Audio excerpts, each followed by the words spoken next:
Hello and welcome to Mac Media Day here on the field of 68. My name is Rob Dosser. I have Jeff Goodman with me. It is the last in our long run of media days here before the season gets going. We are officially 13 days away from the start of the college basketball season, and we're here, Jeff, to talk to every single one of the coaches in the MAC. Some of these conversations are going to be fun. Some of them, like when you got to talk to Jeff Boals, are not going to be all that entertaining and not going to be all that much fun. And I might actually take a nap when he decides to jump on the show. But that said, we have some news to break here, Jeff. We have the MAC preseason polls, and we have the preseason MAC all-conference first and second team. Let's start with the preseason poll. Are you surprised at all to see Boalsy and Ohio sitting there at number one in the MAC preseason poll? I'm not surprised to see them at one. I think I'm surprised that they got 11 of the 12 first place votes. Obviously, they're loaded. They got AJ Clayton and, first team guy. I don't want to give it away, but I just did. And then a couple other really good players in Sharif Mitchell and Brown. So, yeah, I mean, listen, Akron's terrific. Again, when you're looking at these preseason polls this year, so much of it is based on retention. And so much of it is based on kind of what have you done over the last few years, because we really don't know. So much turnover, Rob, these days that you're really guessing more than ever. Yeah, you're right. I was surprised to see them get 11 first place votes just because we know how good and how deep and how balanced this conference is from a basketball perspective. So 11 teams saying, I think if the rules are that you can't vote for yourself at number one, then basically everyone saying they think Ohio is going to end up winning was that's not the kind of consensus you expect in a league that has this level of talent and this level of coaching in it. I was also a little bit surprised to see Akron at number two. It's not to say that they aren't going to be good.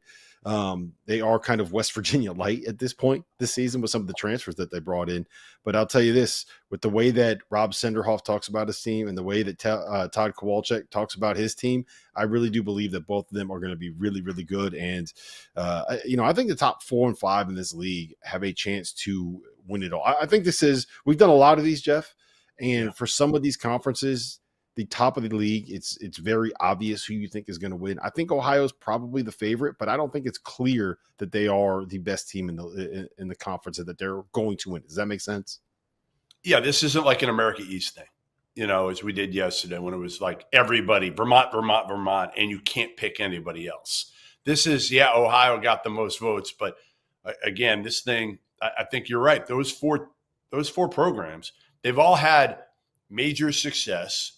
And they've all got really good coaches, and they've got good enough players. And, look at Kent State, right? Getting Sullinger back here over the summer, that kind of changed it because now you got VonCameron Davis and Sullinger. Mm-hmm. Toledo obviously has Simmons, freshman of the year last year, and Isaiah Adams. So those four, if you look at it, they're all loaded, and it wouldn't shock me if any of those four win the regular season title.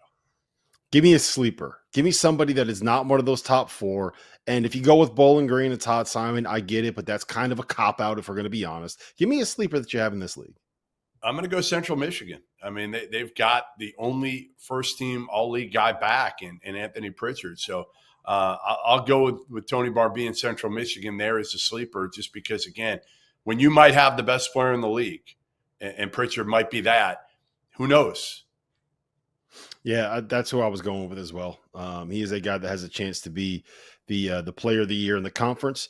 And I will tell you this, Tony Barbee is very excited about his team. You want to hear what he has to say about Jacoby Hetty, the Bethune-Cookman transfer that they have coming in. You mentioned it earlier. We have a couple of recognizable names on the All-MAC preseason first team. Anthony Pritchard is back from last season. He was a guy that was a second-team All-League guy last year. Payton Sparks, a transfer back from Indiana. We call them boomerang transfers here. He is back after 1 year at Indiana. He's back at Ball State. VonCameron Davis was all honorable mention last season. JaVaughn Simmons, you mentioned him, freshman of the year. And AJ Clayton from Ohio, a third-team guy last season. That is your preseason MAC all first team, and we can go and look at the second team while we're here. Isaiah Gray from Akron, Jalen Sullinger, who had a little bit of an interesting path, Portal from Kent State, committed to Furman, almost went to Furman, decided to come back to Kent State, so he will be there for his senior season. Then Sharif Mitchell, who it feels like he's in his 38th year of college basketball with Ohio, and A.J. Brown, not to be confused with the Birds wide receiver A.J. Brown. He is a sophomore guard for the Bobcats, and Isaiah Adams from Toledo, another fifth-year guard. 5 guards on the MAC all-conference preseason second team. Goodman, who are you looking at there and circling and saying, okay, that's somebody we need to keep an eye on?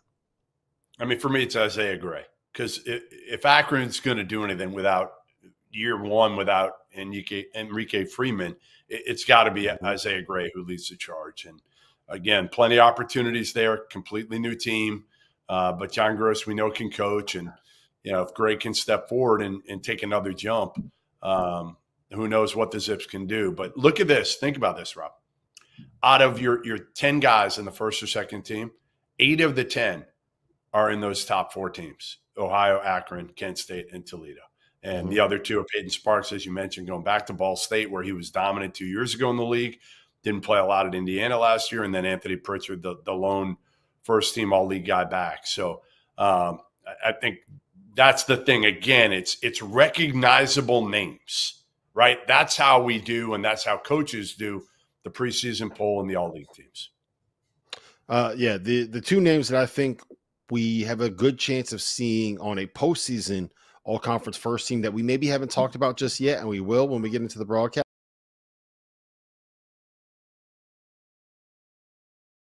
Jalin, Terry, and Deshaun Nelson from Eastern Michigan, a pair of transfers from DePaul that were they were good players at DePaul. They've had quite a bit of high major experience, and I do think that they are someone that is going to make some noise in the conference this season. So without further ado, Jeff, that is the preseason poll. Those are the preseason all-conference first and second teams.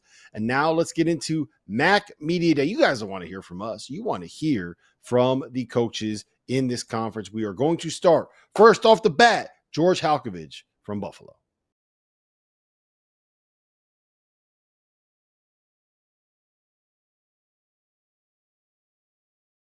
Welcome back to MAC Media Day here on the Field of 68. We are now joined by Buffalo head coach George Halcovage. And George, you're coming off your first season as a head coach.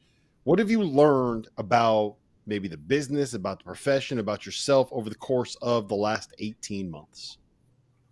Man, lots happened. Became a father, so I guess that goes into it a little bit. So I learned how to be a head coach and a father at the same time. I wouldn't recommend that to anybody, but I wouldn't change it for the world. And then the other thing too, I think, Rob, is just, you got to go through things sometime, especially in taking over a program that people talk about, but you don't really know or feel it until you're going through it. And then you got to be able to handle whatever comes your way.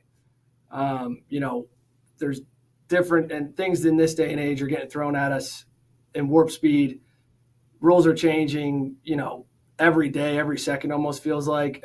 So I think we had to be really fluid in how we just dealt with things and were able to pivot.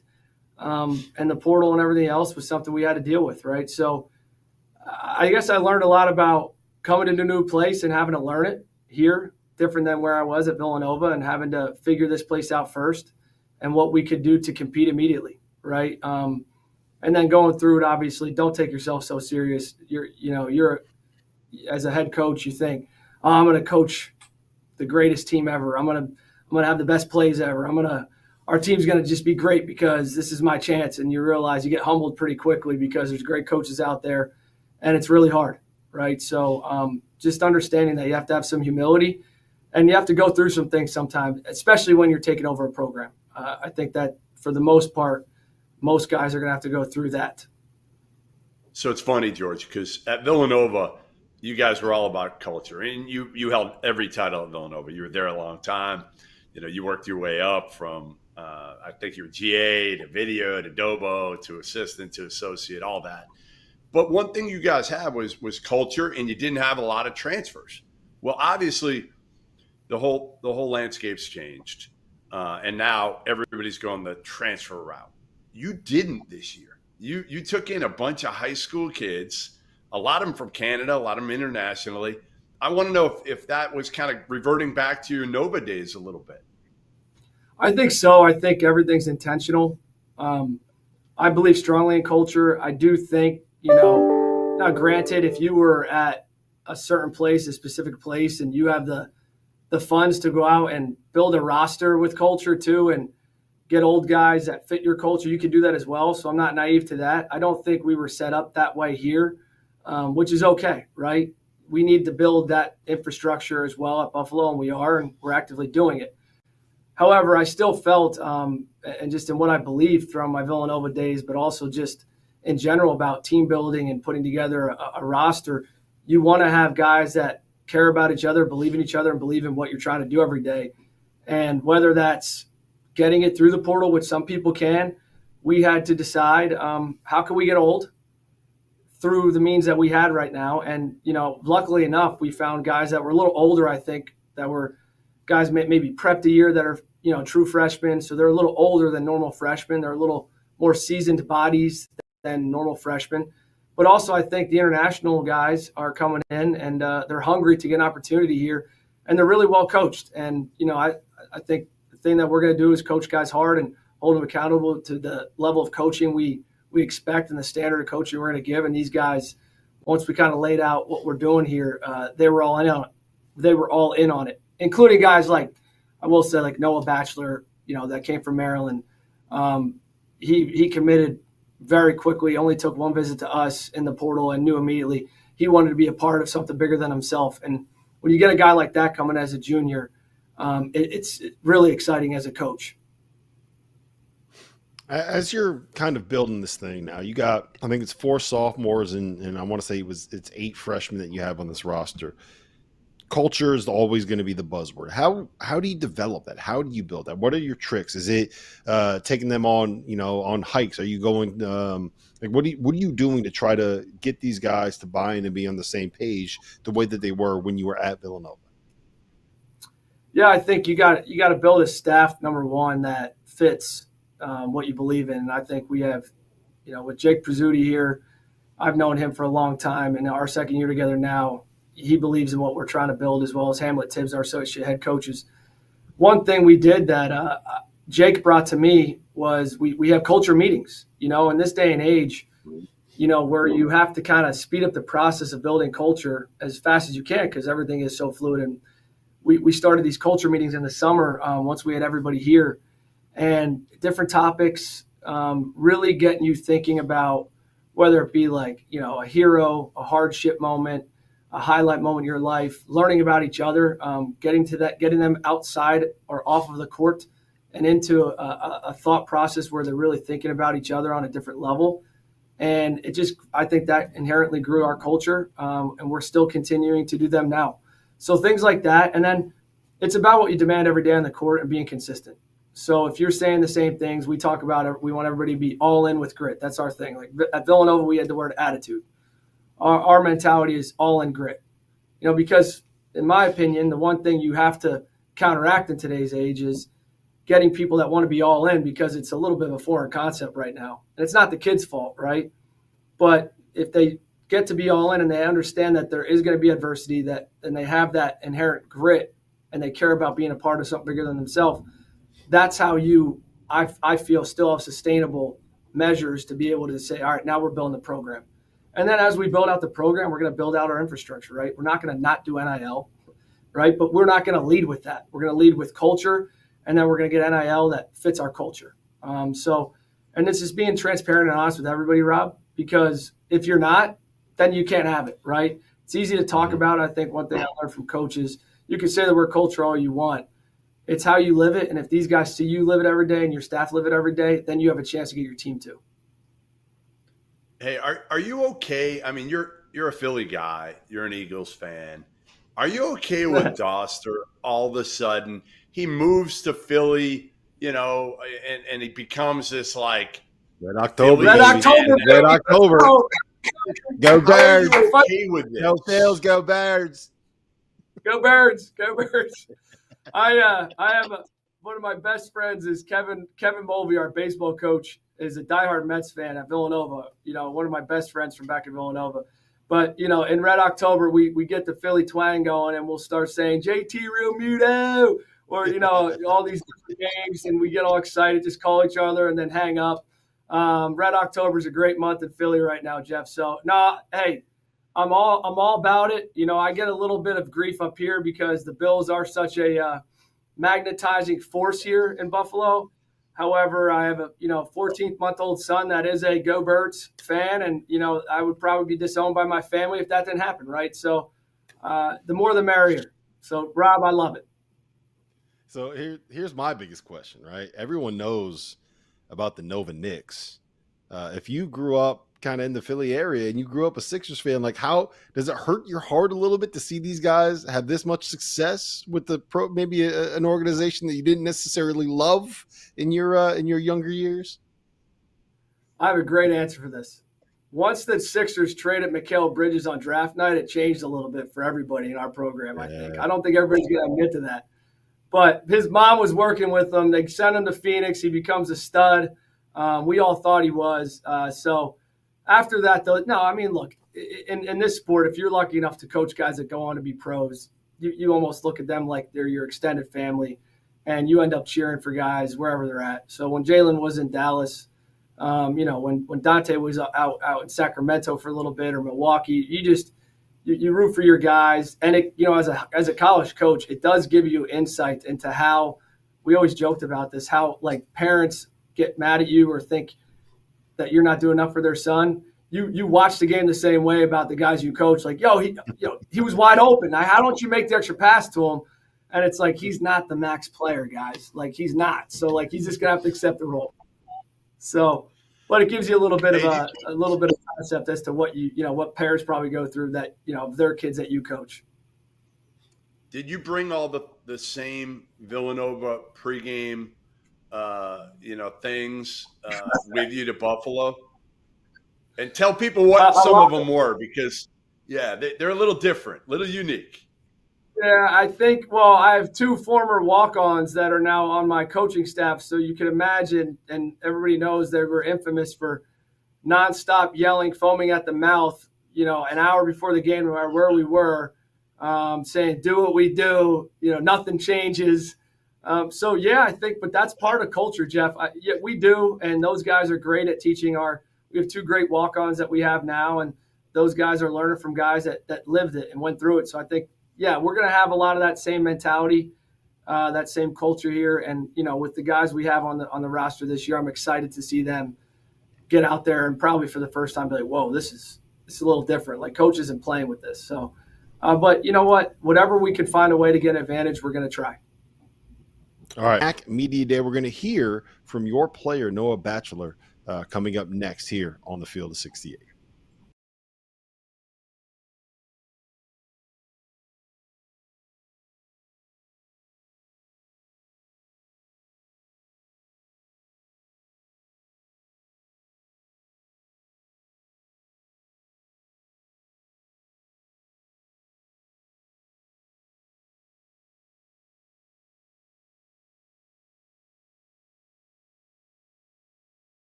Welcome back to Mac Media Day here on the Field of 68. We are now joined by Buffalo's Noah Batchelor. And Noah, I got to ask you this, man. You're from Maryland. You were playing for Maryland, and you decided to, after one visit, after entering the portal, transfer up to Buffalo. What was it about the program? What was it about Coach Halcovage? What was it about Buffalo that made you decide that you needed to be there? When I took my visit, I think it was maybe a week. Like, as soon as I got into the portal, it was a week after. And they showed me basically everything, like the all-in grit stuff that he was talking about earlier. I was really bought into that, just playing with toughness and playing with that grit that he wants to play with. I think that I was really bought into that. And especially with him and JP being there, he had recruited me a little bit when he was at Villanova, and JP recruited me too when he was at Marquette and Pitt. So we already had built that relationship, and I was very confident coming in and committing here. And you also knew a couple players on the team as well, right? Noah, you played with Ryan, Sable, Bryson Wilson back when you were young on the AU circuit, correct? Yes, sir. Yes, sir. I did. I played, how much did that factor? You said what? I'm sorry? How much did that factor in as well? It was a big piece. Ryan had no idea that I was on my visit. They were all at spring break, so they had no clue. And I actually know Anquan too, so I had texted Anquan about it a little bit, asking him how he liked it here, and they said they loved it. So it was definitely a really big factor having them be here and them supporting me here. So it was definitely a big factor for me. So you are a junior, and you kind of look at the age profile of this roster. You got 4 sophomores and I believe 8 freshmen. You're the old guy on this team. How have you embraced that maybe leadership role, kind of stepping into a spot where you are the one that people are looking up to on this team?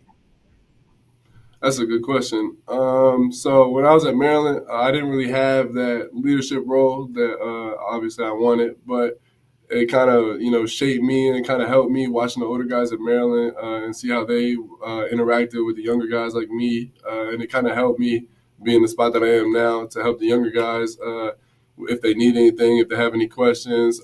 Obviously, I've been around for 2 years, played college basketball for 2 years. So me being in their corner, me being able to help them, I think is a really big role for me. And I'm excited that Coach G gave me the opportunity to be a leader on this team. I'll tell you this too. So I spent a year in Buffalo years ago, covering the Bills and the Sabres. Underrated city, very, very underrated city.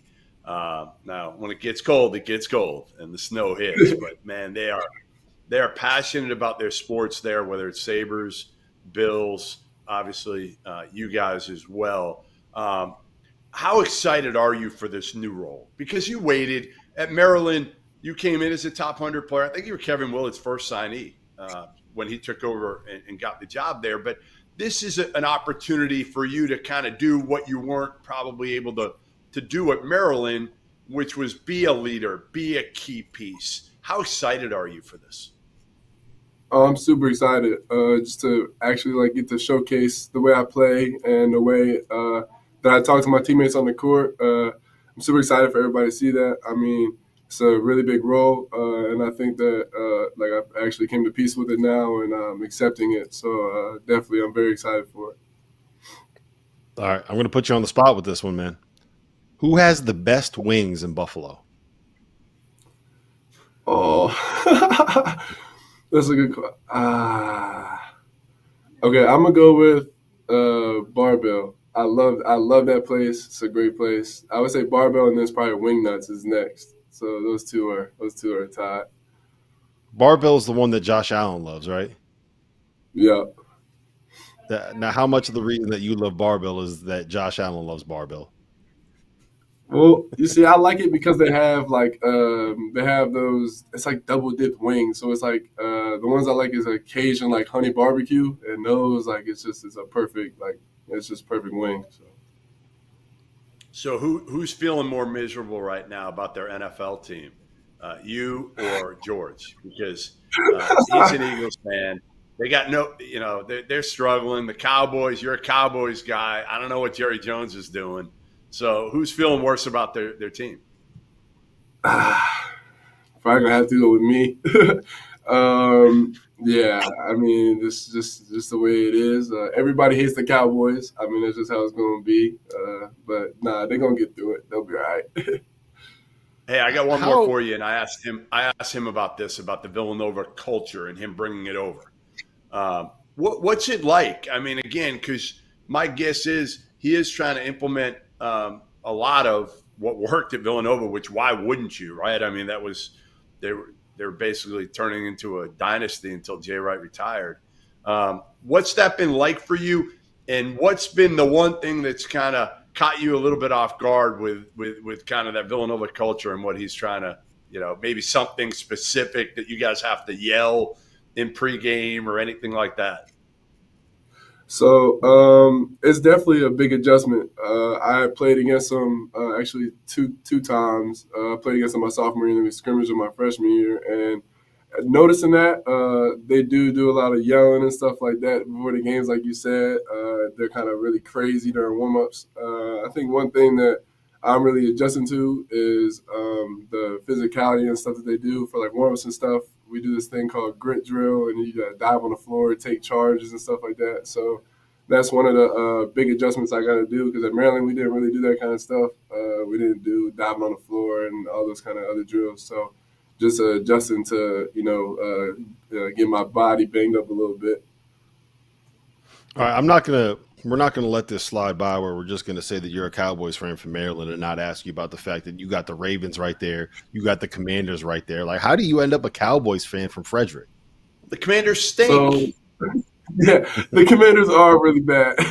But now my dad's from Texas, so I've always grown up being a Cowboys fan. He kind of shaped me into that.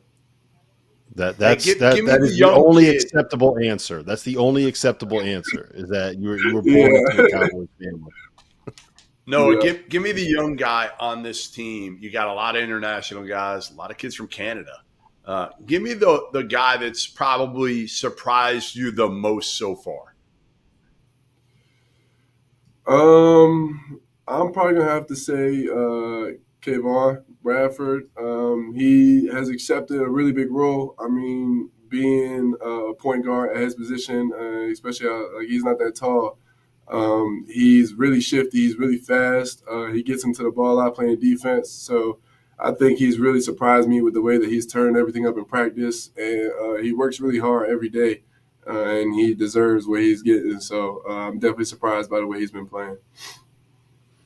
All right, last thing I got for you. If we look up in February and Buffalo is right there, first place, second place, competing for the MAC regular season championship, what's the biggest thing that has to happen? What would you say is the one thing that you guys need to be able to do if you get to that point?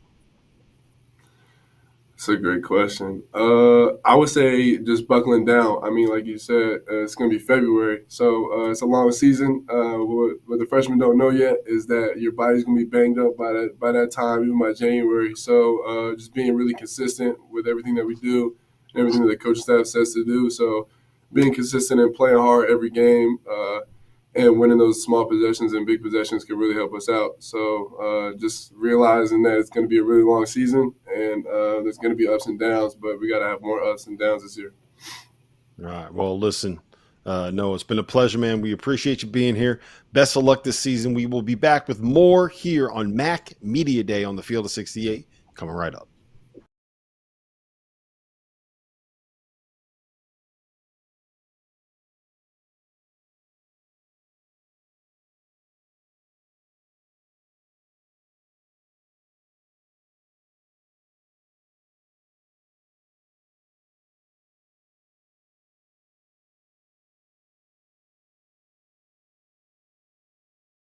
Welcome back to MAC Media Day here on the Field of 68, and we are now joined by Rashon Burno, the head coach at Northern Illinois. Coach, you lost Diggy Coit to Kansas, you lost Xavier Amos to Wisconsin, you lost Keshawn Williams.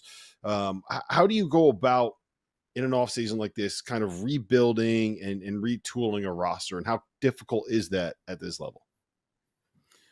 Extremely difficult. Obviously at this level, you want continuity. You want familiarity with your roster, but in this present day, you have to be able to adapt. You got to rely heavily on your relationships within the business. You have to also plan too, right? We knew once the transfer portal, once this NIL space, we knew we had to have backups in case of worst case scenarios, right? So you're almost always planning from the standpoint of a doomsday type situation. And so we went out and we didn't try to replace those guys, right? Because it's hard to replace, a 1,000-point scorer like Diggy Coit in 2 years. But what you try to go do is you try to go get the best player that can fit this upcoming season. And that's what we went out and did. We got some really good pieces that's going to make us a better team. So yet again, we didn't try to go out and replace Diggy Coit or Xavier Amos or Keshawn Williams. We went out and got the best players that fit what we were trying to get accomplished. Quentin Jones, a guy who's coming back to Chicago, played at Cal Poly, was really good. We're going to talk to him a bit here, but he's obviously somebody that you have a lot of faith is going to be a major part of this year's team. Why? Well, just his ability to play both sides of the ball. He's a guy that broke our hearts. Initially, we wanted him out of high school, made a bonehead decision to go out to the West Coast, but we were fortunate to get him back. But he's a guy that has a size to really impact both sides of the ball. I think my style of play will allow our guards to be very, very creative and give them the freedom to be to play with confidence. So I think like the style of play is going to fit him, the freedom. But he's a guy that can really impact both sides of the ball. I expect him to have a really good all-league type season and be one of the better players in the MAC. Hey, You Rob, got 5 division. Go ahead, Jeff. Go ahead, Rob. Go ahead. Then I'll take this off the rails a little bit.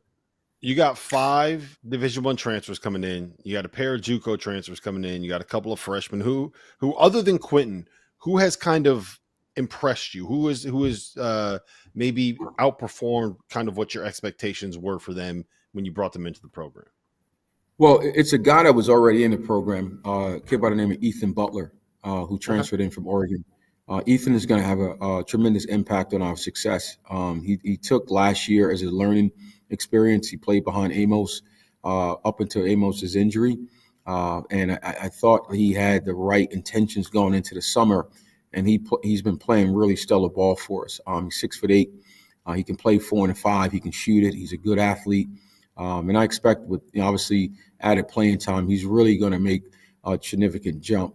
He had games of last year of double figure type scoring situations for us, double rebounds, rebound nights. So now he's just got to stay healthy and put it all together. But Ethan Butler, we have some really other pieces. James Dent, who was a double figure scorer from who transferred in, who has a tremendous amount of experience. So unlike last year's team where we had a lot of unproven guys, I wanted to go get guys who've actually done it at the collegiate level, so there's an easier transition with the new expected role, with the new expectation within the roles. All right, Rob, I'm going to give you a little secret here on Burno. He welches on his bets. When he loses bets, he doesn't always pay up. Wow. And this goes back. Do you know what I'm talking about, Burno? You remember? The Billy Donovan? You don't remember? Yeah. Please, you remember? Sure. Yeah, right, so this is the type of guy bet. Jeff is. Got it. This is Burno and Matt McCall. We're at dinner, and it's right after they won back-to-back titles in Florida. Both are assistant coaches at that point. And I told them both. I said, all right, let's bet. I said, Billy's gone. He's gone. He's off to the NBA. And they both said, nah, no chance. I remember sending Burno even some real estate spots in Oklahoma City. Let's be honest. This is Jeff in my darkest moment, right? My good friend leaves. I'm on a plane. Phone is blowing up. Your colleague, Jeff Goodman, sends me a Zillow app with a home in OKC. Who does that? Most friends consult, hey, man, it's okay. Life is going to move on. He sends me a Zillow app with an OKC location. So, yes, I welcome that. If you had bought that, think of what it's worth now. It doubled. That but doubled. Most people will have some empathy, not Jeff. Jeff has continually rained on my parade for years. And that was one of the weakest moments of my career. Jeff found it in his heart to make fun of me and send me Zillow apps. I got a couple more things for you. Doster. When Burno was a prep school coach back at, was it Marmion Academy? Right? Yes. Marmion Academy. Correct. What was the name of the fan section called there, Burno? Burno's Inferno.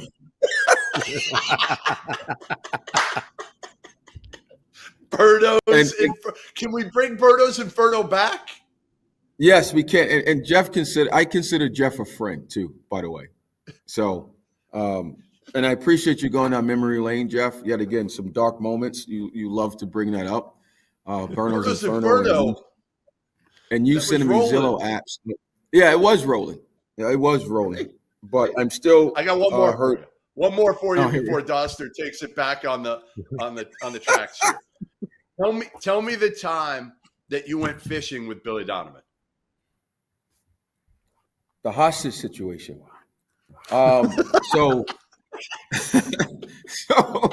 So this was like my first week on a job, and Billy says, "Hey, do you want to go fishing?" And I'm like, sure, I'll go. Right? Billy Donovan, you want to get some FaceTime with the boss, show him how great you are. Where you can. And so Billy is like ultra competitive. And so we meet at Cedar Key, and he chartered a boat. And I'm like, wow, this is going to be nice. But Coach, what time will we get back? I'm from Jersey City. We don't do too much time on the water, right? So he goes, yeah, we'll be back. We'll go back for a couple hours. Now, mind you, we left at 5 a.m. And we were out there for 12 hours to the point where I had to use a sat phone. And I'm like, Bill, I couldn't say anything because I didn't want to look like I'm soft, but I was really scared because we went out there. Like there was nothing and you couldn't see. And I'm like, Coach, like, are we ever going to go back? So, yeah, it was a hostage situation. We laugh about this to this day. Yeah, Did you have your life preserver on? How good a swimmer are you, Burno? Once again, us Jersey City guys don't go into the pool much, so I'm not a great. At that point, okay, wait. All right, you, Bobby Hurley, Danny Hurley. Who's the best swimmer? Who wins a race in the pool? I would say Bobby because he's a maniac. Yeah, anything competitive, Bobby will pull you down before he let you win. So I would say Bobby. I would say Danny's a close second, but Bobby's no way. Bobby's letting you win in anything. So basically, you're drowning. If you have to race Bobby and Danny, you're drowning. I'll give you an example. There's a quick Bobby story. We're out in Arizona State, and we're in LA to see a kid, Remy Martin, and I leave my wallet in a rental car. And if you know LAX, it is a crank to get back. I go, Bob, I left my wallet. Most people, now we're at the rental car center. No, I'm sorry, we're at the gate. Most people go, hey, don't worry about it. I'll meet you. Bob goes, I'll meet you at home. I'm like, you're just going to leave? He said, yeah, I'll just meet you at home. So that's Bobby. Where do we go from here, man? All right, Burno, if you guys are going to pull off an upset like the football team did, give me one thing that's going to have to happen for you guys this year. What's the key? I would say it has to be unbelievable fan support at the Convocation Center. And honestly, with this group, we're going to be in a lot of those situations. Obviously last year's team didn't live up to expectations, but this is a different group. And we're going to be in a lot of games this year based on our talent and how connected we are.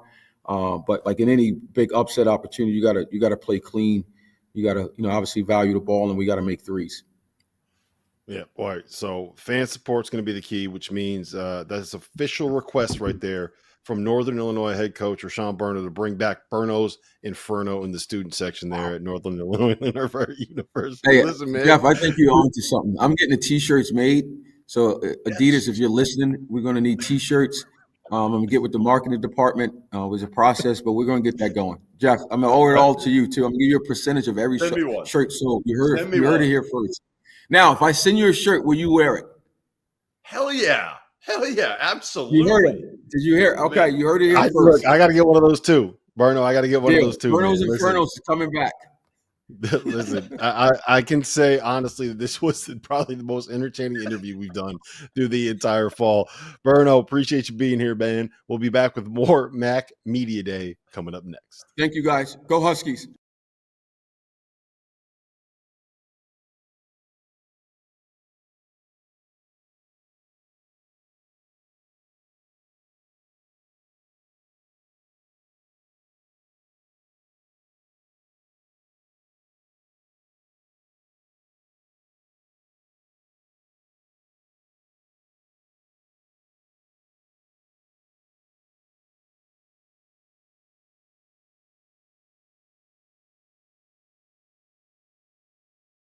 Welcome back to Mac Media Day here on the Field of 68, and we are now joined by Quentin Jones, a transfer sophomore at Northern Illinois University. Quentin, let me ask you this, man. You're a freshman last year at Cal Poly. You average double figures. You're 6'5". You shoot 40% from three. And I know when you hit the portal, guys that are 6'5", 40% from three, double-figure score, freshman, I'm sure that you had a lot of people reaching out to you. Why was it Northern Illinois? Why was it Coach Burno? What made you want to come back to NIU and make this be the program of your future? Obviously, being closer to home was a plus. I took a visit here on my spring break, and I think that was one of the main factors on why I chose to come here.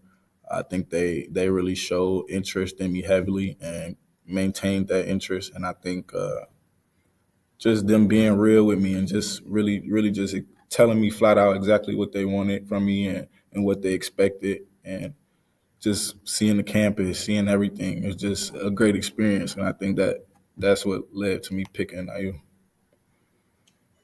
What was it like being a Chicago kid going all the way out to San Luis Obispo? I mean, that is like different worlds, isn't it? Definitely. That was something I had to adjust to for sure. Summertime was kind of normal because we just playing basketball. But once school started, it's a bit of a culture shock. It's different from Chicago, so that took some adjusting. My assistant coach, Omar Lowry, he really helped me adjust, and I think that the connection with the coaches and my teammates really made it enjoyable. Give me a little scouting report on yourself, Quentin. Strengths, weaknesses for those people that maybe didn't get a chance to see you, certainly at Cal Poly and even maybe Marian Catholic in Chicago. I would say I'm an all-around player. I'm going to give you everything. I think I led the team in steals last year, third in rebounds. So I think I have a motor that carries me to want to do everything and put my input in everything. So I would say I'm a 3-level scorer. I can defend and play multiple positions. I like to get my teammates involved. I would say going into this season, my main focus from last year to improve is free throws and field goal percentage and my assist to turnover ratio. So those are the 3 things that I would say I'm focusing on, and just trying to be more efficient and pick my spots more, pick better spots, take better shots. Those are some things I'm focusing on this year. Culture is such a buzzword in college basketball these days, and coaches love to throw it around and players love to throw it around. You got 3 years of eligibility left. What are you doing to kind of invest in the development of the culture at Northern Illinois and kind of building the framework of not just like a team, but a program and a group of guys that can go out there and compete and try to win together? I'll say this summer we really did a lot of bonding. This fall we've been real close. I think we got a really great group. A lot of different people, like Coach Burno said, coming from a lot of different places, a lot of experience. I think everybody coming in with the right intentions to try to secure wins. I think that's been one of the main focuses. Is we got guys who are graduating. We got guys who, myself, I haven't had a successful college year yet, and I'm hungry for wins. I think that we got some JUCO guys who trying to prove themselves. I think everybody just coming in with the right mindset and willingness to learn. I think I've been coming in every day. My main focus is to just keep getting better and keep learning, keep learn to see the game more than just rushing things and trying to outrun people. I would say I've really just been trying to focus and find my spots better. And I think everybody just coming in with the right intention should lead to some success. So why did the Steph Curry phase end in middle school? How long did it last, and why did it end? The Steph Curry phase? Yeah, well, weren't you the mouthpiece? Me? Yeah. No? Nah, I think I stopped wearing a mouth. Oh, I do have a mouthpiece story, actually. Yeah. Right? My 5th grade year, I had a mouthpiece, and we weren't really that great, but it was blueberry flavor, so I was really showing it off and really chewing on it, and we lost bad, and my parents took it right after that game, and I never wore a mouthpiece again after that. Yeah. A blueberry I heard you flavored also. mouthpiece? I know that sounds gross. Really, really gross. Nah, I heard you cool. You also get really excited before games. I don't know if you still do, but the word is you used to lay out your uniform early AAU, like you'd wake up, mom would be like, hey, go back to sleep. You still got like 4 hours to go before we got to get up and leave for a game. Do you still get that excited? Like last year, Cal Poly, this year at Northern Illinois, are you still that guy who like just has so much energy and almost nervous energy? No, I wouldn't call it nervous, but I'll definitely say I still have that energy. I might not lay my jersey out and wake up 4 hours before the game, but trust me, 2 hours before the game, I'm locked in. I'm ready to go. Ready to go. Are you going to give us your best Rashon Burno story now? It's one of the two. I'll say we got a manager named Mac, and Coach Burno loves to hype him up after practice, and so the managers will play one-on-one, and that's just a whole thing there. I would just say Coach really liked to egg that on and instigate. I'll say after we had some event here, and he told us to get dressed. We were all in the locker room. He said, get dressed. Get some shoes that you can get dirty. We go out. We all walk into the track. We thought we was about to run. I thought it was about to get bad. But he just had us play kickball on the soccer field. So I'll say Burno just liked to play around a lot. He's just real funny. Got energy all the time. What do you think of us bringing back Burno's Inferno? This was when he was a prep school coach, and they had Burno's Inferno as a fan, the fan section, student section. What do you think about that? We gotta get that back going for sure. Right? That'd be interesting. See, yeah. That's gonna bring some energy out for sure. Yeah. Quentin, listen, I just Googled it. Okay. There is a brand called Shock Doctor that makes mouth guards that are blue raspberry flavored. It's not blueberry, but they're blue raspberry flavored. So if anybody from Shock Doctor is listening, you got your perfect NIL spokesman right there. I got you covered, Quentin. I got you covered here. Listen, we'll be back with more from Mac Media Day here on the Field of 68 coming up in just a minute.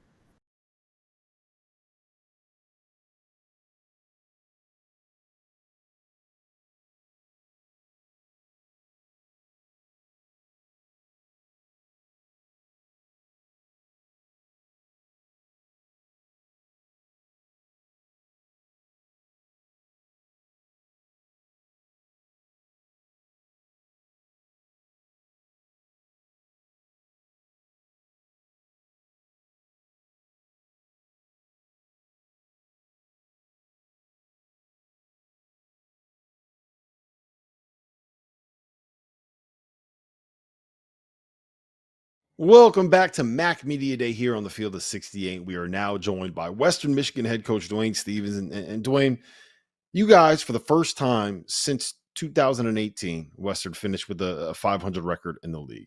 It was the first time that you guys have qualified for the MAC tournament since they went to the 8-team format.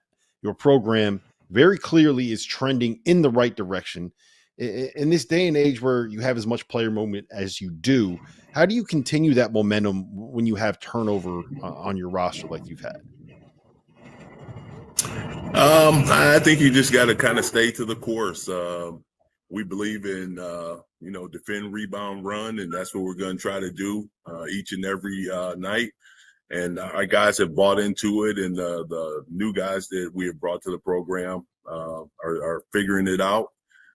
So we're just going to continue to do what we do and just try to be as aggressive as possible and continue to run, get up and down the floor a little bit. Hopefully we can shoot the ball better from three and the free throw line.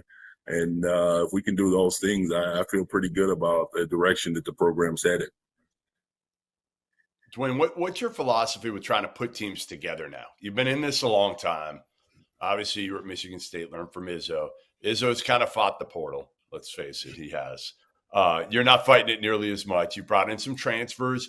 You've brought in some high school kids.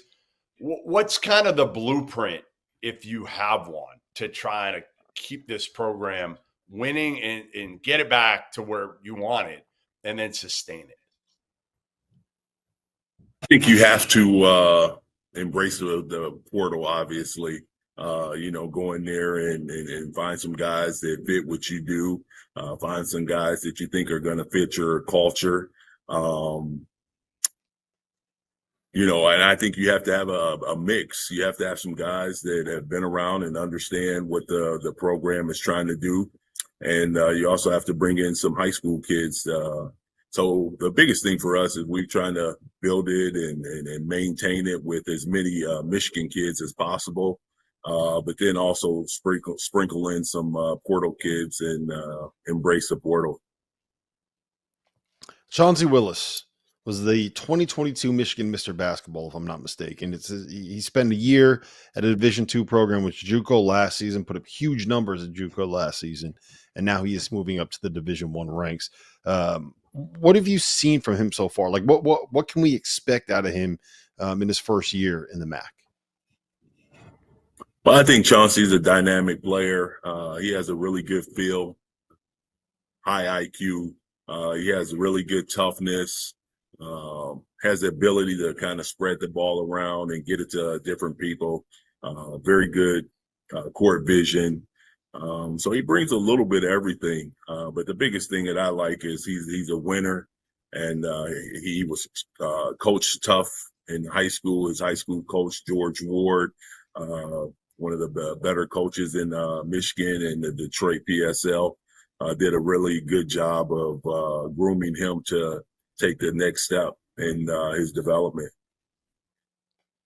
All right, you were with Izzo for a long time. Give me your favorite Izzo story. And I know you've got hundreds. I mean, honestly, like, they're countless. Every day you probably have 3 or 4 because the dude is like the most – I don't even know how you describe Tom. Like, he's just him, right? Like, there's no pretense. He's just him, and that's what makes him so much fun to be around. Yeah. I don't know. They like you said, there are a lot. And one of my favorites was it was when Steven was still a little guy and he would come around the office. Paul Davis was an extremely talented player that was on our roster, and we were watching film, and coach was upset with Paul because, he didn't think he was playing hard enough. This was early on in Paul's career. And, he's like, when my kid comes in this office, I don't want you to touch him because I don't want you to rub off on him. and then we had a walk-on who's now a coach for the Cleveland Cavs, Brian Tabaldi. He was a walk-on for us, and he goes, and you don't even look at him. And everyone's just, kind of, holding their hands over their mouths, trying not to laugh. But it was pretty funny. I was like, where do you come up with this stuff? Coach, talk about JaVaughn. What's the number one thing that you took from Tom Izzo, the Hall of Famer, one of the greatest coaches ever to do this? I know people ask you this all the time probably, but is there one thing that you took from being around him as long as you were? It's the relationships. I think that's where he excels more than anything. You see the players go back and they love to embrace the program, and it's still home. And I worry about that now with the portal and guys jumping from school to school. But the biggest thing is his coach had unbelievable relationships with his players. He spent a great amount of time with them. And that's what I've tried to do here at Western. We spend a ton of time with our players, and we're going to try to do it in a family type setting. And that's getting harder to do, but we're definitely making it a priority here. And that's what we are striving to do each and every day. JaVaughn Hanna, 6th man of the year last year in the MAC. What have you seen from him in terms of his progression, right? You move from the bench to the starting lineup. I presume you're going to be asked to be playing maybe a bigger role this season than he did last year. Where have you seen maybe his development, not just as a player, but kind of as a leader within the roster and within the locker room? Yeah, I think JaVaughn is definitely a first-class kid, super high character, unbelievable student. So he does it on and off the court. He works his butt off. Sometimes we have to tell him to stay out of the gym. And I just want to see all of his hard work pay off. He has great toughness. He's a very good defender. He, has improved his shooting. He's improved his decision making. And I just want to see all of his hard work pay off. Well, Dwayne, listen, we appreciate the time, man. Best of luck this season. Hopefully we'll be getting you on here after a big win at some point during the year. So we appreciate you being on here. We'll be back with more. We'll be hearing from JaVaughn Hanna here coming up next on Mac Media Day here on the Field of 68.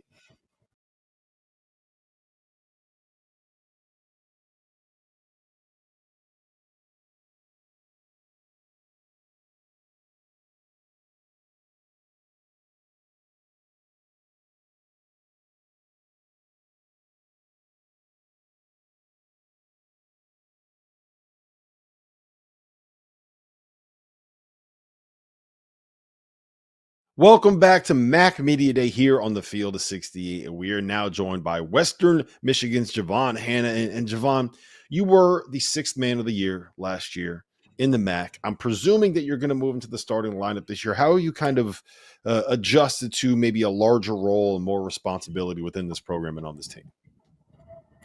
Pretty much just accepting whatever my coaches have for me.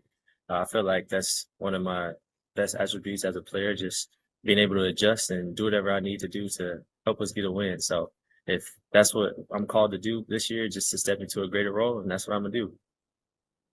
What's the biggest thing you worked on over the offseason? It might have been even off the court to become a better leader, more vocal, whatever. But both on and off the court, what are the things that you really – because now is kind of your time, right? Like you progressed, and now is your time when they're going to be counting on you to be a guy. Yeah, for sure. Just that exactly. Just becoming a better leader, just becoming more vocal, but like actually my game, just becoming faster, just being able to get to my spots better offensively, and then just defensively, just being able to move my feet better. That's a huge thing that I feel like I added to my game, is just like the way that I move is just something that I knew I needed to work on, and just something that I feel like I knew would enhance just the way that I play basketball. Is there a different mindset that you have as a starter versus somebody coming off the bench? Is there a different way that you're going to be ready for a game? Like, how does that kind of impact what you do and how you play? For me, I think it's just having the same mindset at all times, just trying to go in and win the game. That's always my focus. I was very detail oriented when it came to just looking at scouting reports and just prepping just to play a game. So I would say nothing really changes. Just because I know that I treated myself as if I was the first 5 stepping out on the court. So I got the same mindset as soon as I step out on the court. Your maturity and again, this is something that he felt like you're ready to take this step as a leader because of that maturity. What have you noticed from some of the new guys? How are you bringing them along, and who's going to step up? Who do we not know about yet, but we're going to know about? I think our point guard, the head of our snake, is Chauncey Willis Jr. He's special. He is really special. He can do pretty much anything with the ball. His vision is special. He made a pass the other day. He wasn't even looking at our center and just stood behind his back and dotted him. But he is special, and I think he's going to turn some heads for sure. And then Brandon Muntu, I think he can shoot the lights out. From everything that we've seen from him, it's just I wouldn't be surprised if he shoots 45 from 3 this year. And that's like an understatement. And he shoots the lights out. So, but I think all our guys are going to bring something special to the table. Across the line, we got everybody that's just willing and bought in. And I think our chemistry this year is just super special from what I've experienced the previous years. I know we got better in that area, and just everybody is just willing and is going to be able to step up and just do whatever we need to win this year. Chauncey Willis, you said that he can do anything with a basketball. I don't know if that's necessarily true because he can't win the 2002 or 2022 Operation Friendship game, right? Can you kind of explain what that is and what happened? Yeah. The Operation Friendship game is the Catholic League, which is the league that I play in at Orchard Lake St. Mary's High School, versus the Detroit Public School League, which is the league that Chauncey Willis played in at Detroit King High School. But yeah, we had a game that came down to actually I don't want to brag or anything, but the free throw that I made to seal the game against him, which I bring it up all the time. So, but yeah, that was the game we beat him in and got the best of him that day. Hey, how's my boy Emoni Bates doing? I know you guys are. He's doing really tight. good. Yeah, he's doing really good. What, He's training camp right now. So, what did you learn from watching his story? And for people that don't know, obviously, Emoni Bates, you grew up with, cover of Sports Illustrated, everybody talking about him like he was going to be the next Kevin Durant. And, you know, he had his kind of ups and downs. And what did you learn from watching his story? He's now kind of on his way back. He had a great G League season last year, and hopefully he'll be able to stick in the NBA now. Yeah, for sure. Obviously, like the relationship that me and Emoni has, that's my brother, pretty much. There's no other words to it. That's my brother and always will be. But I think from Emoni, I think I just learned the way to work, honestly. The way that he works is obviously at a pro level, and that's something I want to do, and that's something I picked up from him. And I think now is just time for him to take his steps into the next role that he has and just continue to advance his career. But I know for sure he's taught me, and just seeing him always just stick through it, always push through adversity.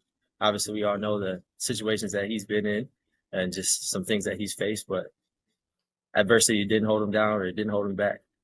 So I think that's just the main thing for me. Just anything that I ever go through or anything that I'm ever faced with, I just know that if I continue to push through, that I'll get to where I want to be. And yeah. All right, JaVaughn. Last thing I got for you is Emoni is playing in the NBA now. What do you have to add to your game? What is the next step? How do you get yourself to a point where you're going to be in the NBA? I think I have to be elite on both sides of the ball. I'm not 6'8", I'm not 6'10". Obviously, you all know that, you know. I don't think so I think I have to be elite on both sides of the ball, and I have to shoot the 3-ball at least a 40% clip, in my opinion, just to give myself a chance to get to where I want to be. And the NBA is where I want to be.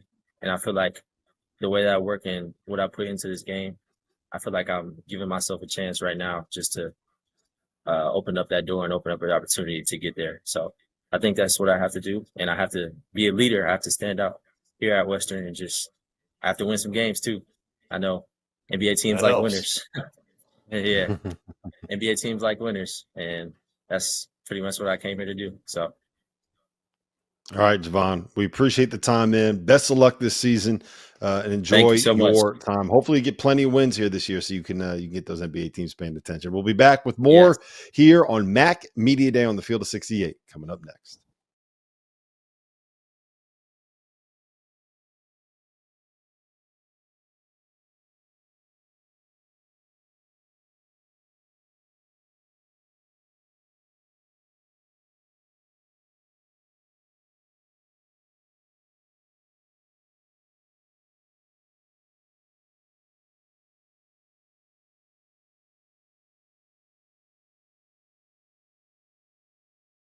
Welcome back to Mac Media Day here on the Field of 68. We are now joined by Eastern Michigan head coach Stan Heath. And Stan, the big news for your program, Tyson Acuff has gone. He is transferred. And I don't think you ever want to lose a talent like that. But I'm kind of the belief that when you bring in some other pieces and maybe you have a chance to be a little bit more balanced and a little bit more unpredictable, that it's not always necessarily going to be a net negative. How are you guys heading into this season, going into the season, without a guy that averaged 21 for you last year?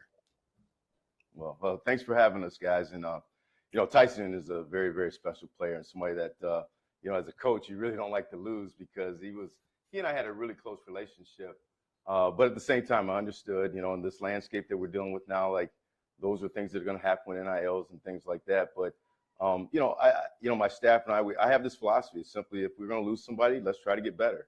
And, my belief is we got better in different ways, maybe not one-on-one wise, one guy for one guy, but the multitude of guys we brought in, I certainly think we're a much better basketball team. I mean, Stan, you still bring back 3 of your top 5 scorers, and you went to the portal, which you have to do, especially when you lose something to the portal like that. And you went to DePaul. You went to DePaul and kind of reloaded a little bit with a couple guys that have put up numbers that – our veterans. What are your expectations for your two DePaul transfers, Jalin Terry and Deshaun Nelson? They're good. I mean, those are guys that even before they went to DePaul, we were looking at those guys, trying to get them here. Both of them are semi-local. Deshaun is from Toledo. Jalen's from Flint, Michigan. So guys that have pretty big names around this area. So I've actually been pleasantly even surprised that I knew they were talented players, but you never know when you're coming from a program that had struggles of what kind of the mindset would be. And that portal is kind of a flip of the coin in some ways. You can strike it rich, or you can bring in some guys that maybe pull you down a little bit because maybe they have an agenda going. But these guys are far from the opposite. Like, they're hungry to win. They're super talented. My expectations are, I think they're two of the top 10 players in the league, and they're certainly capable of being those guys. I need those guys to be like that every night. All right, Stan, you got to be honest with us. All right. How much credit do you deserve for recruiting Deshaun, and how much credit does Jalin deserve for bringing Deshaun with him to the program? Jalin really deserves all the credit. And trust me, we spent a lot of time, once he left junior college, he was a junior college All-American. We really tried to get him. And, once he got in the portal, he wouldn't take anybody's call. He wouldn't take our calls. And, but as soon as Jalin Terry committed, he called us. He called us and said, "Coach, I'm ready to come. Like, I want to come to your school." And we literally went down to his home, him and his mom, and he signed right there. I mean, he didn't even take a visit. Like, he was here. So I give Jalin Terry a lot of credit for Deshaun Nelson. All right, Stan, you're old.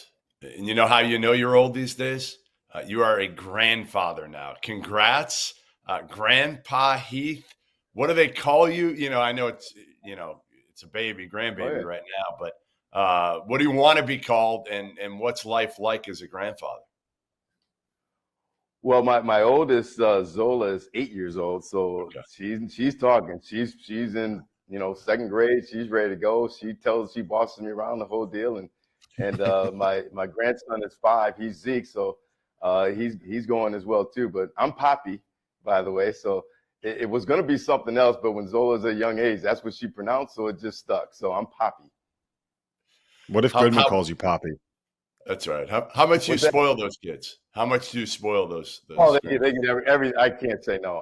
I said one time when Zola was about 2 years old, and she started crying, and it was over. It was a wrap. So I'm done. I tell the parents they got to handle all the problems, all the issues. That's not my job. I did that before.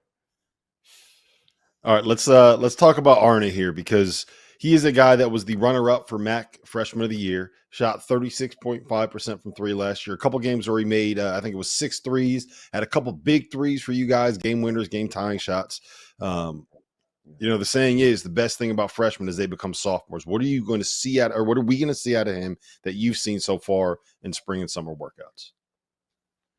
Well, we didn't spend a lot of time with him in the spring and summer. He plays with his national team in Slovenia, and obviously if you're a Slovenian kid, Luka Doncic is your guy. So, he's a worker. He spends a lot of time in the gym. He gets a lot of shots up before, after practice.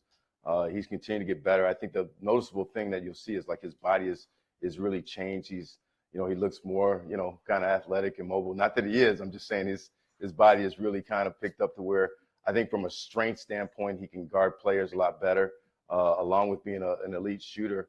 But he's got more to his game than just being a shooter. Like, he can put it on the floor. We really challenged him over, kind of this time before coming back here to improve his passing and improve his moving without the basketball, because you can't just stand still. Like, you got to use screens, you got to find space, you got to get separations, you got to use your shot fakes, all those different things. So he's really worked hard at that. He's kind of got a craftiness to his game.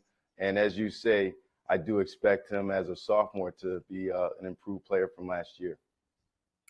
Stan, when you went and coached in the NBA in the G League, what's the biggest thing you took away from there and took back to the college ranks that maybe you didn't utilize before you went that route?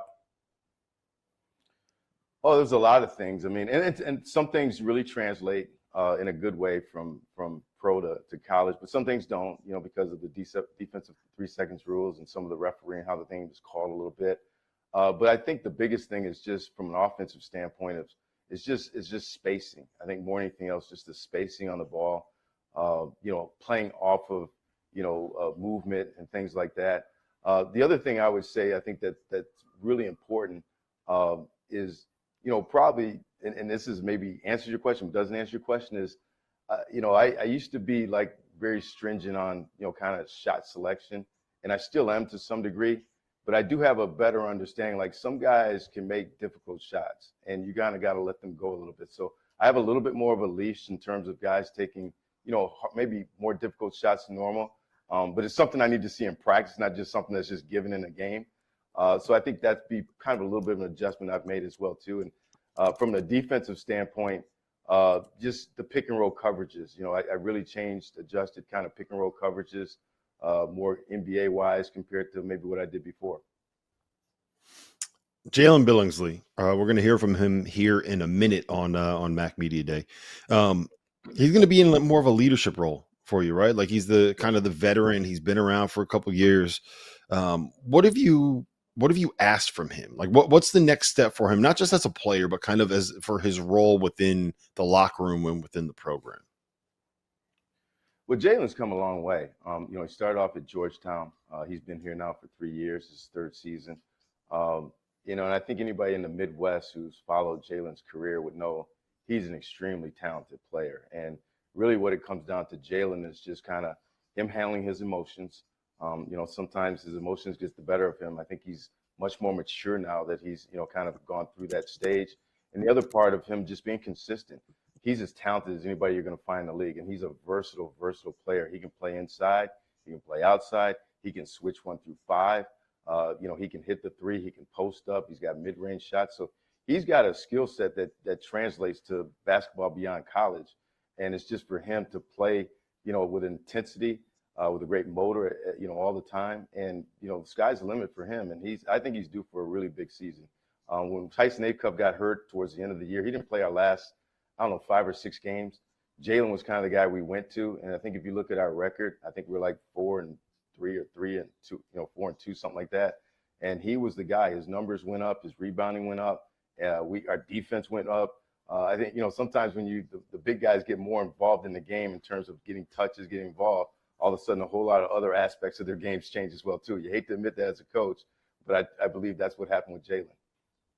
Stan, we appreciate you being here, man. Best of luck this season. We're going to hear from Jalin here in just a second on Mac Media Day, coming up next on the Field of 68.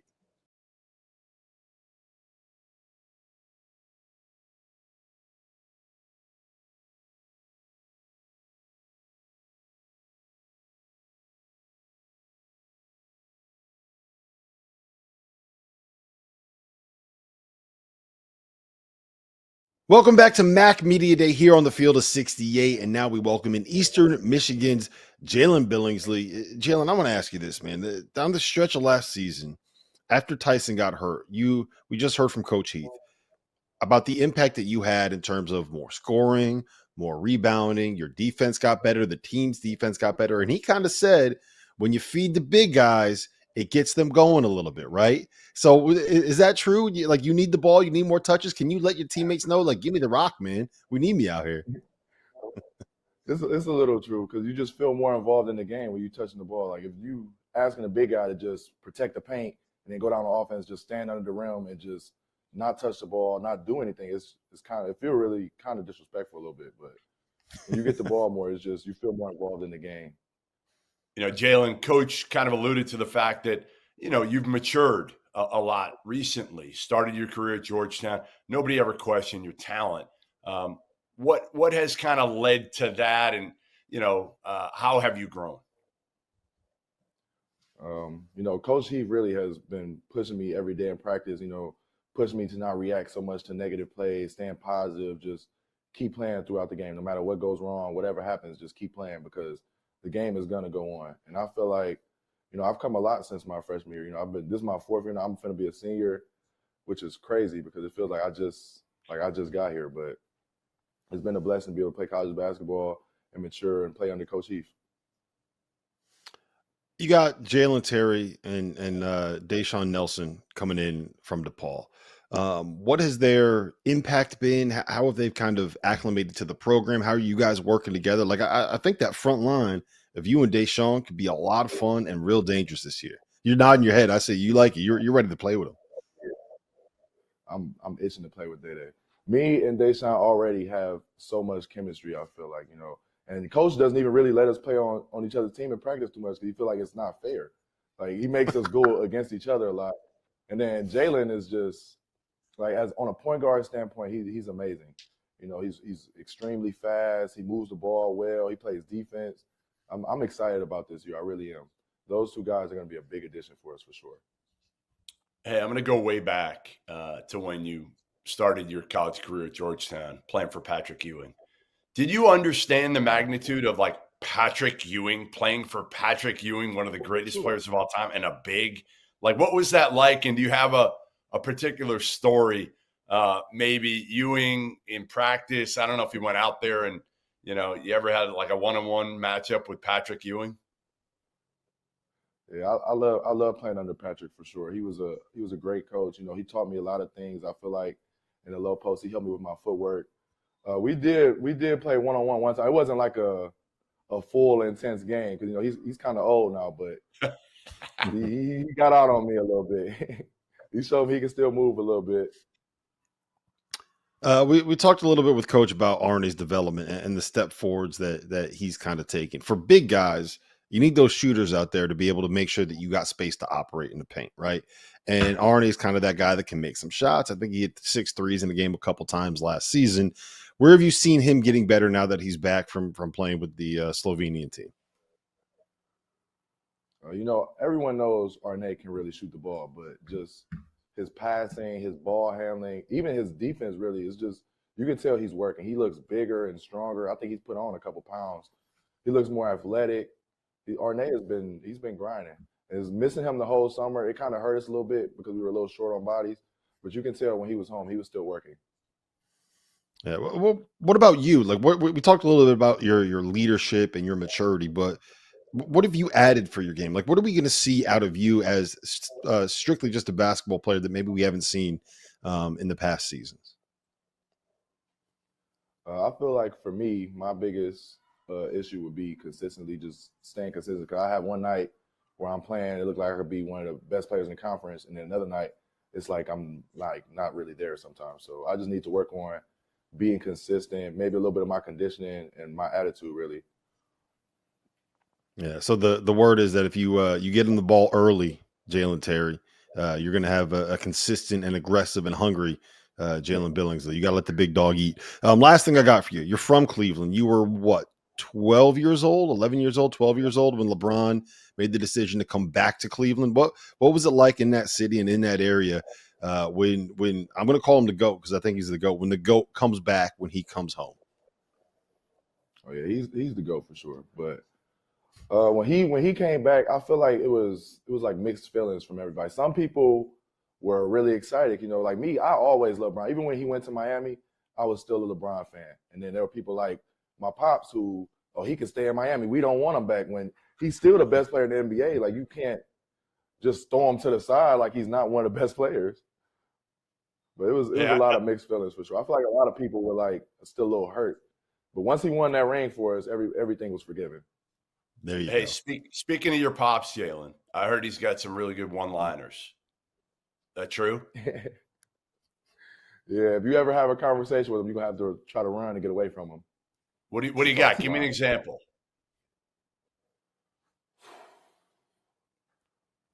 I can't think of none right now. None too appropriate for a broadcast. That's what it is. It's media day. We gotta you would love him. Keep it clean. We gotta keep it clean. Yeah, we keep it clean on media day. Listen, yep, Jalin. Listen, man, we appreciate the time. Best of luck this season. And remember, Jalin Terry, give the ball to the big dog. We'll be back with more from Mac Media Day coming up. Thanks for having me.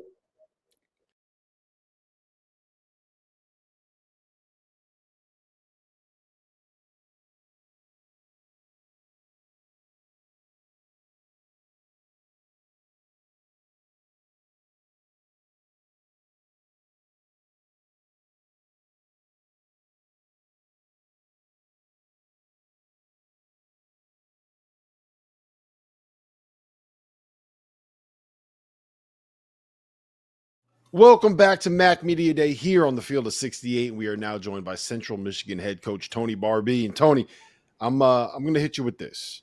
In 2022-23, you guys won 5 league games.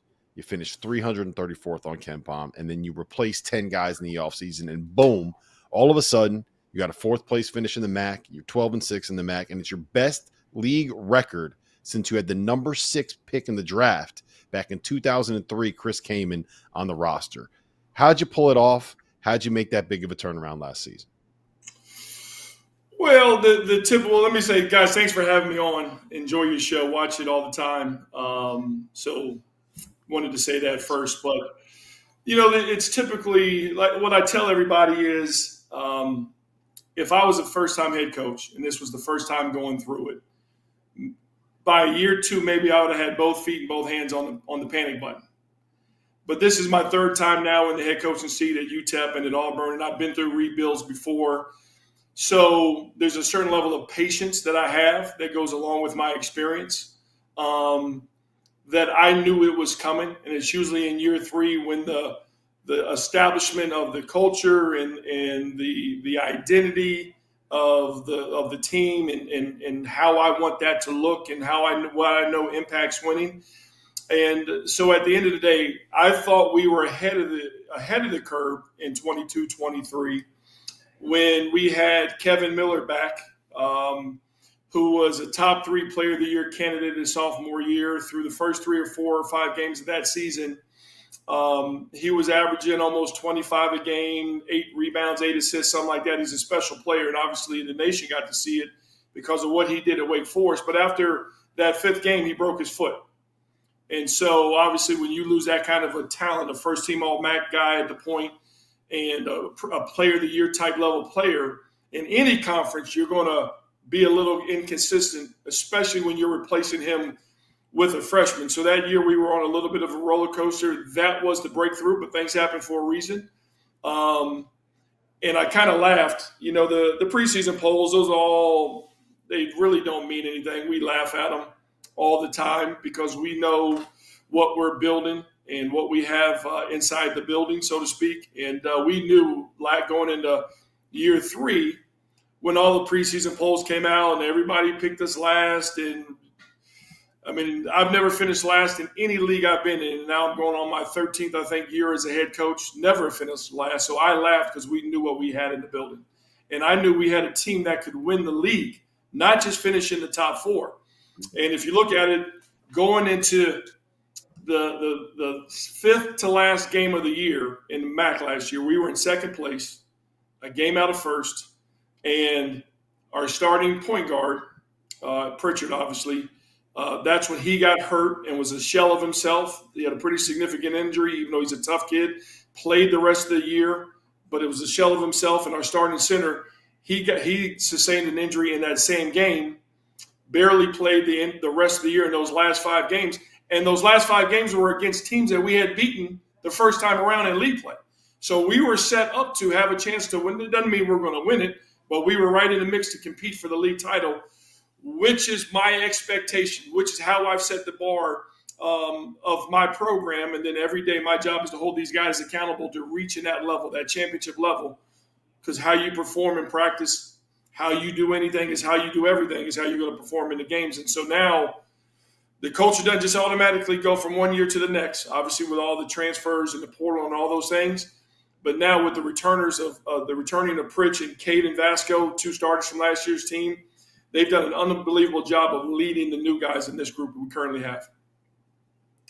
So you're the only one, Tone, that returns a first-team all-league guy in Pritchard. Everybody else either graduated or transferred up. How'd you do it, number one? Because even with loyalty, right? Like loyalty only means so much these days when this gets involved, right? When money gets involved. No question. You bring back Pritchard, which is huge. How'd you get him back? And number 2, what have you challenged him on in the offseason? Smoke and mirrors. Smoke and mirrors. That's how I got him back. You know what?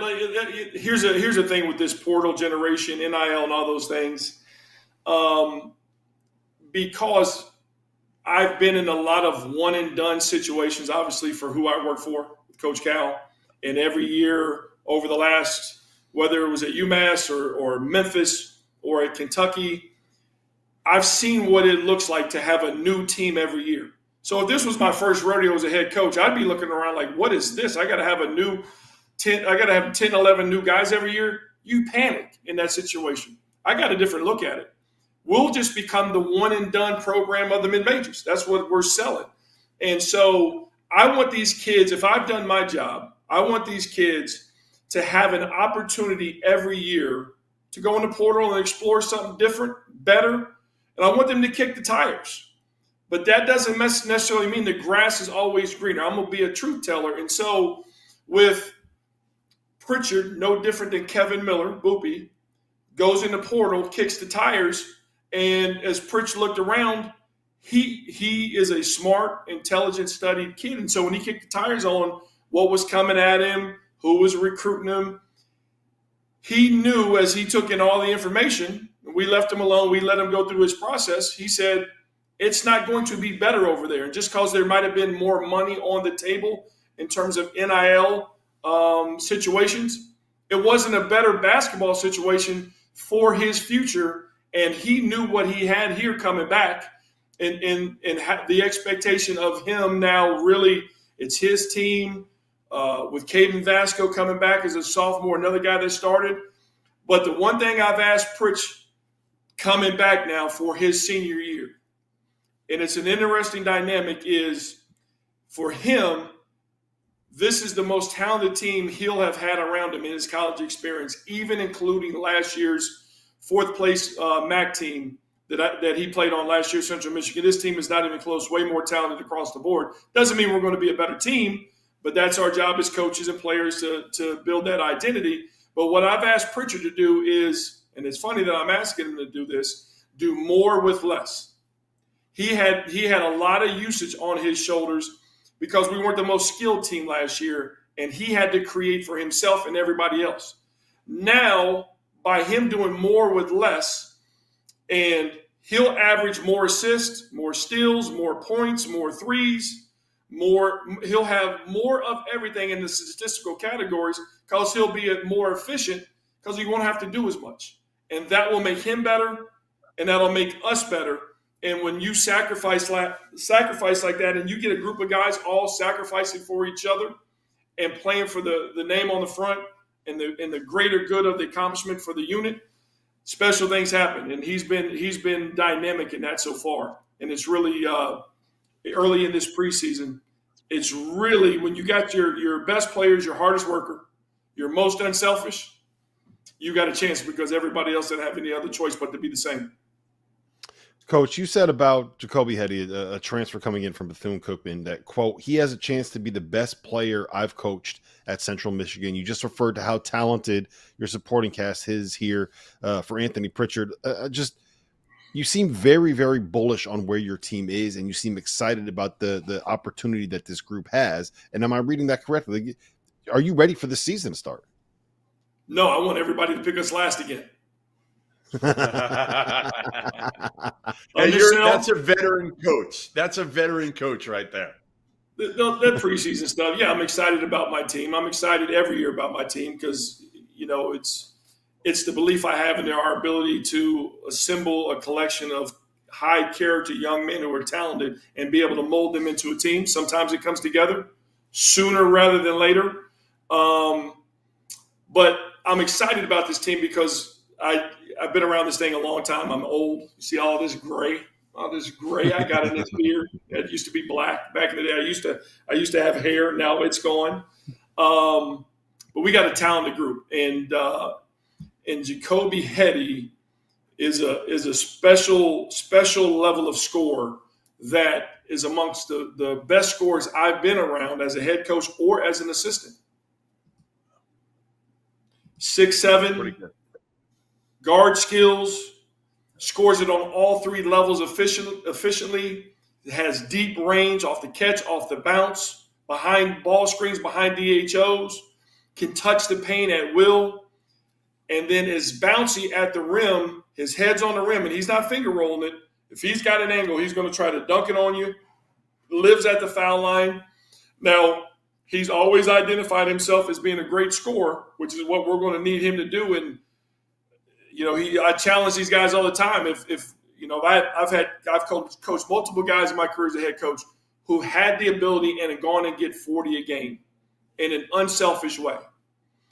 I think Kobe will be that guy that'll have multiple 40-point games this year. He's that level of a scorer. Now we're trying to get all those other things defensively, rebounding the ball, intensity, because he scores it unselfishly, but now he's got to raise his level in all those other areas. And I think he's going to be right there with Anthony Pritchard in a friendly brotherhood competition of challenging each other for player of the year in this league because he's that good.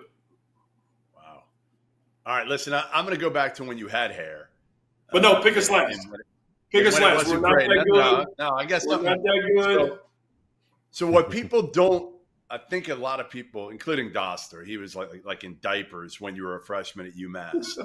What people forget is you were the one who really built that UMass program, among others. But you started when you got there, and I'm a masshole, so I know all this. But when you got there, UMass was nothing. When you left, ranked, and you set the table for the Marcus Camby's of the world and Lou Rowe, who you play with, scored, I think, over 1,500 points, over 500, 600 rebounds. You're a hell of a player. I want you to give me your favorite story when he was a young head coach. Like, he's actually mellowed now, which people probably can't even believe. They can't believe because he's still intense. He had to be a lunatic then. A lunatic coaching you guys. Jeff, you said it. I didn't. Yeah. And he wasn't a lunatic. He is just an ultimate competitor. And he hates losing more than he does winning. And he does so many things well as a coach. He's underrated X's and O's. He's a great X's and O's guy. He's obviously to get so many talented players that he's coached over the years, to get them to sacrifice for the betterment of the team. That is maybe the hardest thing to do as a head coach, and there's nobody better in the country. When you can get Karl Towns to play 20 minutes a game and Devin Booker to come off the bench, you're pretty elite at getting guys to sacrifice. But back in his younger days, he's still a fiery competitor, but it's back when he had two good hips. Now we know he had his hips replaced, so he's not as agile and as fast. But and Jeff, you know this, back in our original building on campus at UMass, the Cage, you had it all coming through there. You had squirrels, chipmunks, possum. You'd be in the middle of practice, and squirrels would be running across the rail of the building in the middle of practice.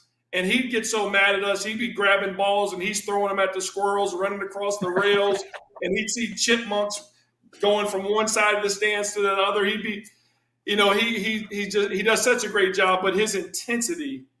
But that was a funny story. But the best thing he does is get teams to sacrifice. That's why his teams are so special, and it's one of the hardest things it is as a coach to do. Listen, Coach, we appreciate you being here. Best of luck this season. It's going to be tough. You guys are picked last on the field of 68 in the MAC preseason poll. So we're not going to be very good, so you guys are right on. Yeah, you got your work cut out for you. You got your motivational poster right there. We'll be back with more here on MAC Media Day on the field of 68.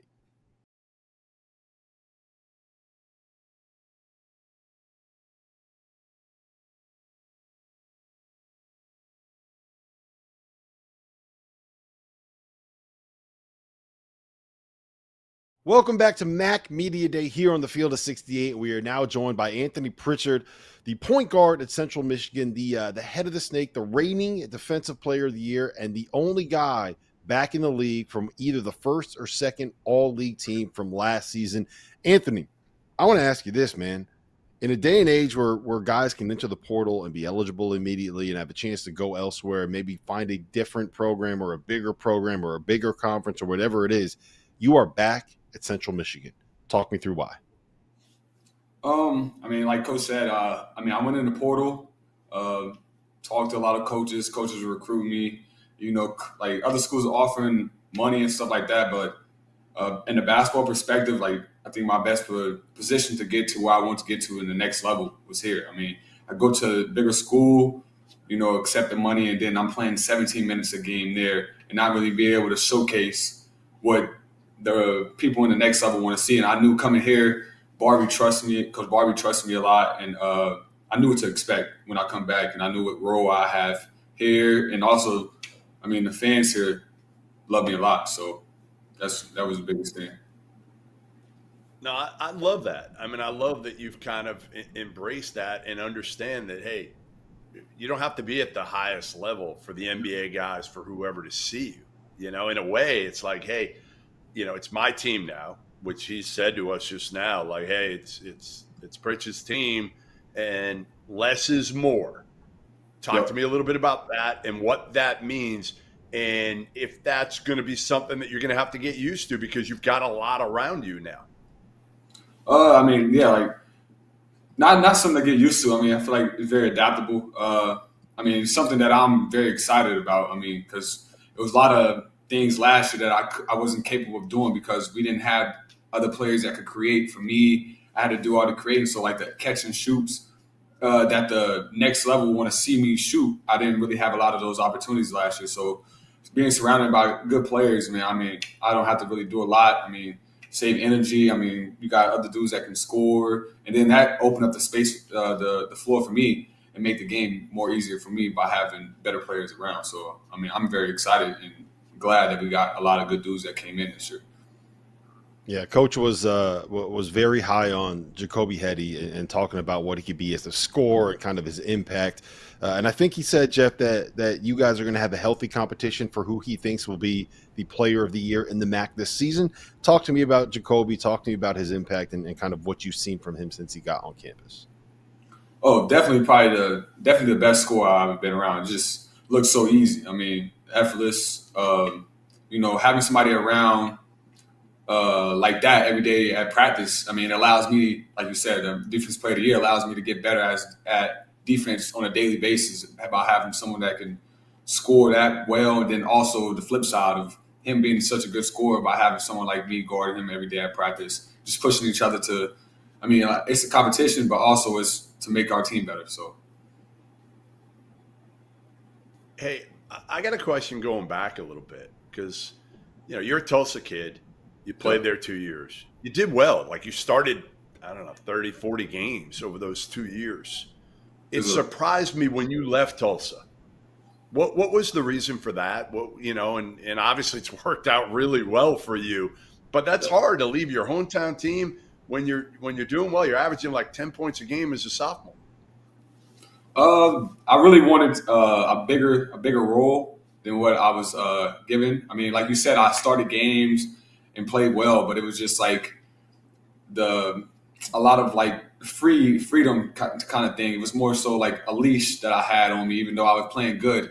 And I was just wanting that expansion of being more of a scorer, but also not like just a point guard, more of a playmaker. And just like my job wasn't just to deliver and pass, and just being in an environment where I feel like I was growing as a player to become closer to like my dream and not just becoming a good player for college basketball.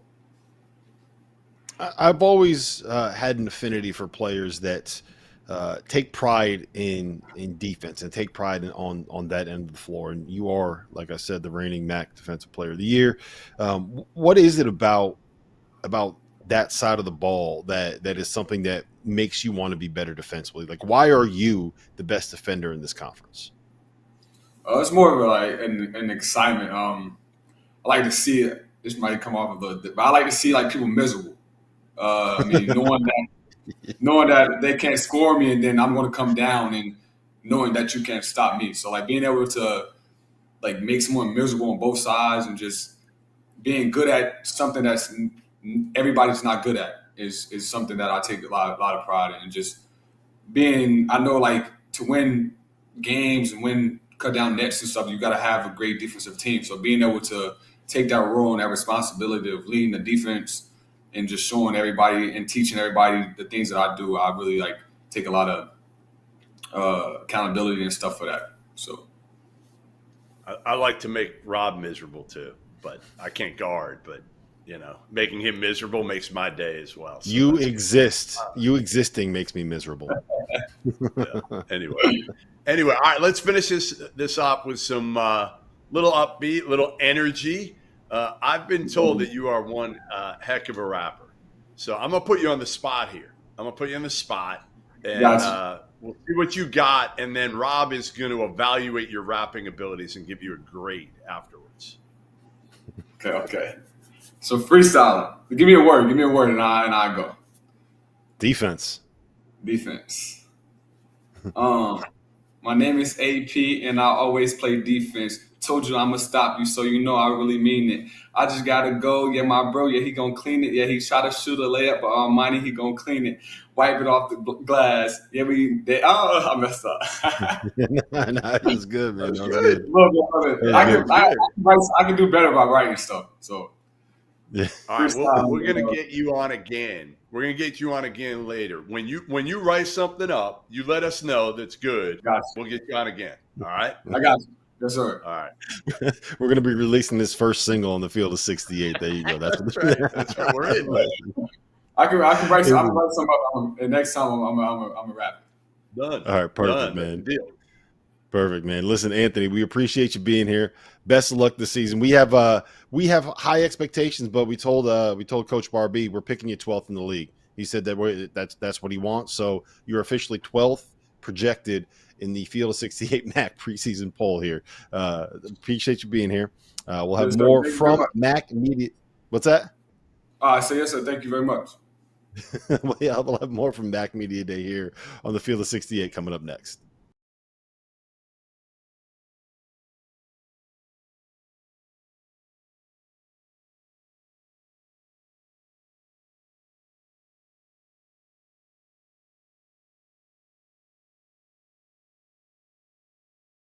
Now let me welcome on to MAC Media Day here on the Field of 68. None other than Michael Lewis, the head coach at Ball State. And Coach Lewis, sometimes the portal taketh away, and sometimes the portal giveth back. You got Payton Sparks coming back to Muncie this season. I want to start with this. I want your reaction when you found out he was going back in the portal. You found out that he wanted to come back to Ball State, and you found out that he said, "Coach, I am coming back. I'm coming back to Muncie." I get asked that a lot. Like, hey, how was the recruiting process of Payton to say, like, what am I going to sell him on? Like, he's been here. Like, he knows what campus is. He knows he had a year under myself and our staff. He knows what our expectations are. He knows what the accountability level is. So like it wasn't super difficult, because I think he was so familiar with who we are as a program and who I am as a coach, and what those expectations would be for him. I think it speaks a lot to our program that he wanted to come back here. I mean, he could have gone a lot of different places, and he chose to come back to Ball State. Obviously, when you get a chance to welcome an all-conference player back to your team, you're super excited as a coach, and there's no denying that. But I've told people this a lot this offseason. Like, he's going to mean a lot to our program because of the player he is, but he means more to our program because of the type of person that he is, what he means to this community and this campus, and the things that he stands for. Like I said it while he was here the first time. I said it when he left. I said it when he comes back. Like, he's everything you want from a student athlete. Yeah, super impressive kid. Super impressive. And you got him now in the front court with Mickey Pearson, who took a huge jump last year. So you got to feel good about your front court. You know what you have coming back. The backcourt's a little different. Like, don't know quite as much, right? But you bring in a first-team all-OVC player in Jeremiah Hernandez, averaged 17 a game. Like, that's got to feel pretty good, feeling like, okay, he produced at a high level and is a veteran. Yeah, he's been in the league. He was at Kent State. He went to Southern Indiana, and then now he's back in the league. I think with transfers, you kind of have an idea of what you're getting. Like at least they've shown they can play at a certain level. Like with freshmen, a lot of times you're rolling the dice. Like, how productive can they be? How quickly? We did not feel like we were athletic enough, dynamic enough on the perimeter last year I think we addressed a lot of those things in the portal. Jerry being one of those guys that we were able to bring in, where we're just a little bit bigger, longer, more athletic, and can do some more things off the bounce while keeping our ability to shoot the basketball. So I like our depth on the perimeter.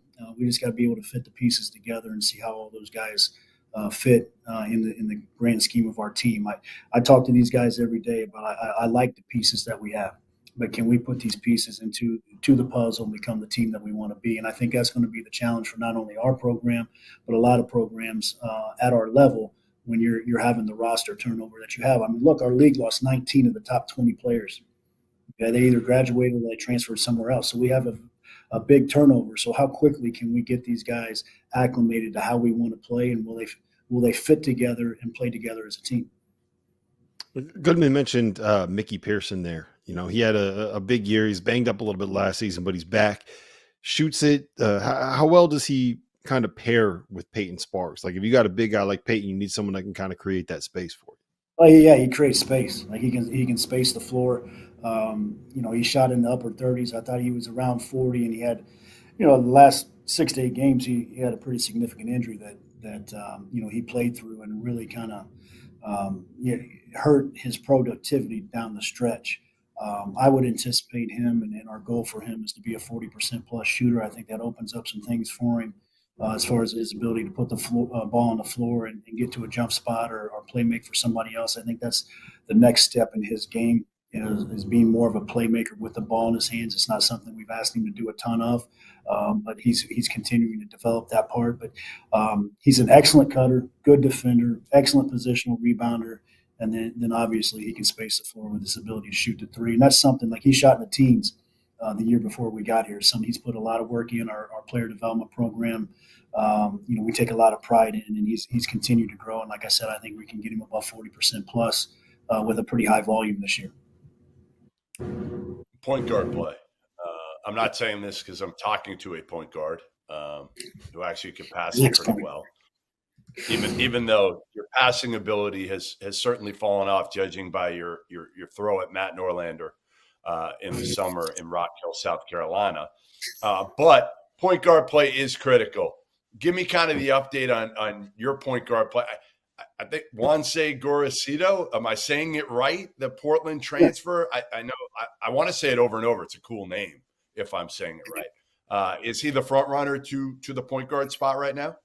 I think we've got some competition there. I think, Wansi's a guy that can play that role. I think Heath and Britton Watts is a guy that can play that role. I think we've got a freshman that's been very impressive in TJ Birch that can play that role. He's a high school guard right now. We got to make him a college guard, and I think you guys know what I mean by that. We don't have enough time on here to explain it to the average person, but all three of those guys are competing for an opportunity. They've all had some really bright spots in practice. And we can do it by committee. We have some other guys that, can play on the perimeter. Jerry can handle it in spots. Jamari Hill can handle it in spots. So, but I like the depth of our backcourt. It's not, they have experience. It's not necessarily been here, but it is an experienced group and some athleticism and some dynamic athleticism that we can use to create some things offensively, especially when you have guys like Payton, down on the block.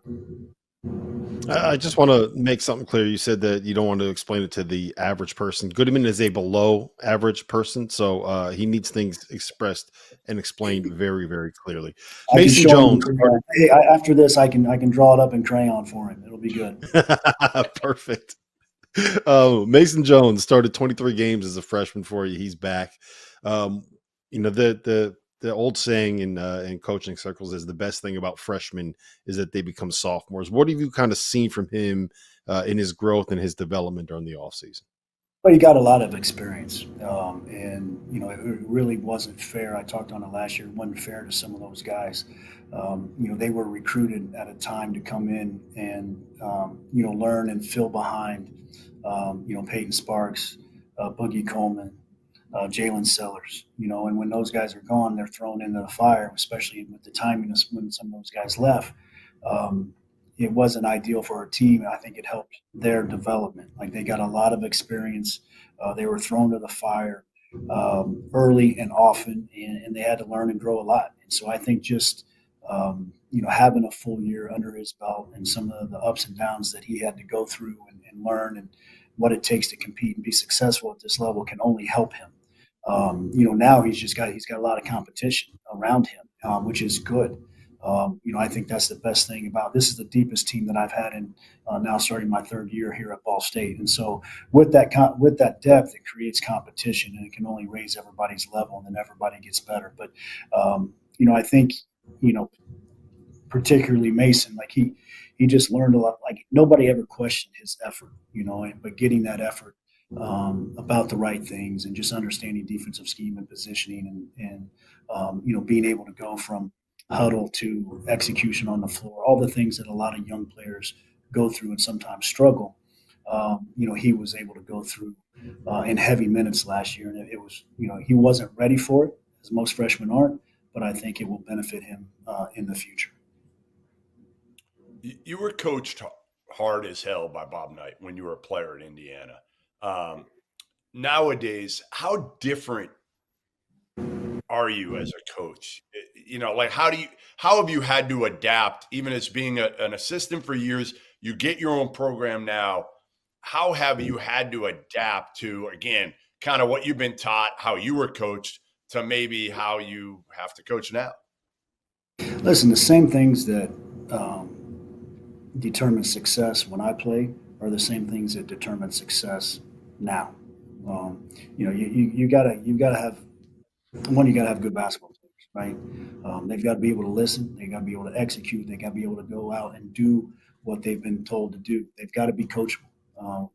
Whether you're coachable when I play or you're uncoachable. Now, like if you're uncoachable, you're uncoachable. It doesn't matter. But I think the same things.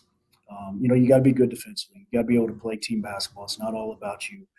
You got to be able to move the basketball. You can't dribble it, 16 times. You can't have a guard that's going to dribble it 16 seconds out of the shot clock and play one-on-one. You've got to be able to play team basketball. There's different schemes that the ball screen is much more prevalent now than when I played. Different things like that schematically, but the same things that equal success. Continue on. Are you disciplined? Do you take care of the basketball? You don't turn it over. Can you rebound on both ends of the floor? Can you apply pressure on both ends of the floor? However you like to do it schematically, can you put the pressure on the other guys, force the other team into mistakes? The same things dictate success. It doesn't matter if it was when I played or now. The same things win games. It comes down to the details, the fundamentals. I was able to watch Pacers training camp the other day, and you've got a guy like Tyrese Halliburton who's making over $1 million a week. Okay. And he's out there working on his ball handling in a full sweat. He's talking, he's the loudest guy in the defensive drill. He's flying around the court.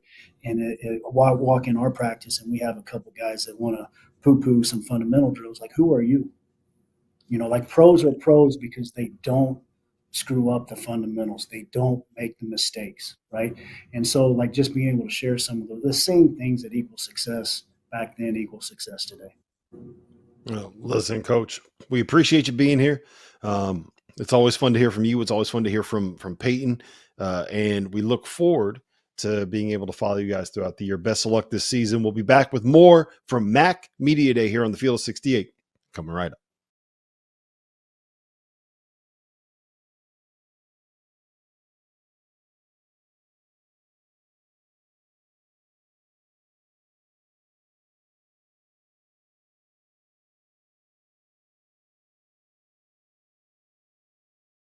Now let me welcome on to MAC Media Day here on the Field of 68, Payton Sparks, who is back at Ball State. And I want to start with this, Payton.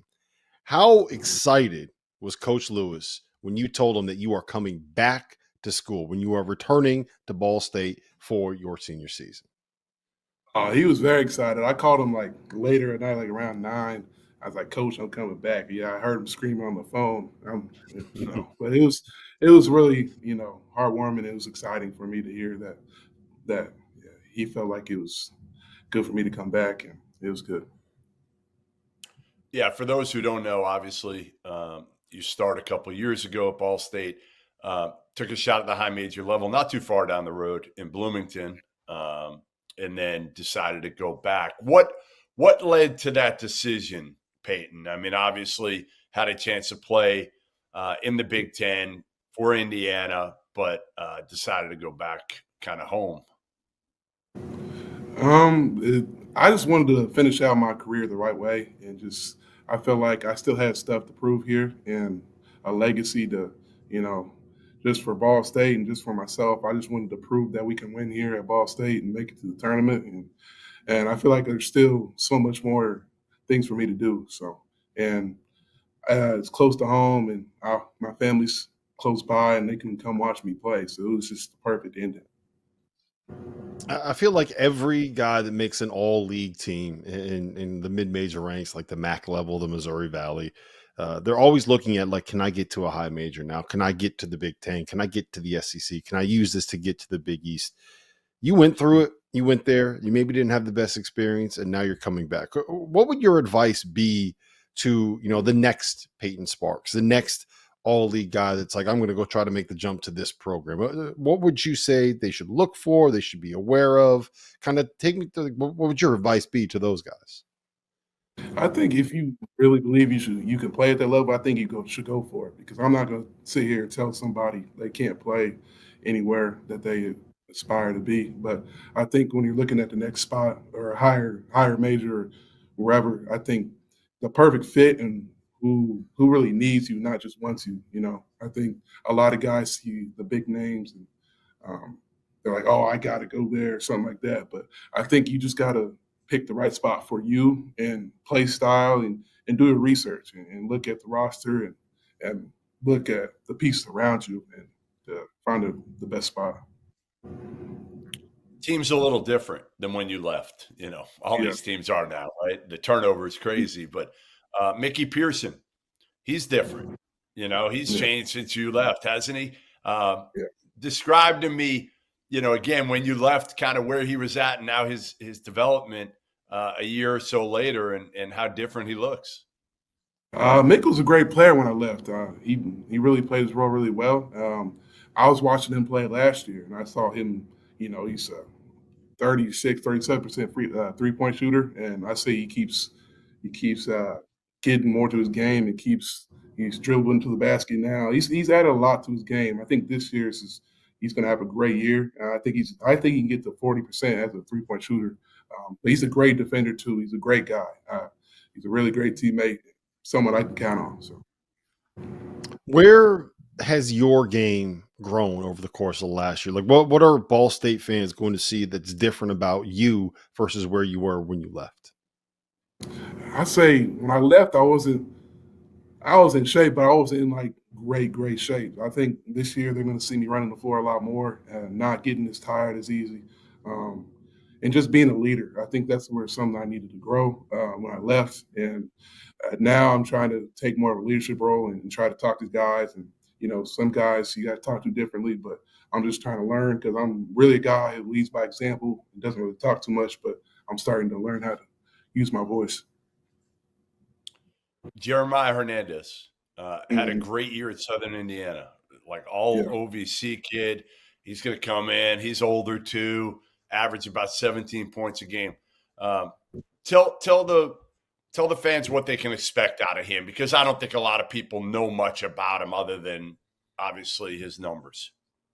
I mean, his numbers speak for himself. I think he's a great player, but I think people don't see he's a great passer in the pick and roll. I think he can get the offense flowing and get people in their spots and things like that. But I think he's a really good player, and I think he's going to help us a lot, tremendously. Of all these other newcomers, Wanzi Gorosito, I hope I got his name correct, Joey Hart, some of these freshmen, has anyone stood out? Is there anyone that maybe has been above what your expectations were when they committed? I think everybody. I didn't know what to expect coming back to a whole new team. I think everybody's shown me a lot. It's not just one guy. I feel like everybody is proved they belong, and I think we're going to have a really good team. So, yeah. Hey, Payton, my daughter goes to Indiana, so I'm in Bloomington a lot. Give me your favorite, the spot you're going to miss the most, upstairs pub. Like, give me a food spot that you're going to actually miss in Bloomington. Buffalo's for sure. I'm definitely gonna miss that. I love wings, so definitely gonna miss that spot. One of my favorites. Where's the best place to get wings in Muncie? Best place to get wings. Narrowing down some place. B-dubs or wings, etc. But that's it's just I got ripped on. Hey, I got killed, Payton, when I tweeted out that I went to B-dubs in Bloomington. Really? Right? Everybody killed me. But I tried to tell them, like, it was the only place. It was a Saturday afternoon. They had 3 TVs right next to each other. Upstairs pub didn't have that yet. So I got crushed, man. Crushed. Buffalo, it's just seating's just limited. So, like, there's not a lot of seating. But B-dubs, you can get a TV and watch the game or whatever. Yeah, exactly. I see where you're coming from. Yeah, don't give him credit. Yeah. I'm going to give him credit because that's cool. I mean, I would have done the same thing. Yeah. I mean, maybe the food might not be as good, but it's all about, for our job, it's all about getting a chance. Got to be able to watch 3 games at once, and they got to be right next to each other. I can't be looking like here. I gotta have them in front of me. Yeah. You know? What's been the best part of being back in Muncie, though? Has there been something that you're like, hey, you know what? I know I made the right decision. It just feels right. I think coming back, a lot of people are like, we're so happy you're back. We're so excited, or we can't wait for the season starting to come to games. I think that's the best feeling, that people still believe in you. And I feel like that's the best feeling. Yeah. Well, I mean, it's better being Payton on the court than on the bench too, right? I mean, that's another part of it. Like playing, you play college basketball to be on the court if you can. Where I know at Indiana you played some, but it wasn't the role that you were probably hoping for. Yeah, but I learned a lot. I think I saw the game from a different point of view too. I mean, I didn't play a lot, but I learned from Mike and I learned from all the coaches down there. So, I mean, I think I needed that to grow as a person and as a player. So, yeah. Well, listen, Payton, we appreciate you being here. Best of luck this season. We're happy that you're back at Ball State. I don't know if the other bigs in the conference are going to be as excited as we are, but look forward to seeing you return here and put up a big year. We'll be back with more on MAC Media Day coming up next.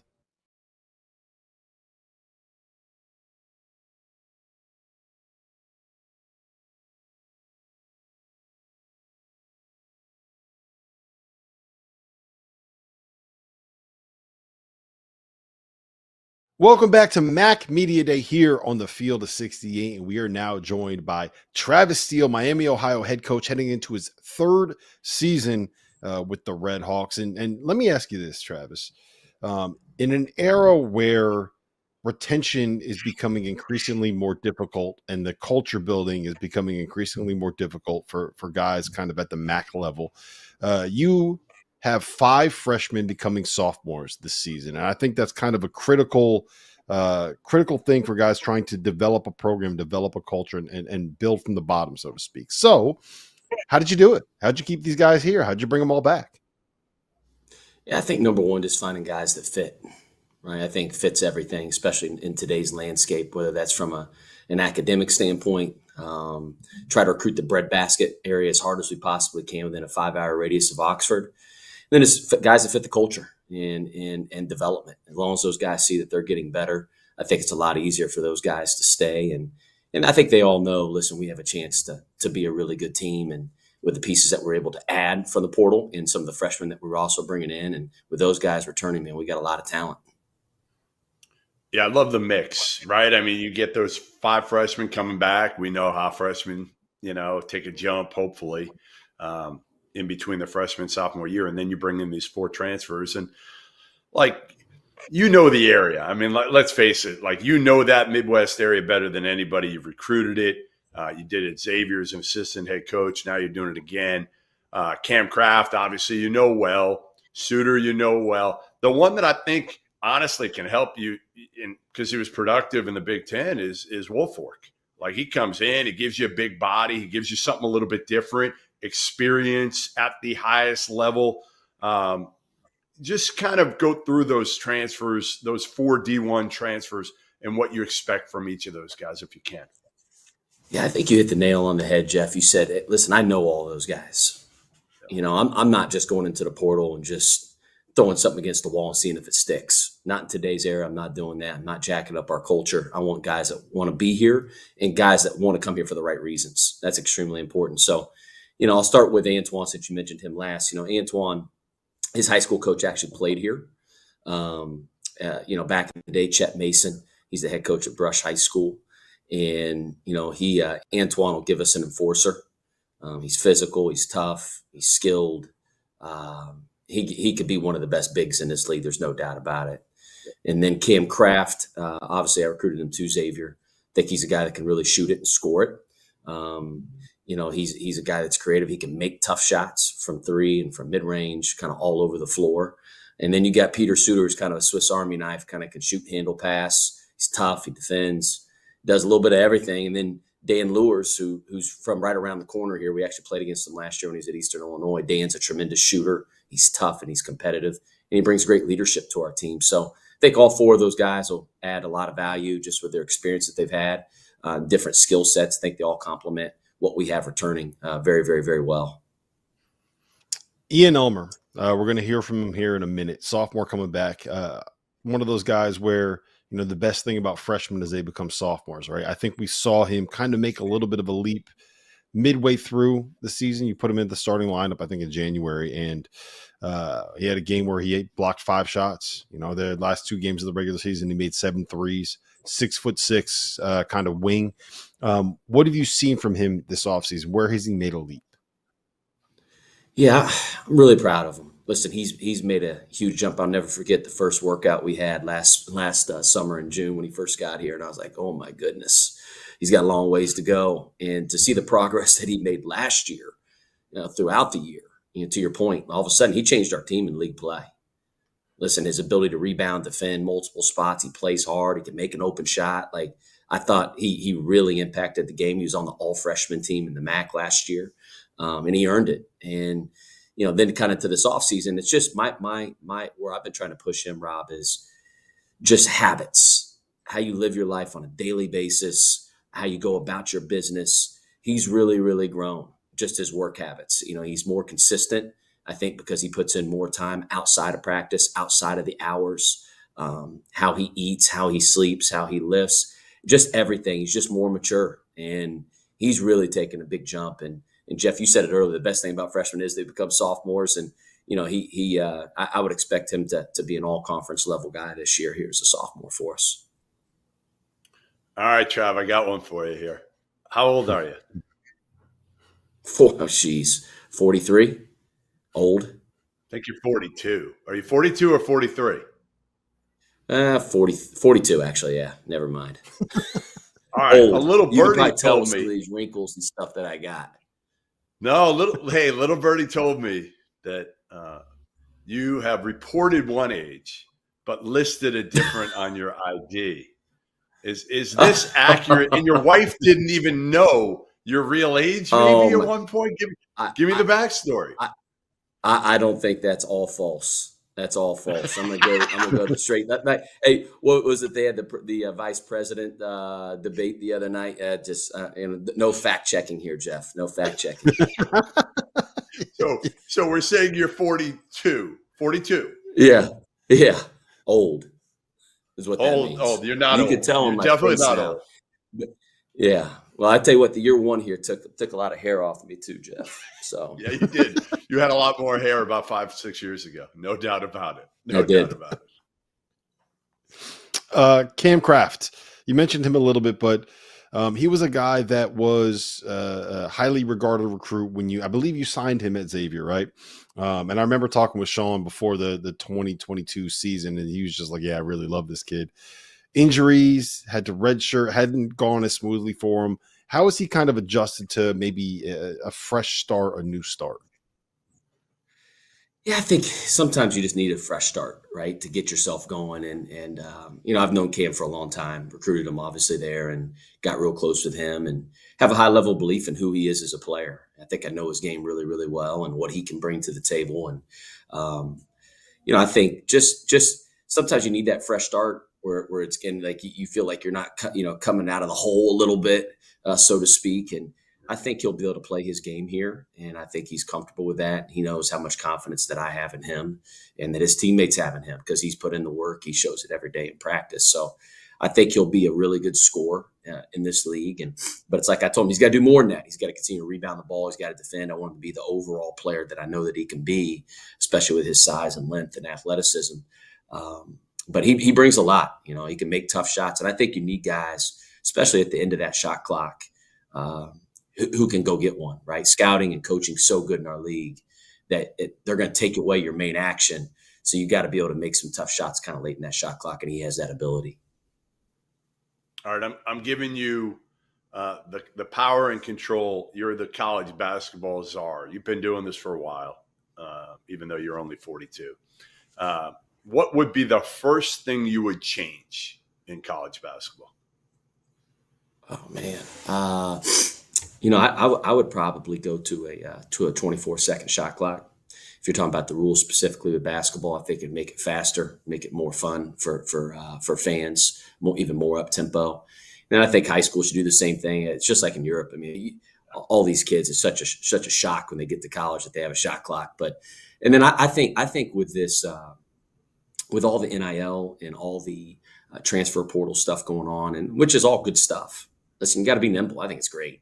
I love it personally, but I think you got to do multi-year deals, and there should be buyouts just like there are for coaches, right? So like if a young man wants to, Oregon wants to take, I forget what the kid they got from Toledo.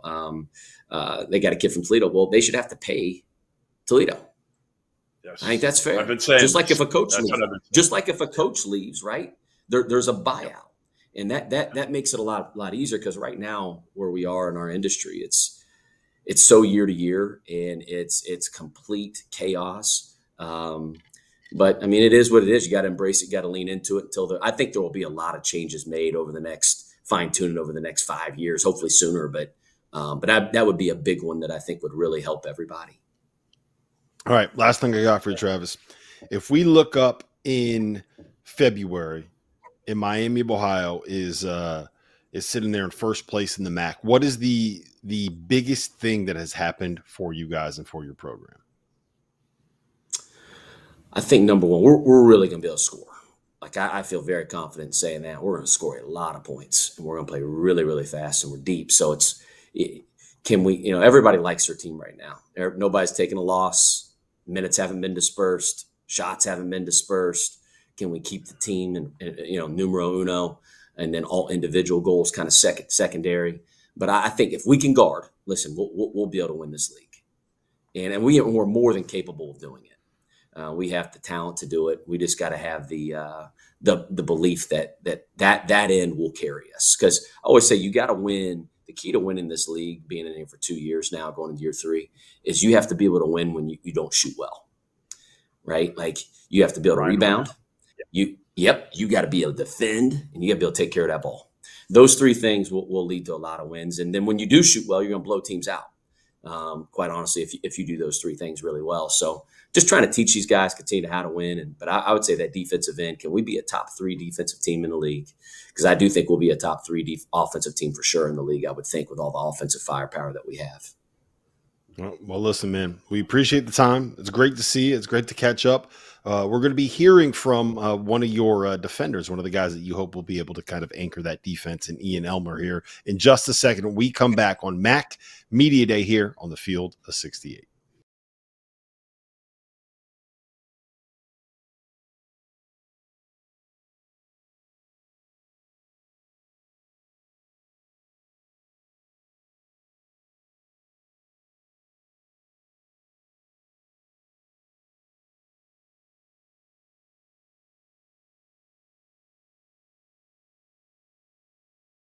Welcome back to MAC Media Day here on the Field of 68, and we are now joined by Miami, Ohio's Eian Elmer. Eian, last year you moved into the starting lineup in January, and you never left the starting lineup once you got there. You kind of saw a little bit of I don't want to call it a breakup, but you could see your improvement throughout the season. What have you done this offseason, and where's the next step of your game going to be this year? I'd say the biggest was just building like a base of consistent work. that's on and off the court. Like what I eat, how I sleep, get it in for treatment, and then, like the work I'm getting in. So like I've been working on ball handling and just expanding my offensive game. I love how 5 of you, Eian, all came in together last year, and 5 of you are still there. Like that just doesn't happen, in this age of college basketball because of the portal, frankly. Did you guys at all talk in the offseason about that, about the decision that, hey, you know what, we want to stick together and grow and see what we can do with this program rather than looking elsewhere?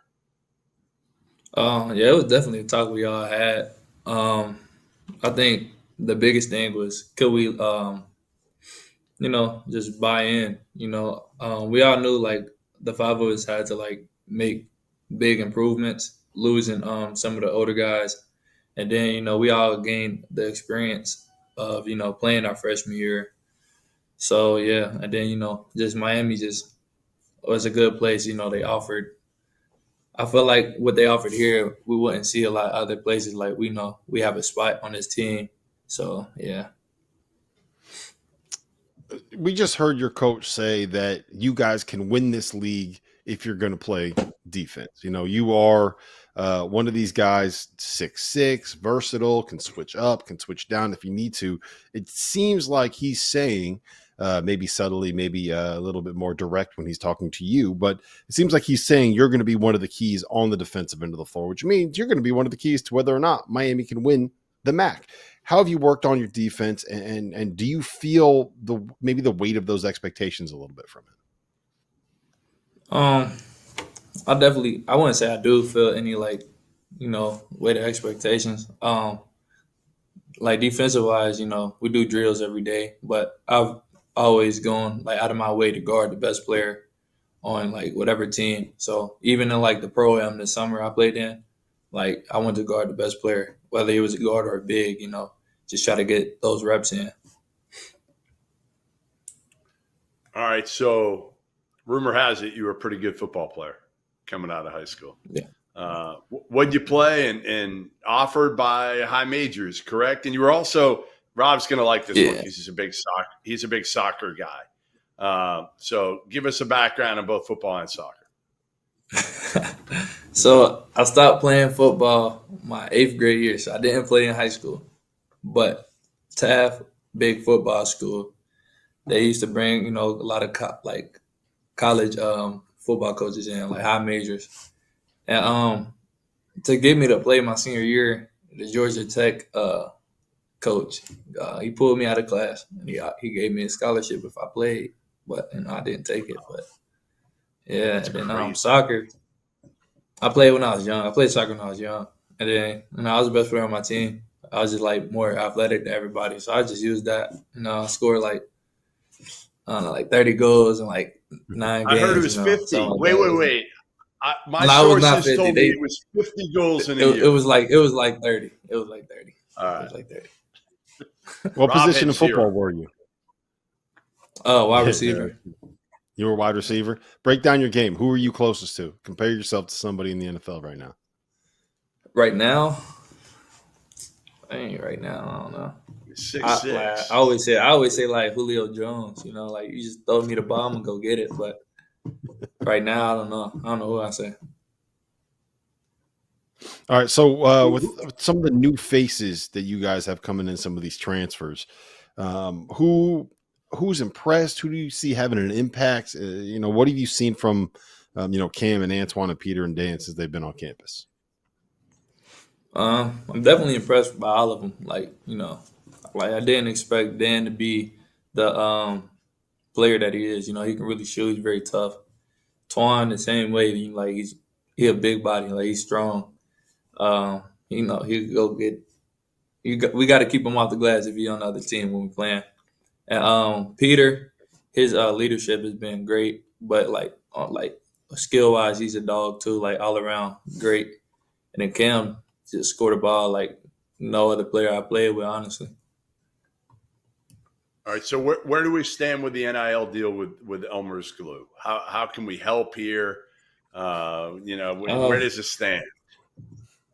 We ain't even got nothing started with him, but he started calling me that, so I feel like we need to get something going with Elmer School. Definitely.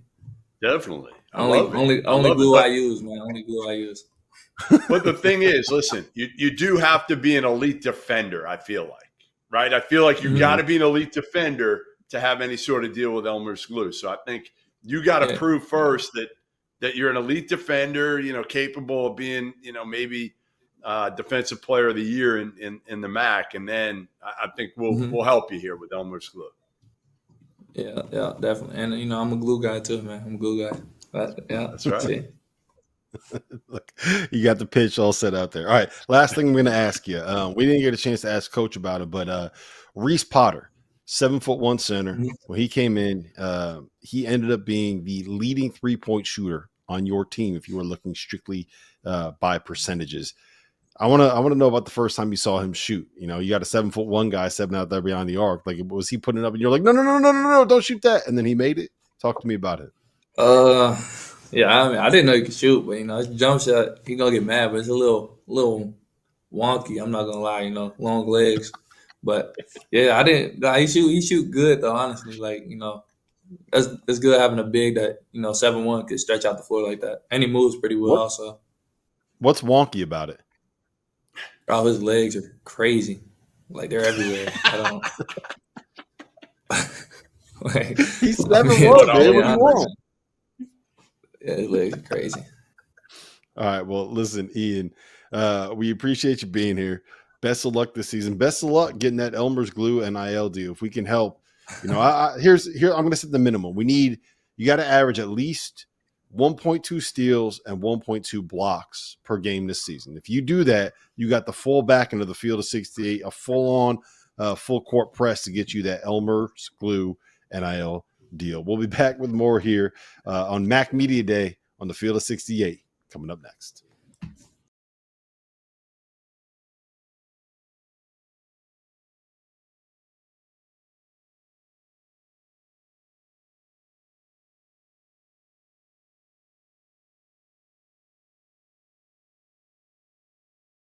Welcome back to Mac Media Day here on the field of 68. We are now joined by Bowling Green head coach Todd Simon. Todd, I'm going to give you a little factoid here. I don't know if you know this. Bowling Green last year was one of 10 teams in America to go from 20 losses to 20 wins. It was your first season as a head coach at Bowling Green, and you had 9 new guys. As the saying goes, it's the hope that kills you. Are you setting the bar too high for yourself as a coach? Are you giving yourself too much expectation for what you're going to be able to get done here this season? Well, hopefully not. Hopefully that's the standard, is our hope. Obviously, we were excited to be able to kind of get kind of that winning expectation in place, get that culture kind of going last year, kind of excited the fan base. I think we won 9 or 10 in a row at one point. And so it was good to kind of get the fans' trust back and get them filling the Stroh Center, which was a great environment. But yeah, that bar is high, and at this stage in my career, I don't want to lower that bar anymore. I've stubbed my toe on a bar a few times, and I don't want to do that again. You lost a couple key players, your top 2 scorers, but you bring a decent amount back, and then you went to the portal like most mid-major programs, well, every program right now these days, and got 4 guys, D1 transfers, including a kid from Michigan that I know a lot of people were high on when he came over to Ann Arbor from Lebanon, Yusuf Kayat. Tell me a little bit more about some of these transfers and what you expect from these 4 guys, how important they're going to be to being able to hopefully take you to that even next level. Yeah, the key was to having the retention of some very key, rotation, guys that provide and give our stability of the culture. So that's really started us off. We've got great leadership. Trey Thomas, Sam Towns, Dejan Humphrey, Greg Spurt. These guys have provided great leadership of what the expectation is. But then you go in the portal, and this is speeding up their process. Obviously, Yo-Yo Kayat, he had a fantastic summer. We know, Braylon Green, another guy that we knew when he was young. and didn't get a lot of time at Arizona State, and now he's got a kind of a chance to reinvent himself here, and he's had a good experience so far. And Derek Butler is a double-digit established player in our league. You know, we know what he is. He gave us fits when we played him, and we got a chance to add him to our back. You know, now we've got a couple double-digit scores in the backcourt in the MAC. You know, which is, you know, we feel really good about. And then you know, Will Exact comes from Utah. You know, he's just different. You know, he's 6'6", 235, 240 as a guard. You know, he can sit down guard 1 through 5. He's super, super talented. He was coming off of an injury last year, and he's dynamic. And a fifth guy, Marcus Johnson, who transferred from Division II Wheeling, is just one of the most unique players in Division I basketball this year. He's 6'7", you know, pushing up towards, you know, 290, 300, and shoots 45 from 3 and 90 from the free throw line. He's just a big point guard that you have to reimagine when you watch him. So we feel really good about that group of guys that be impact transfers. Yeah, I wanted to ask you about Marcus because it feels like that's the kind of player where if you get creative, you can really have someone that's going to be effective on your hands, because a lot of teams aren't used to seeing a guy that's his height, his size, with his shooting ability and that kind of skill set. Yeah, and for how we play, last year we had to, you know, make the decision to, you know, figure out a different playing style because we couldn't shoot. You know, and we've been a hallmark of ours has been we've been in elite offensive teams at our previous stop, and tempo and trying to be toward the top of the nation in scoring, and we didn't have much shooting. So, you know, particularly the big spots, we like to have 5 threats on the floor. Him and Preston Squire give us 2 really, really lethal 5s from the arc. And both those guys, imagine, will be over 40 from 3. So it changes your schemes. You're going to have to be very intentional in how you guard these guys. Otherwise, you know, our first game in Europe, you know, we played against a couple good teams, and, you know, they got 11 threes up between the 2 of them and made 5 and changed all the coverages for our opponent. So they're unique. We'll move them all over the floor. We'll use them in different ways. They'll be in ball screens as handlers, as shooters. It's a unique way to play, and we're excited to be able to do it. Yeah, so you mentioned you went to Europe this past summer in early August. You went to Germany, Czech Republic. I got 2 things for you. All right, one's going to be easy. The first one is just going to be, give me the thing you learned about your team. Give me the number 1 thing that you learned about your team on this trip that you did not know coming in. And then number 2, going to be a little more difficult for you. Well, number 1, you know, we had some good opponents. So we were not sure what to expect, didn't do a whole lot of prep going into it, and both ended up being very good teams, very good environments. But what I learned is we have another gear competitively, and when we needed to turn it on, we could. You know, we could get many stops. We're much more athletic, we're much longer, much better defensively, just, you know, with better depth right now. So when we needed to, we had about 10 different guys that we could go to impact the game, and that competitiveness showed and that depth showed in those games. Are you nervous about the next part? Yeah, you got me nervous. Good. Dosser loves when I get coaches squirming a little bit. All right, so when you take these guys on these trips, it's not just about on the court, it's about educational, you know, and that's important, right? We retain, we go places, and they learn things. Well, I want to see how much you learned about this trip. And you went to the Prague Castle, and I'm going to hit you with 3 questions about the Prague Castle, and we're going to see how much you retained from your trip to the Prague Castle. Which century was it founded, Todd Simon? I'm going to say 10th century. Close. You're close. 9th. That's not bad. That's not bad. I was in the ballpark. Okay, there you go. Who founded the castle, Todd? Who founded the castle? John C. Prague? That's a good question. I don't know. Ferdinand I. Habsburg. The That's my castle second was thought. actually started. This is interesting. I read about it a little bit, did my research. The castle was started in 1344. Then it was paused in 1419. Why? And I'm gonna say a war. Look at this. The Hussite Wars. Wow. Yes. Todd, I'm impressed. I put the phone down maybe for a few minutes of the tour. I think I was dialed in. You were paying attention. Good job. All right, get it back to basketball, Rob. What do we got? Well, I was just going to ask you, when you have this many new faces, how valuable are those? You get the extra practices, you get that kind of team bonding experience, you get to go out and hang out and learn about castles when you're in the Czech Republic. How valuable was kind of just that time together? I mean, 100 out of 100 value. I mean, it just was absolutely spectacular. I mean, you have 10 new faces, like you said, and those 10 practices were a grind. We made it very difficult. There were long days, and we really had as much in as possible. So our deal was, we might not be able to replicate the experience of playing together and all this stuff, but we can try to fast forward our timeline. So here on October 1, we have everything in and rehearsed and worked on and really could play a game tomorrow. And a lot of that is attributed to the summer.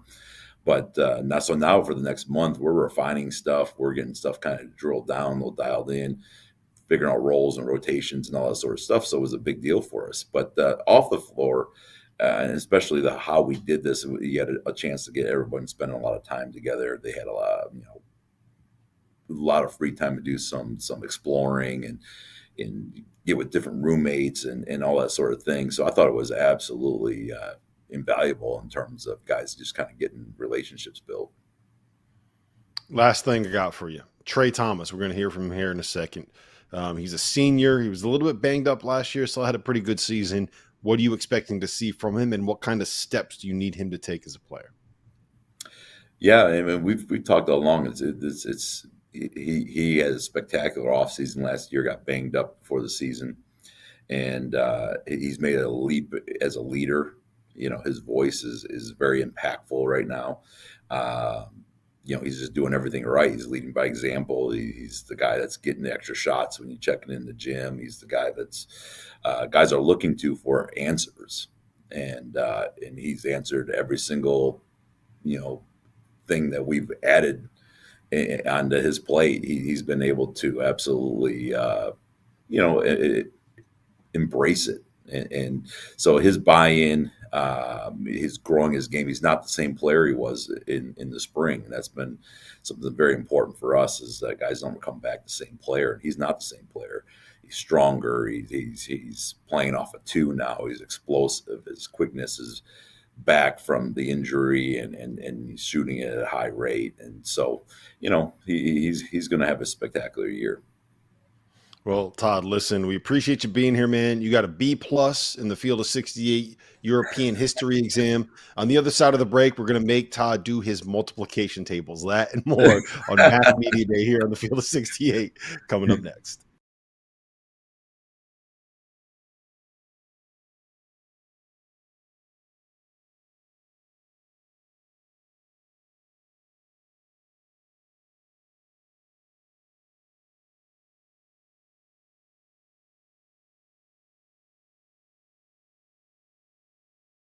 Welcome back to Mac Media Day here on the field of 68, and we are now joined by Bowling Green point guard Trey Thomas. Trey, first and foremost, man, Todd was just telling us you were a little bit banged up last year. How are you feeling? Are you healthy? Are you ready to kind of be back to 100% this season? Yeah, I'm looking forward to that for sure. I really spent this off season just working on my body, recovering from the injury, but also like building back those muscles that I had lost last year. So I'm really excited. I'm at as close to 100% as I'm going to get, so I'm ready. How much did it help you, Trey, the 3 years at Vanderbilt? I know you probably didn't have as much of a role as you would have liked there, but how much did it help you now being in the MAC? It helped me a lot, I learned from a lot of veteran guys, a lot of veteran coaches. Scottie Pippen Jr. I really took a step behind him and just watch how he played the game, how he went about his day, how just how he led as a point guard. So I learned a lot from him. And then Coach Stagg, as an NBA guy, he taught us a lot, and all the assistants that we had there just taught us a lot. So I was really just a sponge there. I learned so much that I'm teaching guys today. You got 9 new faces coming into the program this year. You're one of the returnees. You're one of the old guys on the roster, right? You're a 5th-year player. Yeah. What are you doing to try to kind of help some of these new additions acclimate to this level? You got some freshmen, you got some JUCO guys coming into Division I for the first time. Like, how do you kind of help them get ready for college basketball in this leadership role? Big thing for me this summer was just having a bigger voice. Lead them by, talking to these guys, telling them what to do, where to go, how to be successful, not just in college, but also in this program that we have. Last year, I kind of was not really used to the system, so I kind of just led by example. But this year, I feel like my voice is very powerful, and just the way I'm able to lead in a practice, whether on the defensive, offensive role, then also just lead off the court by, showing guys how to schedule, when to get in the gym, when not to get in the gym, recovery, stuff like that. So just having a bigger voice is how I'm able to help these guys this summer. You got you and Jason back as starters. Couple more guys coming off the bench that are back. But give me somebody, because coaches won't do this, but you players will generally. Give me somebody that's looked really good in the offseason that maybe people don't know about, but they will soon. Somebody we got a lot of guys. I'm gonna give you a couple. I'm gonna give you about 3. I'm gonna give you 3. Okay. Marcus, he's been looking real good this summer, and I don't think people really know his story and what he's done in the past. So Marcus for sure.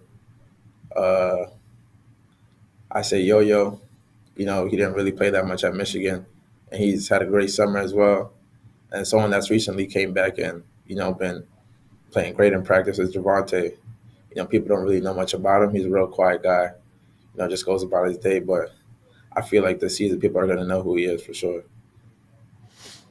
Talk to us about Yo-Yo, because he was a guy that came in with a certain level of expectation because of some of the stuff that he did, internationally before he got to Michigan. It obviously didn't really work out there, but he was playing with the national team again over the summer. We saw some highlights from that.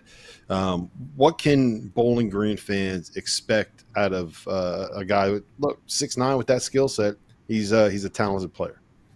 Yeah, Yo-Yo's a great player. Great scorer at will. And he's a competitor. He's going to go at it every day, every game we have. Whether he's banged up, not banged up, he's going to go at it. He's not going to shy down. He's always in the gym getting shots up. So you're just going to expect a competitor that can score the ball and can also guard. He's made leaps and bounds this summer, not just in, guarding the ball, but, having a bigger voice as well, even as a new guy coming in. He's trying to lead younger guys as well. So competitor that can score the ball, leader, he's going to do it all for us.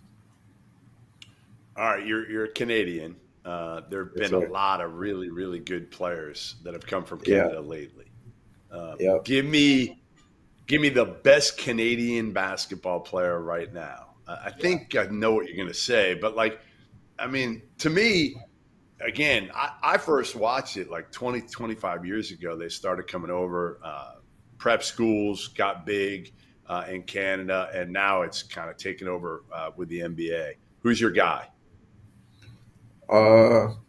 I'd say Shai Gilgeous-Alexander. Yeah, he's really good. Why? Break down his game. What do you like about him? Just the way he plays at his own speed. He never gets sped up. He can score the ball. Last year he averaged 30, with probably shooting 1-3 a game, and that's kind of hard in 2024.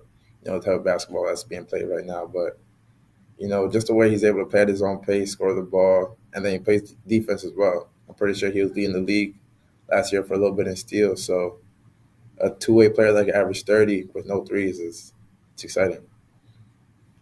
All right, last thing I got for you. If we look up in February and Bowling Green is first place, second place in the MAC, competing for a conference championship, looking at getting 20 wins again. What's the most important thing that has to happen for you guys? What's the biggest thing?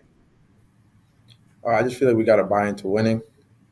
We got a whole lot of talented players, and I feel like on teams I had in the past with a lot of talented players, there were a couple guys that were like on their own schedule. They just wanted to get theirs and stuff like that. But I feel like if this team that we have this year just keeps winning the main thing and just focuses on everybody, I feel like everybody has the same goal at hand. So just focuses on winning.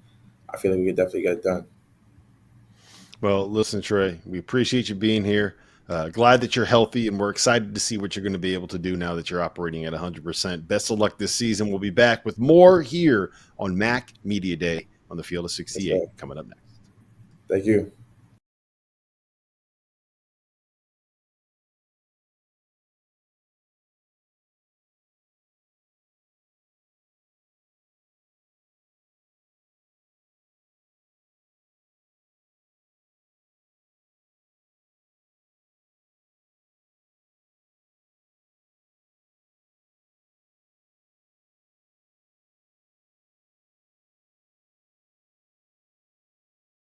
Now let me welcome on to MAC Media Day here on the Field of 68, Rob Senderoff, Kent State head coach. And Rob, we're just going to get right into it, man. The way that last season ended was about as heartbreaking of a loss as I think anyone can take. How do you bounce back from that? How do you get your team to bounce back for that? How do you react to that? Like, how do you flip something like that into motivation for the next year? Hey, first of all, he had a full head of hair before that game. Right. Yeah. Listen, I didn't have a full head of hair before that game, but what little I had, I guess, may be gone after that. Yeah, that's a tough one. It's certainly a tough game and something that it'll live with me personally forever. But, at some point you got to move on and move forward to the next season. With the way things work in college basketball, we had to move on pretty quickly in terms of, retooling our roster and, recruiting and getting our next team ready. But certainly with the guys that return, and we have a lot of them that chose to return, that's a motivating factor leading into this season. We have been in the conference championship game 3 straight years. And it's only happened 5 times in league history.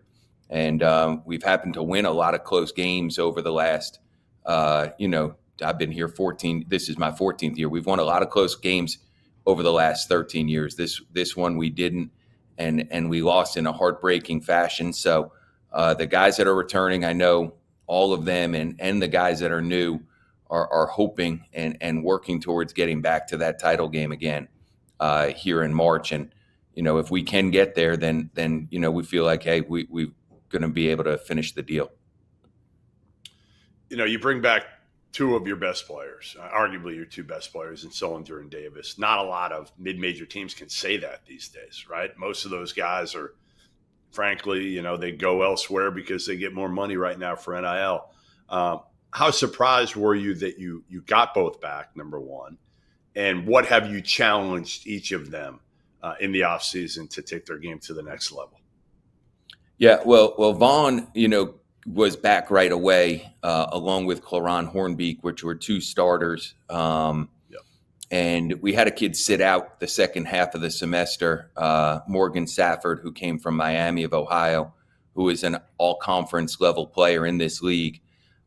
So with those 3 guys back, we felt like we had a really good foundation, along with some of the younger guys. Jalin just came back in August. He actually not only went into the transfer portal, but, signed and went to summer school down at Furman. And, for a variety of reasons, decided that he wanted to come back to Kent. And, me and him had a couple conversations. So now he's back with us this year.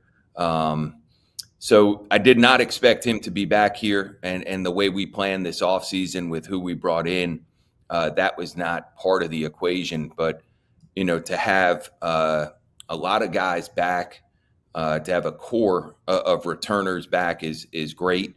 The kids that we brought in, freshmen and transfers, are all really, really hungry, tough, hard-nosed kids that have bought into, what we're trying to do here as a program and how we play. And it's actually been a ton of fun. This has been about as much fun as I've had, and we haven't played a game yet, so it's easy to have fun until you play games. But even with that, about as much fun as I've had here in a long time getting ourselves ready, because it's great to be in the gym with these guys. And we have a commonality of how we prepare and how we're working every day that brings a lot of enjoyment from a coach's standpoint. Yeah, you kind of mentioned Morgan Safford there. He was the one that I circled when looking at your rosters here, because you mentioned he's an all-conference guy. He averaged 15 points a game in 22-23 in the MAC. So he understands what it takes to win in this league. He understands what it takes to compete in this league. And you're kind of getting a plug-and-play 23-year-old fifth-year grad transfer there. You got to be excited about him. What have you seen from him in the offseason, and how important was it to kind of get that, was an extra 6 months maybe when he comes in during the semester to kind of get him acclimated? Yeah. I think that makes a huge difference. The fact that he was here. So he enrolled in December of last year, practiced every day in the spring. So to me, while he is a one-year player, when you have that extra 6 months and entire practice and going through games and seeing everything and how things are done here, he to me is not a newcomer. He's been here a while, and I know it's not 5 years like Vaughn, but he's been here enough to know how we do things, how things operate, the expectation of what the coaches want and what the program sort of requires. And he's a very, very good player. He's one of the better players in the conference for sure. He's already shown that. Now, he's had a little bit of a layoff because he didn't play this past year. But I know he's really hungry to go out there this senior year for him and show what he can do. All right. So in my next lifetime, I want to be Rob Senderoff, because no, you don't. In the off season, I mean, who's got a better life than Coach Sendy, right? Like, you're going to a Pearl Jam concert one day, you're going to the Kentucky Derby another day. But I want to go back to, like, you going out on a summer vacation in Wyoming here. And we got a picture of this that we can show. Oh, do you? Look at this. Look at this guy fly fishing, riding horses in Wyoming. Like, what is – come on, you did not stay on that horse. You know what? I don't know who got you that photo, but whoever did, I need to find that one out. I got a couple guys that I think I know who it could be. I went on vacation with my family to Yellowstone. Unbelievable. Probably one of the best things, if not the best thing I've ever done. And seeing the bison was my favorite part. You drive down a road and there's literally hundreds and hundreds of bison on the side of the street walking right in front of you. Of course, that's not the photo that gets sent to you of me watching the bison. The photo gets sent to you of me riding a horse. It was really, really cool for me and my family. It was a lot of fun. You know what? We all of us as coaches, and you guys who are in the media covering this is a 24-hour day, 7-day-a-week job. It used to be that there was some off season. Now you have these 2 14-day windows where it's like, blackout windows. Now you guys still probably have to cover everything during that time. I was away in Wyoming for 8 of those 14 days in August, and had a blast. We stayed at a place where I had to make my own fire at night to keep. How did that go? That did not go well at all. These are things that I have no experience at whatsoever, and that was a one and done, like a one and done. I will not do it again, but I would go back to see those bison. That was about as cool a thing as I've ever done in my life. Like I said, I'm glad you got that photo to embarrass me. Well done, Jeff. Well done. Pearl Jam. Are they number one on your list of bands that you would go see? Are they No, number number one? Who ranks above No. them, if anybody? No, nobody ranks above them. Nobody. Okay. You say coming on the field of 68 is like a religious experience. Going to see them at Madison Square Garden, and it is like a religious experience. And those who have gone to shows can attest to that. That's about as awesome and as fun an environment. You got 20,000 people all standing, screaming. My players know I really enjoy them too. I do not make them. The aux is never my music. It's always their music. But at some point maybe I'll play a couple tunes for those guys. But it's a lot of fun. That's one of the things I like to do when possible. So in the off season, this September actually, I went recruiting in Massachusetts and saw them play in Fenway the night before I went to see a kid as well. All right. So here's the last question I got for you, Rob. What was the more difficult thing for you to do? Go from having the 41st ranked defense to the 193rd ranked defense in college basketball last season, or trying to figure out what Eddie Vedder is actually saying in any of those Pearl Jam songs the first time you hear it? Yeah. Well, that was going back to the basketball thing. That last year I would call a defensive anomaly. I hope it was a defensive anomaly for us. One of the things we've hung our hat on here for a long time is how we defend and how we compete on that side of the floor. There was a variety of reasons why we weren't as good defensively as we had been the prior few years. I think we were first or second in the league for each of the 3 prior seasons. You had Vaughn on before, so he's now been here 4 years. His first 3, I think we were first or second in the league in defense. This past year, we were one of the bottom teams. So we've really worked to try to fix that in terms of some of it being personnel dictated, but some of it also being coach dictated, and how demanding we are for what our standard is, and making sure we live up to that. So to put that on the players is not fair at all and not accurate. So we've tried to do a better job here in the off season. We spent September in particular really working on our terminology, what we do, why we do it, how we do it. And now here, starting in practice, just about every day has been a defensive first, in terms of where we're focusing our energy, defense first, in terms of our focus and commitment in terms of energy wise on that side of the ball. And hopefully, you'll see us get back to what we think we're supposed to be and what we pride ourselves on that end of the floor. So we obviously have a challenging non-conference schedule, but the hope is that by the time we get to league play, we'll have what we need in place to be successful in the conference, and it's going to be a very good conference. Mm-hmm. All right. Well, Rob, listen, we appreciate the time.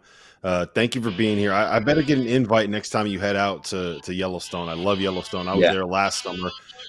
We went fishing down there. Goodman's going to get this. Are you trying to play music over there? Goodman? Is that what's going on? Yeah, that's good.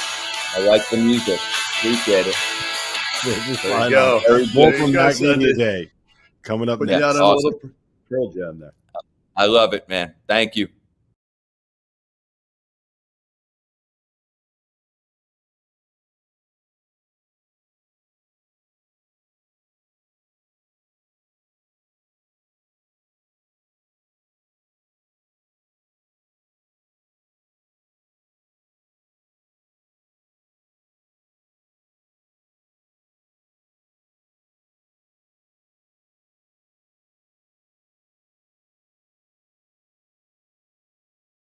Welcome back to Mac Media Day here on the field of 68, and we are now joined by Kent State guard VonCameron Davis, fresh off of a 13.8 points per game season as a senior. You are now what we call a super senior. Do you feel like a super senior, VonCameron?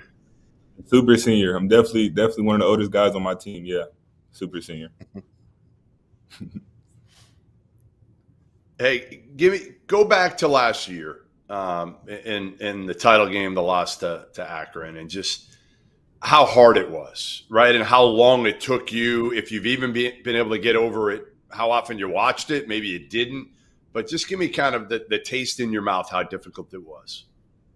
It was definitely a very, very, very, very hard pill to swallow. I've been in the MAC championship for 4 out of my 5 years. 3 out of my 4 or 5 years so far at Kent. So I'm definitely considered a winner.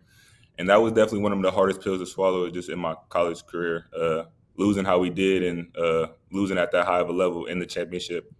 But it's definitely set high, very high, just standards for this year and what we want to accomplish this year, and definitely what we're working towards this year. And that's ultimately to get back to the MAC championship and get to the NCAA tournament. In this day and age in college basketball, if you have a guy that has graduated, has a chance to be a grad transfer, can transfer and be eligible immediately, can enter the portal, can cash in on NIL, generally speaking, those players tend to leave. You didn't leave. In fact, you are heading into your 5th season at Kent State, which is kind of a minor miracle. Like, this doesn't really happen. You entered the portal. You decided to come back to school. Like, you are, to me, one of the rare things and one of the special things in college basketball this year. Why are you back at Kent State? I'm back at Kent State not only because of my head coach, Coach Cindy, but also the whole staff, the players that ultimately came back and are new guys, and ultimately just the tradition and just the family atmosphere Kent State brings. And I guess I'm just a flash for life, and I love that. I love that for myself. So I love that, man. I love that. Loyalty is a lost art in college basketball. All right, so I got a couple things for you here, VonCameron. First of all, take me back to your first game there. And by the way, listen, you're the only Mr. Basketball ever to play at Kent State, for those who don't know that. But your first game there, Senderoff puts you in the game, and I believe you were yanked. I don't know how many seconds into when you went in the game. It was like, 20, 25 seconds, and then you didn't play again. What are you thinking at that moment? A lot of things going through my head. Am I good enough to play in college? Am I not playing hard enough for my coach? Like, what am I not doing? But just after repeated reps, going to practice every day, because my situation, I was a COVID kid, so I didn't get a summer of my freshman year. I didn't get a summer. I didn't get the workouts. We jumped right into practice, 5s. We just going. And Kent State is a very different team to play for. We play hard. We play physical. We play with force. So me just having to adapt to that took me a little longer, I think, just in my journey here. So I was definitely feeling that type of way, but I know if you just keep your head, my assistant at the time, Coach Jules Sellinger, he just told me to keep my head down and just keep grinding, and your time would definitely come. I'd love to know what you were muttering under your breath at Coach Senderoff at that moment when he pulled you 20 seconds into it. I'm not going to ask you because I don't want to get you in trouble here, but I could only imagine what it was as a freshman at that point. All right, I got a couple more quick things for you here. You are a unicorn in the sense that you are the only player that I've ever heard of that sprained his ankle in a conditioning run, tripping on a cone. Is that true? That is true. What happened? What do you mean? You fell over the cone and you were out for like how long? What happened here? Come on, man. I was out for probably like a week and a half, maybe almost 2 weeks. But I definitely went out when me and Coach Cindy, we have this little deal. I got to get taped every time I do anything. I do have a bad ankle, so got to make sure I'm stay taped, conditioning, live play, whatever. Just got to make sure I stay taped. That actually makes a lot of sense. The old guy on the roster sprains his ankle on a cone. That makes a lot of sense. A lot of the boxes are getting checked there. All right, let me finish with this kind of 3-pack with a good one. All right, so you're nicknamed I-95. I love the reason why. Explain it to people. I-95, my coach told me, Coach Jim Kristin, one of our assistants from last year made it up. Just how I guess I was being really efficient in the tournament, our last 3 games, and probably closer to the end of the season, I was being very, very efficient. I was getting my guys involved. I was kind of getting the offense generated, passing, scoring, rebounding also. So just my coach said, just throw it in the Vaughn. You feel me? I-95, you're going to get the job done. I'm going to get the job done for my teammates. And that's it for real. Yeah, I think it was basically because I-95, it goes straight and there's no detours. Yeah. And Senderoff said when we played through VonCameron, it's a straight path to winning games. That's a pretty good compliment. For sure. All right, last thing I got for you, VonCameron. In 2023, you guys make the tournament. You finish as a top 40 team in America defensively on KenPom.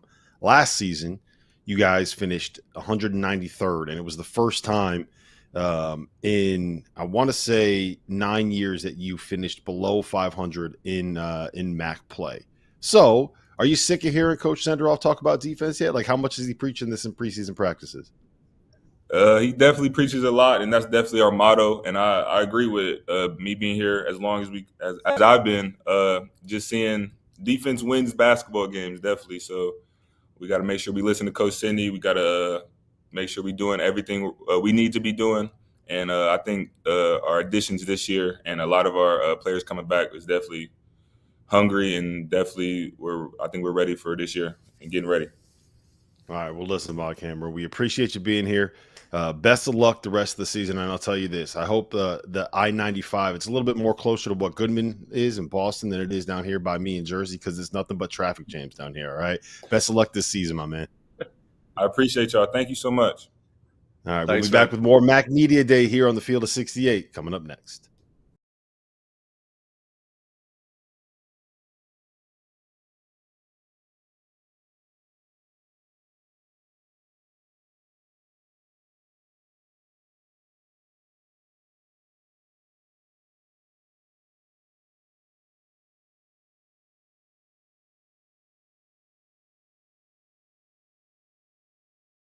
Welcome back to MAC Media Day here on the Field of 68, and we are now joined by Toledo head coach Todd Kowalczyk. And Todd, I'm just going to say it. I think that you guys have been, over the course of the last 4 years, the best mid-major program in college basketball. You are, I don't even know if you know this, the only team in America to win 4 straight outright regular season titles. How have you done it in an era where turnover and roster movement and the portal and the NIL, and you guys have been hit by that as well, and have still maintained this level of success? How?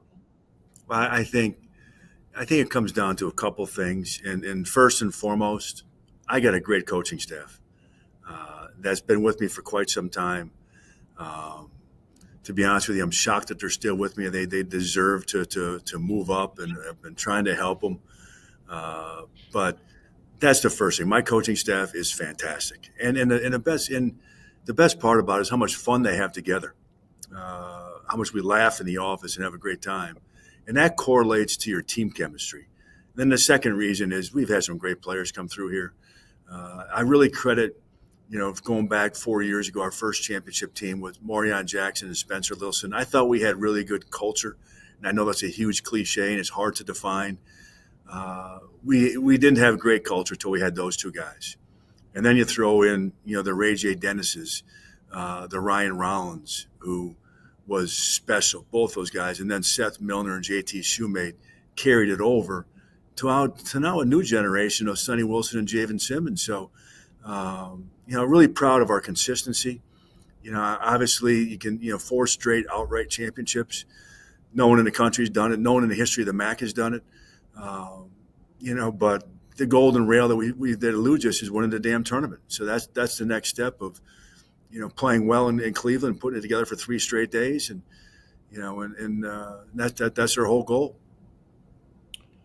Todd, are you numb almost to losing some of these guys to high majors? I mean, it's going on everywhere, but you guys have been hit hard. I mean, you've been hit hard. Really good players, like you said, Jackson, Rollins, Dennis, and there's not much you can do. I mean, let's face it. These days, it's a rarity to be able to keep these kids because of NIL and how it's exploded, especially over last year. You lose 3 of your top players. I mean, Xavier, Oregon State. Like, are you numb or does it? I assume it still gets frustrating to you in April and in May there. I've changed, Jeff, and I give my staff credit for helping me change. You know, sometimes when you're a veteran head coach, change is difficult, and they kept on preaching to me, "Hey, Todd, if we have a good player that stays for 2 years, be thankful." And I was one of the first that said that nationally. Hey, you know, maybe we'd start telling our recruits, "Hey, you put in 2 great years for us. You know, you can, whatever we give you NIL wise, you're probably going to put a 0 on the back end of it, going to someplace else." And that's essentially what's happened. It's true. I mean, so how do you tell Dante Maddox and Raheem Moss and Tyler Cochran not to take that type of payday? Now, I may argue that, you know, staying here might be better for their future of getting to the NBA. And I'll even, you know, throw Ray J. Dennis in that mix. Ray J is one of the greatest players I've ever been around, maybe the best player I've ever coached. And just I think so highly of him, I'm going to hire him someday. He's that good of a person. And that says a lot about hiring somebody that left your program. But anyways, he left. He didn't leave for the NIL money. He'd be the first. He just left because, you know, he thought he had better opportunity to showcase his skills for the NBA scouts. That, I would argue, is maybe not necessarily the case. Maybe he had a better chance to get drafted from Toledo, being a 2-time player of the year, win the league again, you know, instead of being just a regular guy. Now, I thought he was the best player at Baylor last year, and I think, you know, their staff would probably tell you he was. Maybe not the most talented, but probably their best player. But I'm not numb of it, Jeff. I'm accepting of it. But please give me 2 years, guys. Give me 2 years, not 1. Just give me 2. Yeah. All right. Well, you have a couple guys that are heading into their second year, in Javan Simmons and Sonny Wilson. Where have you seen development from them? Where have they taken a step over the course of maybe the spring and the summer and the fall? And what can we expect to see from them as sophomores this year? Well, Javan was unanimous freshman of the year. I don't know if I've been in the league where it was unanimous. Unanimous freshman of the year and well-deserved. And he got that because he redshirted his first year, and he got better. He watched Seth Milner and JT Shoebate and how they worked. And his Sonny Wilson, his competition for freshman of the year was Javan Simmons. That's why Sonny, but they both started. They both played heavy minutes. I think, you know, I'm not saying anything that our opposition doesn't realize, but their weaknesses was 3-point shooting. And they worked extremely hard this offseason to correct that. So look for them to be improved. That's still not going to be their strength, but they're improved. You know, and we need to stretch the floor. I thought last year's team, even though our offensive numbers were really good, it was not as good of an offensive team that we've had as we had in the past. Well, you said you want to shoot more threes this year, right? I mean, that's Yes. one of your big things this year. If you can do that, I mean, obviously the game has changed. If you're not shooting threes, you're probably not having. I mean, you guys you shot them. You were efficient last year. You just didn't Correct. shoot as many as you probably wanted to. Correct. Correct. And I don't think we were a very good 3-point shooting team. That's why we only took good ones. This year's team's a much better 3-point shooting team. You know, and I think that we need to shoot more of them. And you talk about how the game has changed. I just so firmly believe, and I know I anger some of our veteran older alums or older fans. I say the game today is in a better place than it ever has been. Players today are by far better than they were 20, 30, 40 years ago. And you know what? Coaches are too, because of technology. You know, because of the accessibility we have to international basketball and NBA basketball. The greatest coaches in the world are in the NBA. So I study them as much as I possibly can. But I love the changes, and it suits how we've played during my entire 22-year career. I like skilled guys. You got a couple transfers coming in this year from the MAC. You got Seth Hubbard, leading returning scorer in the MAC, transferring in from Western Michigan, and Isaiah Adams coming over from Buffalo. Kind of a versatile 6'6", you know, all around, do it all kind of a guy. How important is it to get players transferring in that have that experience already? Like the MAC is a very, very good league, a well-coached league. Everybody kind of knows each other, right? You know what teams are going to do. When you have someone that has gone through it, for 1, 2, 3 seasons. How valuable is that for you? Well, Rob, I think there's a couple different things you can approach with the portal.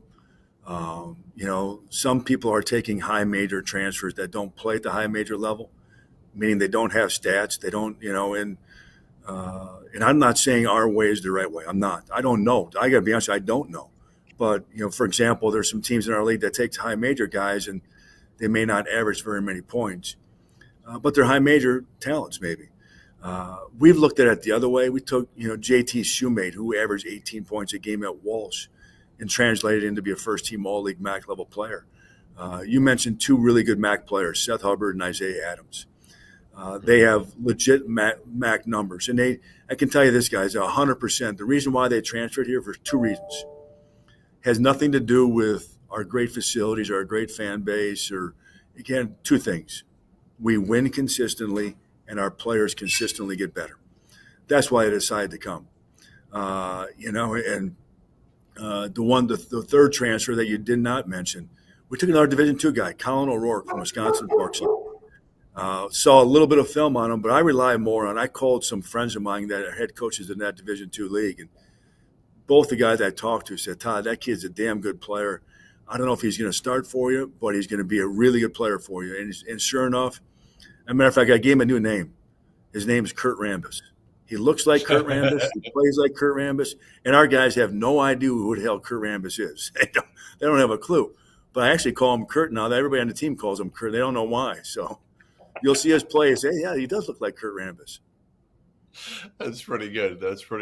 Hey, how's the lake house now? It's loving awesome. it? You're on the boat all day? Like, what's the life of Todd Kowalczyk in the off season now at the lake house? Well, it's only an hour away, so I can still get back for a recruit. My wife and I have used the lake house a ton this summer, but unfortunately not a whole lot together. I have a junior son that's a Division I recruit. And I have a sophomore daughter as a volleyball recruit. So we've been kind of going separate directions with their AAU and stuff like that. So we both have been up there a lot, but not together, unfortunately. But yes, the players come up. I'm addicted to wake surfing. I know Mark Few's really good at it, and Nate Oates is good at it, trying to get Kelvin Sampson to do it. But yeah, I'm addicted to it. Are you allowed to, your son, you said he's a Division I recruit. Are you allowed to mention him? There's laws, there's rules against this. Yeah. Oh, no, you can, with your sons, there are no rules. There aren't any rules anymore anyways, but your son, there sure is all no. Yeah, he's a Division I player. What's that? Are you recruiting him? Is he going to play for you? What do you think? I am recruiting him. I would be surprised if he plays for me. Why? Simply because I think my wife included, and him, I think it's really hard to coach your own son. And he wants to be a college basketball coach. And let's face it, I'd like to coach another, 6 to 10 more years. But I think if he plays for somebody else, maybe that guy can potentially hire him. He wants to be a college basketball coach, and I just think it's really hard. And it's even, I've talked to Dick Bennett about this, coaching Tony and a couple other guys. But I think back in those days, they didn't have the social media. Like, my son gets so much negativity now. Hey, you got all these offers because you're dad. No, yeah. It's because of how hard he's worked. And my wife's DNA. I mean, my wife's got the DNA in the family with basketball, not me. Because actually, his cousin is Con Knipple at Duke. Oh, really? That's my wife's sister's son. So that's the bloodline behind it all. That kid has blown it. Like, they love him already at Duke. Oh, we all will. Yeah, he's good. Right. He can shoot the hell out of it, can't he? He would have looked great in a Toledo uniform, wouldn't he? Yeah, how did you miss? Come on. How did you miss on the kid? Duke, you can't beat on Duke for him? When the big boys came in as an uncle, you got to put your family, your pride aside and say, what's best for this young man? And you have an opportunity to go to Duke, you got to go to Duke. Yeah, but I was going to say I thought your son wouldn't go to Toledo because there'd be no NIL. It would just be his allowance, and he knows what that allowance what he's getting weekly there. So, well, that's a big part of it. Trust me, and my wife will tell you that we're too much alike. We're too much alike. Really, you butt heads. You butt heads a little bit. Yeah. She said you got to know. Yeah, she said they're both dicks, so that doesn't work. So. Well, listen, man, before we get you in any more trouble with your family, we'll let you get out of here. We're going to be hearing from your player, the reigning MAC Freshman of the Year, the unanimous MAC Freshman of the Year, Javan Simmons, here, coming up next on MAC Media Day here on the Field of 68.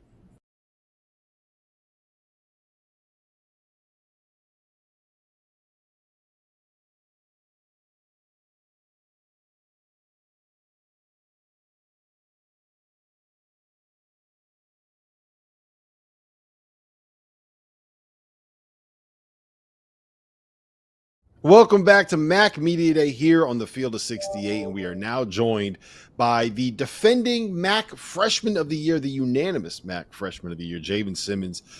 Javan, I'm going to start you off with this, man. You are a media communications major, which I believe means are you coming for our jobs one day? Is that what you're trying to do here? Yeah, I'm coming for whatever, people give me, for real. Hopefully one day I would like to work for TNT, but they got rid of Inside the NBA. So, maybe Fox Sports, maybe, college basketball game day. Maybe I can go take what's his name? Jay Billis. Yeah, Jay Billis. I can go take his job. He's getting old. He might need he's gonna need a replacement in a couple of years after my playing career.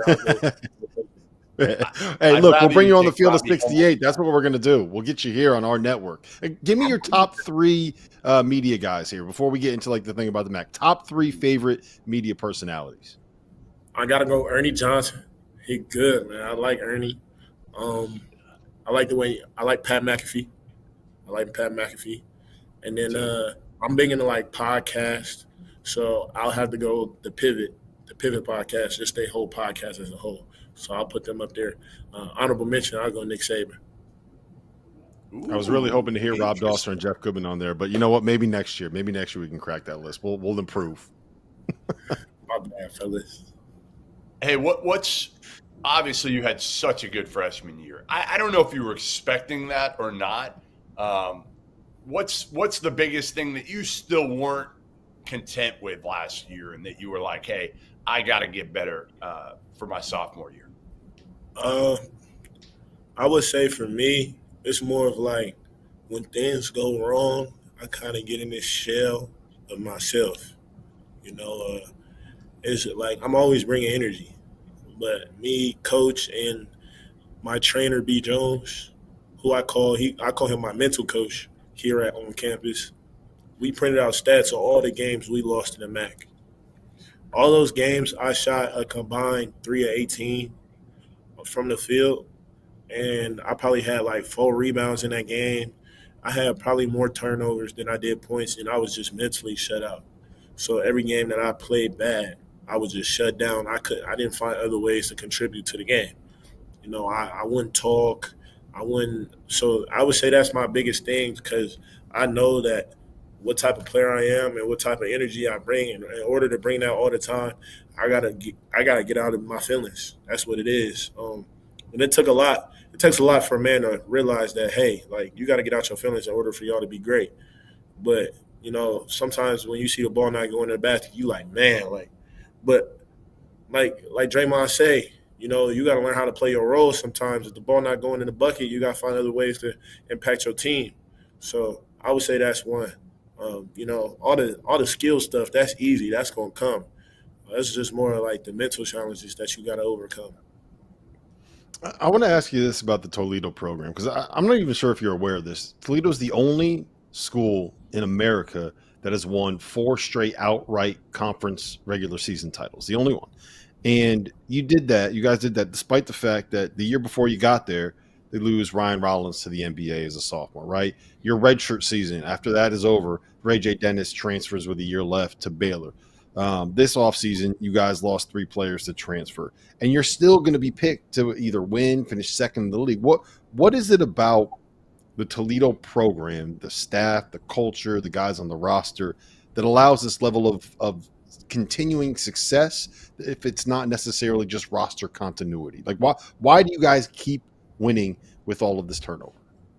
Well, I would say everybody wants to be here. You know, you come here for a winning culture. You come here to win. That's what you do. So before I even came here, I was coming up to the games. I was learning the plays before I even came to campus. Like, I was at the games consistently. And by the time I stepped on campus, like, you know, I redshirted, which, you know, at first, like, you're like, man, I feel like I can help this team. But it was better for me in the long run. And I would say, you know, Ryan Rollins, before I got here, you know, he told Ray J he had to step up. Ray J got here, he telling me, like, hey, bro, next year, your year, you got to step up. He telling Raheem, Dante, and TC, like, y'all got to step up. Now Raheem, TC, and Dante telling me, Sonny, Dre, hey, bro, it's time for y'all to step up. So, and even JT and Seth, you know, they telling me I got to step up as well. So the people I learned from, you know, it's the winning culture. We just pass it along from year to year to year. And when you come in, you either gonna buy into that or you're not gonna see the floor much. So we're big into buying in on, you know, winning, you know, not having a bad attitude, you know, cheering on your teammates. If I set a good screen for you, you know, say thank you. If somebody make a good pass to me, I'm gonna say thank you. You know what I'm saying? Point you out. It's all about showing love to everybody. So that's what it is. We gotta stay together and have a winning culture. All right, so show some love to your point guard who came in as a freshman and was kind of given the ball and did a great job, Sonny Wilson, on both ends of the court, right? I mean, he can guard. How impressive was he last year as a true freshman? See, what y'all don't know is, like, me and Sonny is like, we like brothers. Like, me and him are attached at the hip. Like, if you see me, you gonna see him. Like, our coaches call each other our shadow. Like, that's how much we together. So I would say, you know, just to see him thrive in his role. You know, he came in, he's a freshman. You know, it's difficult for a freshman point guard to succeed. And, you know, y'all seen toward the end of the year, it started to click. So if I was, you know, maybe I would, like when Akron was double teaming me, you know, he had 20 that game. I'm like, Sonny, bro, that's you. You know what I'm saying? Like, everybody gonna have their game, and that's what they was trying to explain to us. Everybody gonna have their game, so regardless who you are. And I was so proud of him just to see the way he stepped up. You know, it's hard to replace a Ray J. You know what I'm saying? Like, it was hard to replace him. That's Player of the Year, and he came in. He did a great job running the team. Did a great job getting us organized, talking. I would say he probably the second best point guard I didn't ever play with. You know, I got to give credit to my boy Sean Jones. But they neck and neck, though.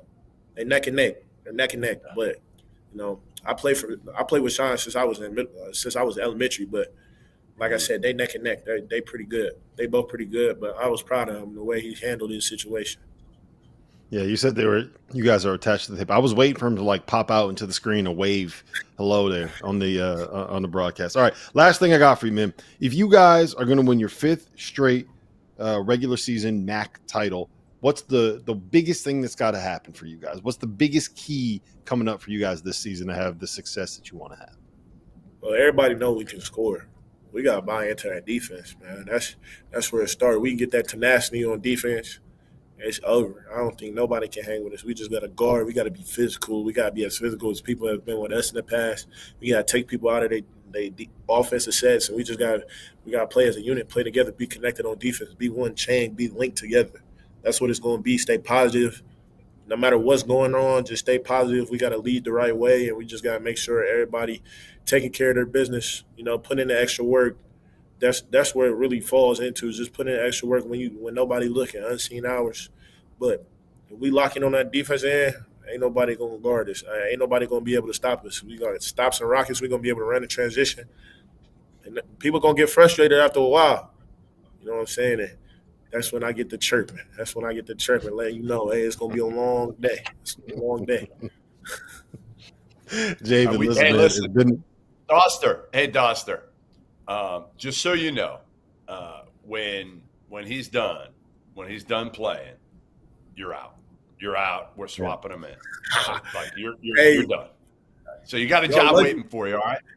Y'all lucky I had to be over here quick because I was gonna bring my dog. I just got a puppy.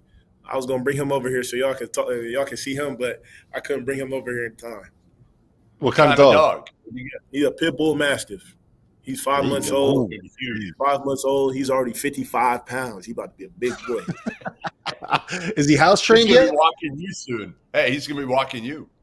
Yeah, he getting there. He had an accident yesterday, but it wasn't his fault. It was my fault. We was playing around on the steps. He liked to chase me around on the steps. So he get too excited, and you know when a baby get too excited, he going.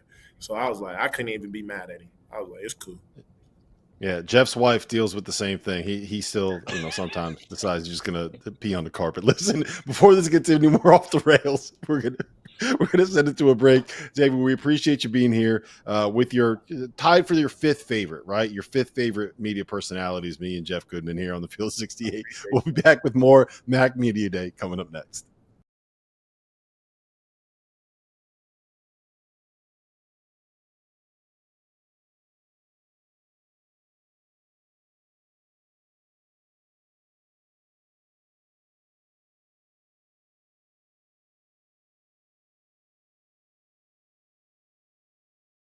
Welcome back to Mac Media Day here on the Field of 68, and we are now joined by Akron head coach John Groce. And John, you were just telling us before we hit record here that you've had as much turnover this season as you've ever had on a roster, but it wasn't because you lost guys to the portal. You're just old guys finally got too old to keep playing college basketball. How difficult has this process been, and how rewarding is it to, kind of have that level of success with these guys that have been in the program year after year after year?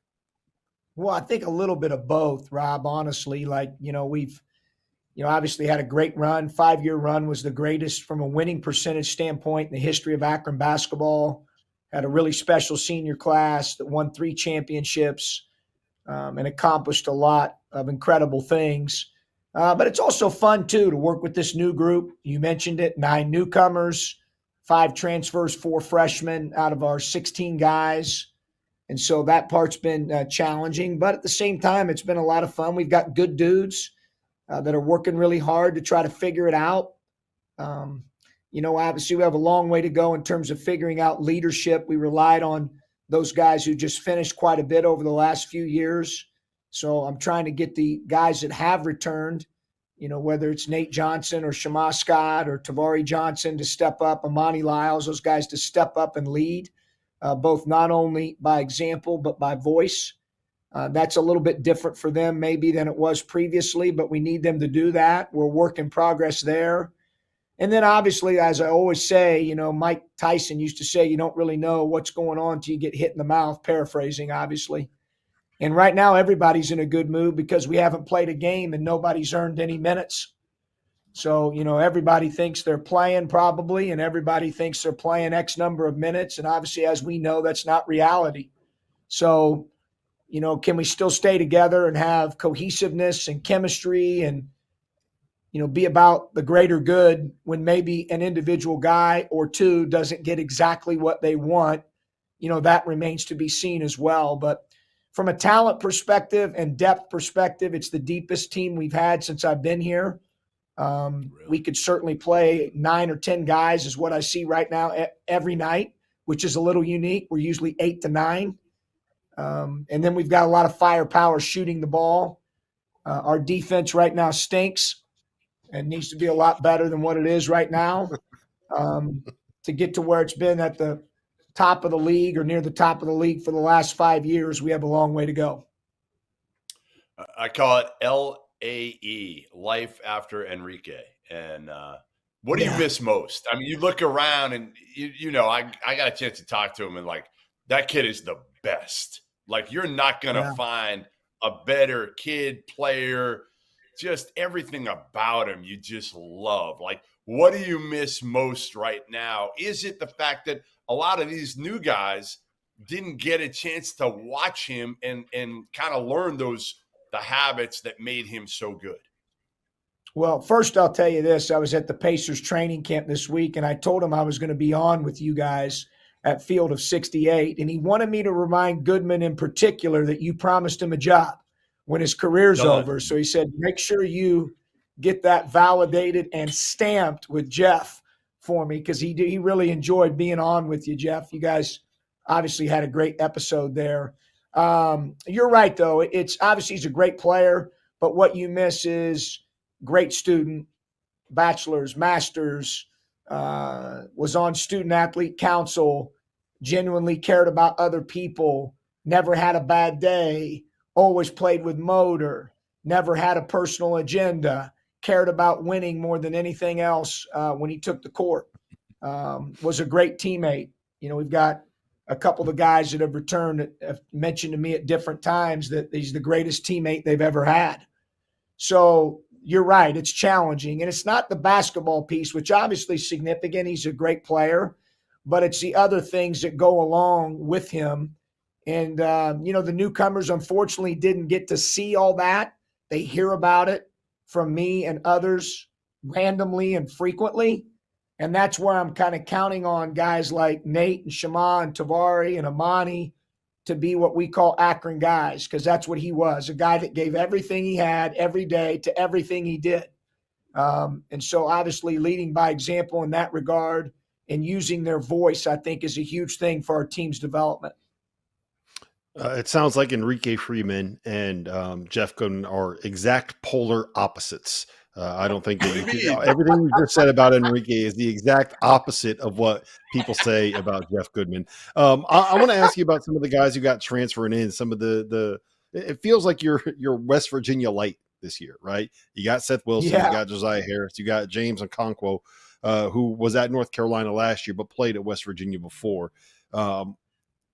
Is there value in having these three guys coming in that all kind of have experience with each other? Like it feels like it might be a little bit easier to kind of get everyone to know each other when like a group of the new guys all already know each other. You know what I'm saying? Yeah, it certainly can be helpful. It wasn't intentional by any means. It just worked out that way. In the case of Seth and Josiah, they're local products. One played at Richmond Heights and the other one played at St. Vincent St. Mary High School and Lorraine High School here locally. And we knew them and had recruited them when they were underclassmen prior to going to West Virginia. So we had a relationship there. James, we did not initially until we got involved in the recruiting process after he entered the portal. And obviously we had a great sell there with Enrique leaving. And, we had Amani returning who's really stepped up and is playing well. And then James obviously has hit the ground running. So I like what I'm seeing there at that spot. But yeah, their familiarity for sure. And then the other West Virginia angle is our freshman was West Virginia's Mr. Basketball, and he's actually from Morgantown. And so he knew all three of those guys as well. So it's really, four of those guys had a great familiarity with each other, kind of with that connection relative to West Virginia. Hey, Groce, tell me about the time that you got confused for Jim Furyk when you're on the road. That was classic. I was the head coach in Illinois. I was in Chicago. Actually, my wife was with me. It was not a business trip. We were just going up to Chicago to have a good weekend and hang out in the city. And we went to eat at a restaurant. And this guy walks up to me, Rob, and says, "Are you who I think you are?" Well, obviously, at that point, I'm the head coach in Illinois, so I'm assuming that's what he's alluding to. And I said, "Well, I'm not sure. Who do you think I am?" I said, "Maybe." And he goes, "Jim Furyk." I go, "No, I'm not Jim Furyk." And he looked so disappointed. He said, "Well, it's too bad." He said, "I'm so sorry. I apologize, sir," and walked away. And that wasn't Jim Furyk. I'm only the Illinois head coach. That's all I am. I'm not Jim Furyk. There is a resemblance there, though. Clearly a resemblance. Yeah, it's got to be the hairline for sure. Jim, I'm sure if he knew that, would claim that he is certainly a lot better looking than I am. So it has to be the hairline. I'm looking at a picture of him right now. The only thing is he looks like he's a little bit older than you. Like you shouldn't feel great about that. Like yeah. I haven't looked at a picture of him lately, but you're right. So maybe it's not as insulting to him. I guess it could be to me based on what you're saying there, Rob, looking at his picture. I got one more for you. Tell me about the time that, and I know you're pretty competitive. I think the staff did like a race or a run or something, and I think you wound up in a boot at the end of that run. I don't know if we were out running, and Dustin Ford, who still thinks it's funny to this day, We were on, I think, Wolf Ledges, which is a street here locally near campus. And I was running right behind him, and there was a huge rock. Now, he would claim that my peripheral vision should have been able to see this rock. He did not call it out. I stepped right on it, cranked my ankle, swells up pretty good. And yes, I did end up in a boot. We'll blame Dustin. He's easy to blame. He's been with me the entire time I've been a head coach at Ohio, Illinois, and now here. So we're definitely blaming him. It won't be the first time. Well, listen, man, last thing I got for you, just if you guys are going to continue the success, continue to be in the mix for winning MAC titles this season, what is the one thing, the most important thing that has to happen for this group? Well, I think our leadership, we've got to find that. And I think we got to find it organically. You know, I've learned that over time. You can't just say, Rob, you're the captain. You know, that's not the way it works. It has to be earned. It has to happen organically throughout the group. It's up to us to try to create an environment where that gets facilitated and grows. So I think that's a huge deal. The coaches, we've tried in practice to be a little bit more quiet and let them lead drills as much as we can, because we know when game action starts, we're not out there playing. They are. You know, who's going to take control of the huddles? Who's going to make sure we have a tight huddle? Who's going to communicate to the bench, then to their teammates on court? You know, what's that going to look like? And we're not where we need to be there yet. I think that's the real key. That, and our guys know, I mean, we've been 1 or 2 defensively every year over that 5-year span. They know that you have to guard, and that's what's allowed us to be consistent. I do think the biggest thing for us and for people outside of our program they'll see is a heavy style change offensively. You know, without Freeman in the low post, who is 3rd in the country in points per possession behind Zach Edey and DJ Burns, you know, are we going to throw it down there? Certainly in mismatch situations and some, yes, but not nearly as much. So you're going to see us playing a lot faster, a lot quicker, a lot more possessions, a lot more threes, a lot more dribble drive, a lot more pick and rolls, gets, zooms, different than maybe what we've done in the past, because I think we'll be a little bit more unpredictable, where we controlled the game a little bit more the last couple years, as we should have, making sure that the ball got touched inside by Freeman and some of the other guys. So that will be a different look for us stylistically. But at the end of the day, I think it's going to come down to our leadership, and it's going to come down to guys embracing their role, and then our ability to defend. We'd like to thank Jim Furyk for joining us here on MAC Media Day here on the Field of 68. Coming up next, we're going to hear from Nate Johnson, Akron's veteran, the only returning starter on the Akron roster. That is coming up next.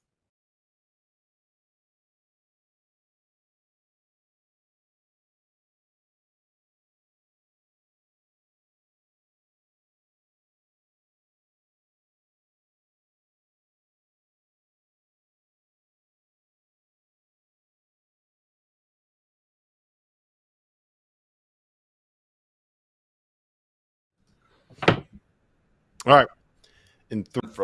From Reek. What I mean, we talked about it with Groce. Like, he was special in every way. Like, give me the one thing that you're going to take that he kind of taught you, or you just from watching him. Just to play hard every day. Like, no matter what circumstances it was, he always played hard. Even if we were like walking through stuff, he was loud, he was talking. Like, even if we had a short practice, Reek still went as hard as he could. So just to play hard no matter what. Where has your game developed? Not just your leadership, but on the court. What have you gotten better at this offseason? Where have you taken a step forward?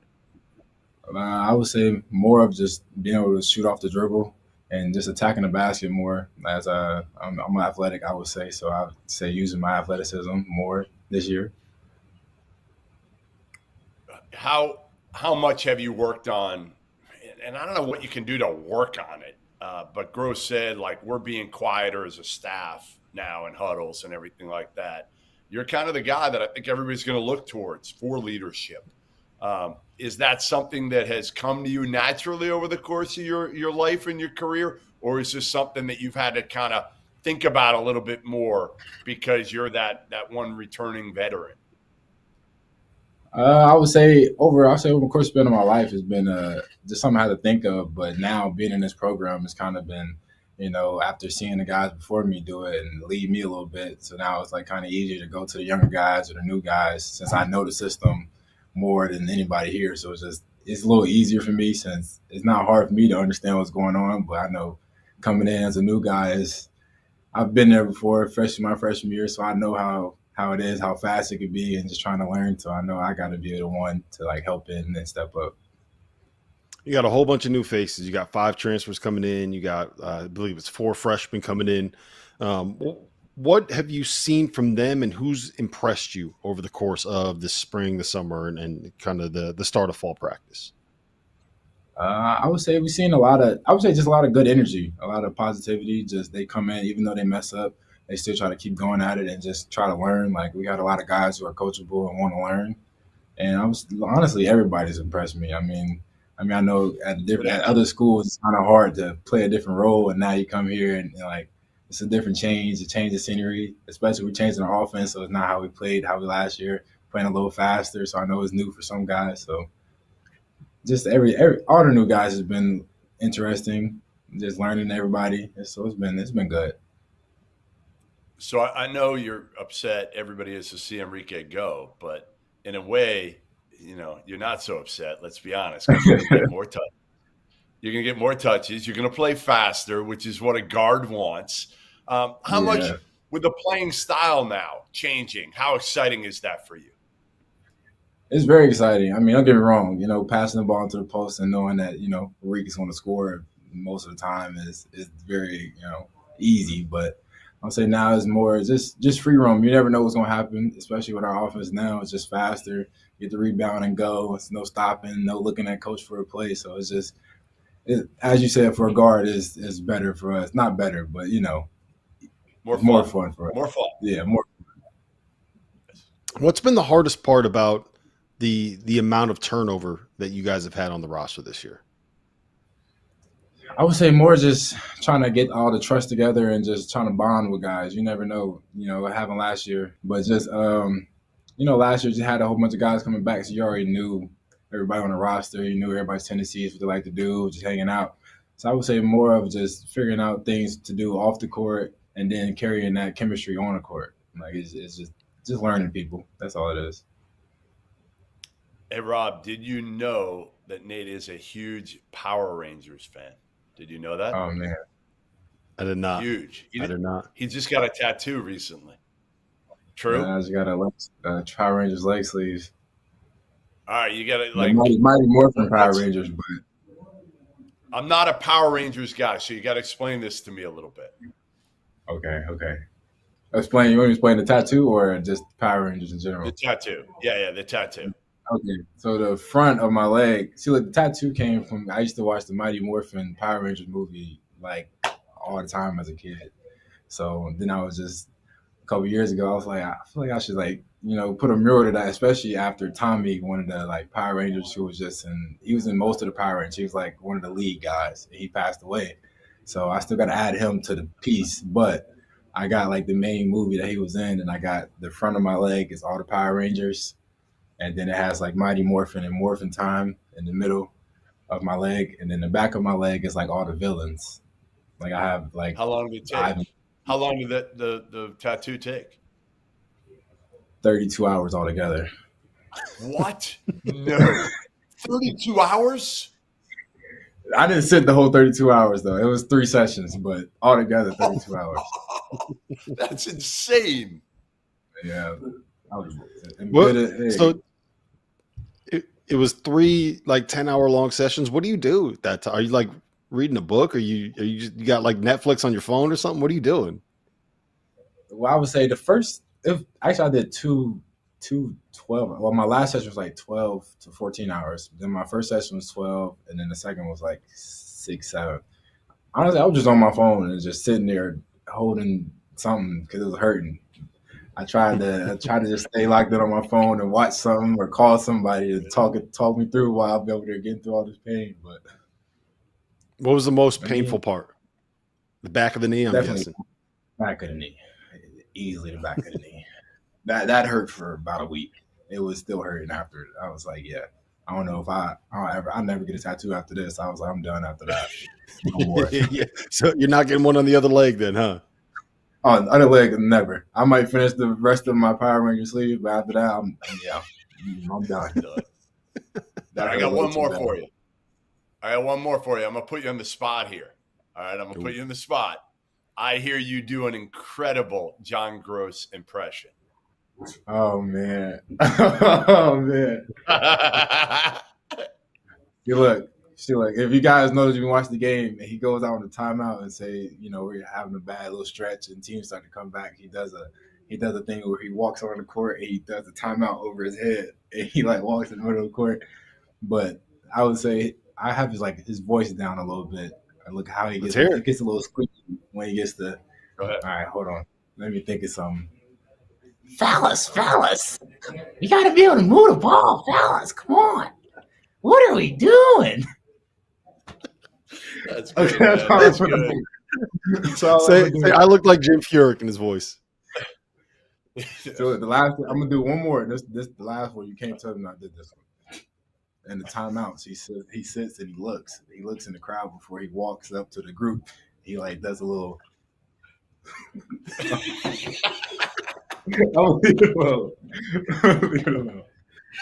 Hey, the good thing, Nate, you got playing time this year. So whatever you just did, you're good. You're good. He's not going to be on the bench. Man, he's walking back here. He's walking back here.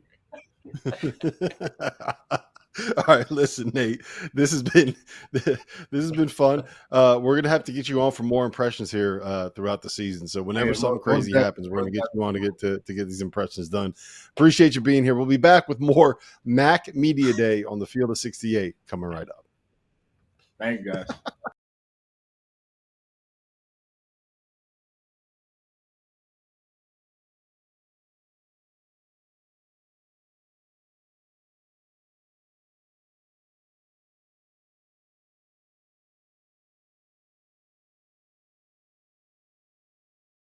Welcome back to Mac Media Day here on the Field of 68. We are now joined by Ohio head coach Jeff Boals. And Boals, I'm going to hit you with this right off the bat. You have a knack for finding a way to get your team to play its best basketball in February and March. You won your last 6 regular season games and a 7-game winning streak down the stretch of the season last year. What is it about the way that you run your program and you run your season that gets these guys going late in the year? Yeah, I mean, it's a pretty interesting statistic. And I think even year one, or maybe the year it got canceled, we were playing really well heading into the MAC tournament. We thought we were going to, had a good chance to win it that year as well. But working for Keith Dambrot when I was at Akron, he was always gearing up for March, and he was, always big on getting his teams to play best in March. And then, working for Thad Mott at Ohio State, he was always big on fresh minds and fresh legs. And so, really throughout the course of a season, in our league, we have a growth mindset, just continue getting better, figuring out what you need to get better at, work on it. And hopefully by the end of, late February, March, you're playing your best basketball. And, we've been able to do that. Listen, your players actually like you. I mean, that's the biggest surprise. You return almost everybody from last year's team in an era in which everybody wants to leave for more money or they're unhappy about something. But you brought just about everybody back that you could. What was the key to that, and how important is retention, especially at the mid-major level when so many programs are getting plucked by the high majors right now? Yeah, I mean, we're very fortunate, to bring our core group back, starting with, AJ Clayton, Sharif Mitchell. Those two could have left and probably went, anywhere they wanted to go, and, quite honestly, made a lot more money. But I think both of them chose to stay here for the right reason. The opportunity they have, the culture we have in our program, the chance to win a championship and go to the NCAA tournament. And, we're going to lean on those two heavily. And obviously we have a great junior class in the same boat. So we try to treat them well. We feel like we got a great culture. We work at it. We develop.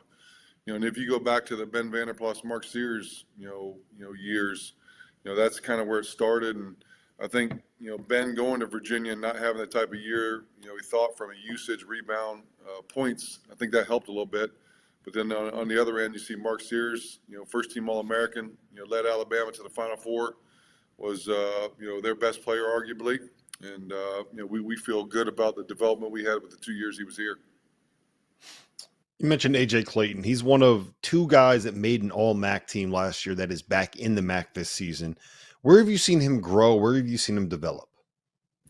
Yeah, the maturity of him, his story is really cool. He came early as a 17-year-old and, played his freshman year. And, he's 20 years old now as a senior.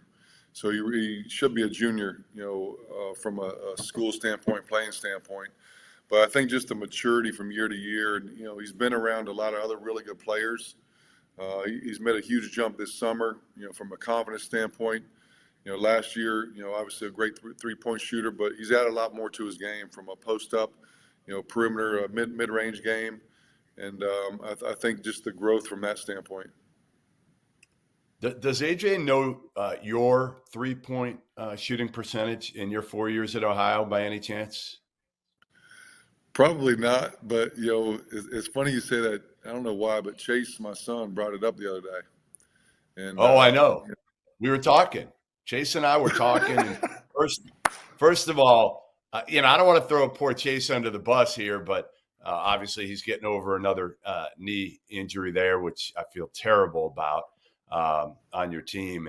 But yeah, he made it clear. Check out my dad's three-point stats in his career. So I'm looking at him right now, Jeff, and AJ is going to hear about him here in a minute. Your first year, you didn't attempt any threes. Probably the smart thing. Probably the smart year. Then, next year you were 1 for 2 as a sophomore. Then you start to feel yourself a little bit, and 4 for 12, okay? 4 for 12. But your final year, 4 for 19, 21% as a senior. So you finish your career 9 for 33, a whopping 27%. How do you feel about that?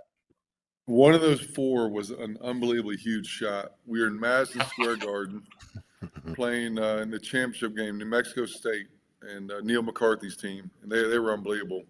We had beaten Virginia, top 20 team, Ohio State on the road, played George Washington when they had Alexander Cool, Nimbo Hammonds, Kwame Evans, loaded team.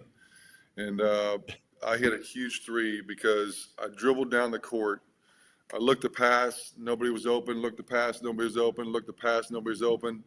And everybody's yelling to shoot it, so I shot it and it went in. That was a big 3 that game. Here's my question, Jeff. If Jeff Boals, the head coach, had Jeff Boals, the player, on his team, would you be letting Jeff Boals, the player, get those shots and take those threes? No. Jeff Boals, the coach, would be telling Jeff Boals, the player, continue set screens, pass to the other teams, or pass to your teammates, best players, and get them shots, get open, take charges on the other end, dive on the floor for loose balls. That's what I'd tell him. Hey, what is, you've been in this a long time. You've seen the landscape change. And now as a mid-major head coach that's watched some guys leave to high majors, you've retained a bunch as well. Like, what's your philosophy on this? And is there anything that can be done to make sure that the gap doesn't keep getting bigger and bigger and you can't compete with some of these high majors? Yeah, our philosophy hasn't changed, from a recruiting standpoint. We're going to continue recruiting the best possible, student athlete we can. We feel really good about our freshman class this year. We felt, good about it a couple years ago. And we're going to develop those guys. And, like you said before, we're going to treat them well. We feel like we have a great culture here. If they end up deciding to leave, we'll try to replace them maybe with the transfer coming in, and the transfer portal's been good to us. Jalen Hunter came in, Dwight Wilson came in. We have Jackson Paveleski this year, Vic Searles this year. So I think you got to balance it out. I don't think you can do one or the other. But I'm not sure there's anything you can really do unless there's revenue sharing for everybody. And the gap is what the gap is. And we're going to scrimmage some teams and play some teams that their NIL deal is probably 100 times more than what ours is. So I'm not sure there's much you can do. And I think the landscape's going to change even more, starting with football and trickling down to basketball. You bring back AJ. We talked about him. You got Sharif Mitchell, who in the last that 7-game win streak I mentioned, averaged 14 points, 5 boards, 3 assists, and 2 steals. You got Jackson Pavlovetsky coming in. You got AJ Brown, who was an All MAC freshman team member before having a shoulder injury last year as a sophomore. Like, I should be excited about this team, right? Like, I feel like you guys have a really, really good core here. Are you as excited as we are in terms of what you can be this year? Yeah, I am. And it starts with the guys you mentioned, the core guys coming back, the 4 juniors, Sharif and AJ Clayton. Those guys have set a great standard for who we are as Ohio University basketball. Really done a great job of integrating the 2 transfers, Vic Searles and Jackson, and then, the freshmen coming in. And, I give them all the credit, for the seamless transition because we brought 6 new guys in, so it's not like, we have everybody returning. And but I tell those guys they set the standard for who we are, how we do things, and what they're going to allow. And they're an everyday group. They've come every single day with a great attitude, with a great work ethic. They're a selfless team. They're a close knit team. And then the 4 juniors, Aiden Hadaway, AJ Brown, Elmer James, AJ Sheldon. Those guys have made really good jumps. And to have that many guys that have been in your program for a couple years. AJ Clayton for 3, Sharif for a couple. They know how we want to do things, what we want to do.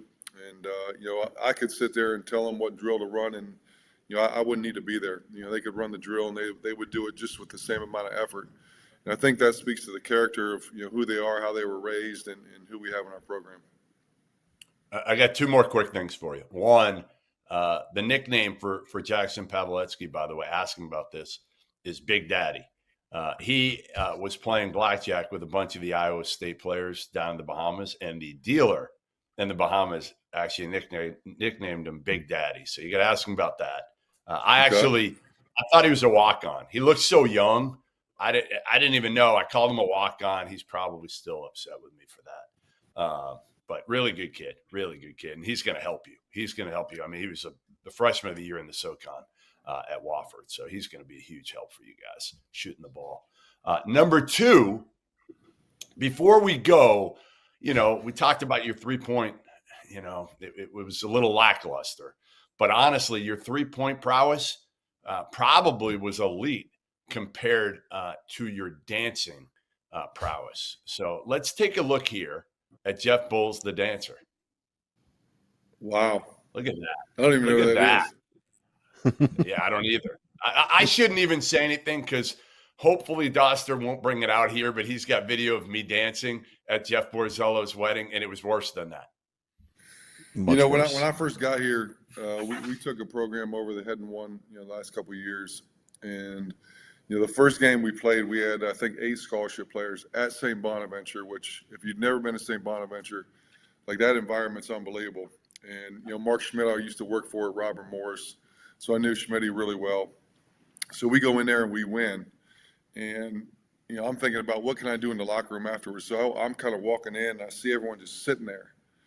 And I spontaneously do the Conor McGregor billionaire walk. And I'm walking down in the middle and the place goes nuts. And it ended up going viral. Conor McGregor retweeted it. TMZ retweeted it. So then I'm like, the pressure's on. So, you got to enjoy the wins when you get them. They're hard to come by. You got to celebrate them. That's one thing I really learned with Mark Schmidt and Robert Morris, because that was a hard place to win at the time. You got to celebrate them when you can. So, some of them is spontaneity and some of it's planned and not very well. All right, here's my challenge to you. If the Browns end up winning the Super Bowl, what I want you to do is we're going to come over there and we're going to get you on video. You're going to do the Macarena for us. You in? I'll have John Fanta right beside me, and we will both be doing it. There's 0 chance of that happening. So you can promise whatever you want. There's literally 0 chance of the Browns winning the Super Bowl this year. Next year's our year. That's our team mantra. Next year's our year. Unfortunately, it's after week 4. Yeah. Yeah. Listen, Boals, we're going to catch up with AJ Clayton here in just a minute. We appreciate you being here. We appreciate you being a good sport as Goodman tries to roast every coach in the MAC. We'll be back with more on MAC Media Day here on the Field of 68 coming up next.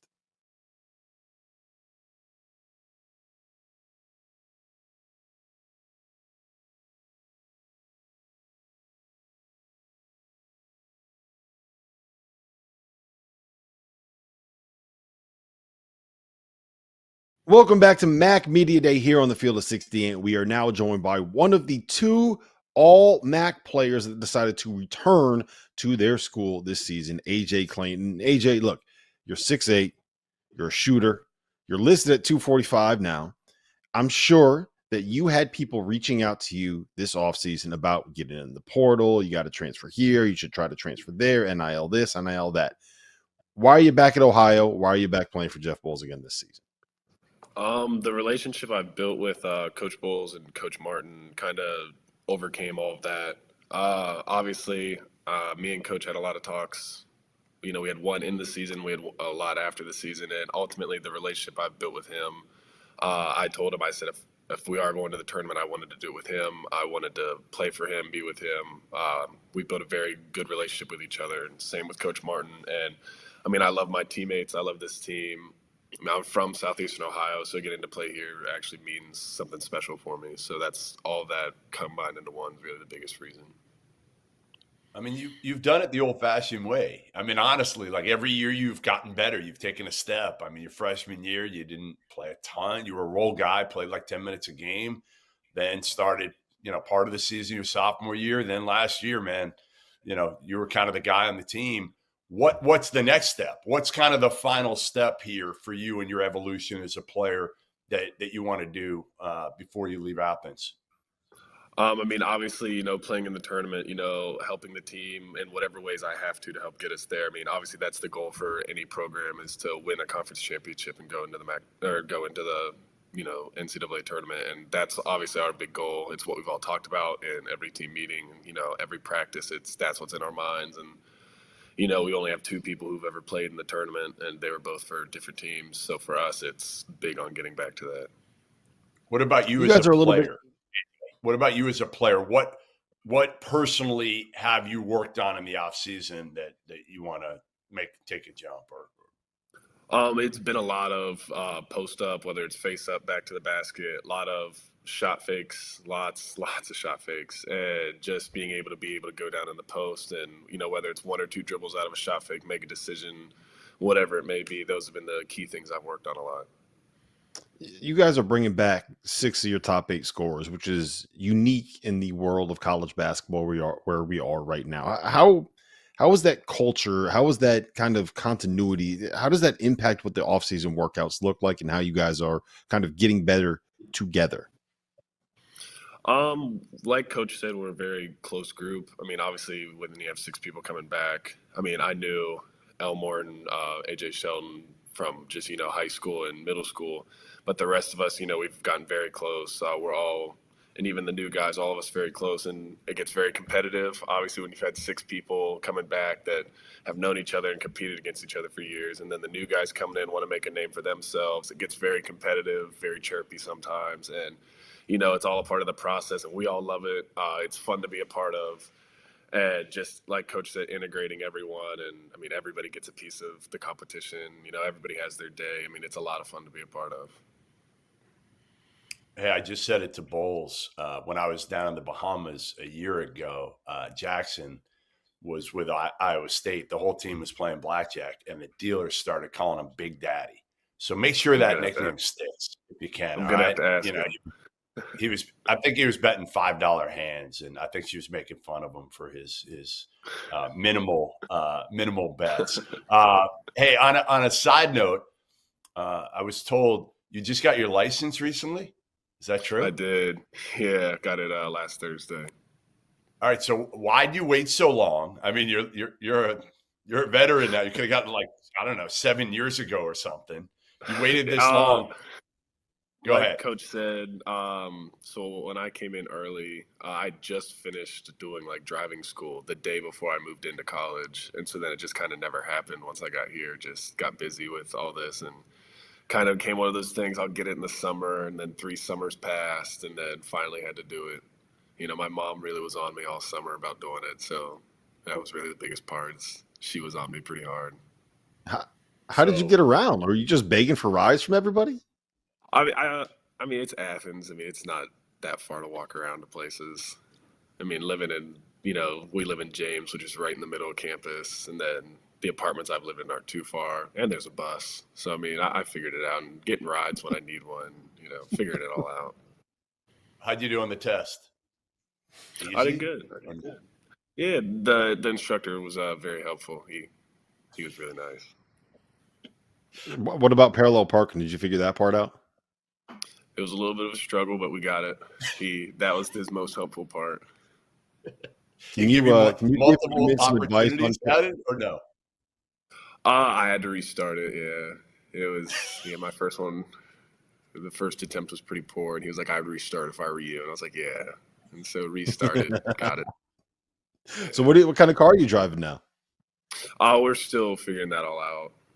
Trying to get something figured out for that. Come on. You got to have Boals get you some sort of NIL deal there. It must be we're a car working on dealership it, in town. trying to get it carried out. Yeah, we're working on it. All right, good. See, you know what? We buried the lead here. That's why he wanted to get his license, because part of the reason Boals got him back was like, listen, we'll get you a car, man. We'll get you a car. You can figure out how to drive it. We'll get you a car, but we can't afford to pay for the driver, so you got to get that part figured out yourself.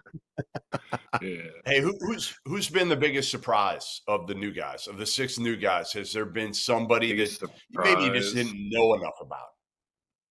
I mean, I knew Vic in high school, so kind of like seeing how different he was now was definitely like a big change, because like the last time I'd seen him, like he played differently, and now like it's left hand, right hand, like his hook just doesn't really miss at all. So it was very different kind of seeing him. I think it was 5 or 6 years ago now that I saw him, and then seeing him now, it was very different. Sharif Mitchell really came on down the stretch of last season as you guys went on that win streak at the end of the regular season. Where has he kind of improved this summer? And, he's the old guy, the 6-year player, grad student. What kind of, he's been in the program now for a year. Like what have you seen from him this summer that is kind of has you excited about where he's going? He's definitely added a lot of facilitating to his game, which, I mean, last year, Jalin kind of did all that, and Reef's definitely taken over and added that a lot to himself. And it's a lot of fun to watch because, I mean, obviously we see he gets in, he can get a layup and get into the lane whenever he wants with how quick he is. But now, like, with his facilitating, continuously developing, getting better, it's a lot of fun to watch. And it's a lot of fun to play with, too. I mean, him, Pav, and A.J. Sheldon all with their ability to distribute. And, we've seen it through the summers. All of us have kind of meshed together even more, how much better, like, the connections have all gotten in terms of facilitating. Well, listen, AJ, we appreciate you being here. Best of luck this season. My best advice, don't speed. All right. You don't need to get speeding tickets. Goodman can tell you why you don't want to get speeding tickets. He's paid out a lot of money in speeding tickets. So make sure you stay under that speed limit. We appreciate you being here. Best of luck this season. We'll be back with more on MAC Media Day here on the Field of 68 coming up next.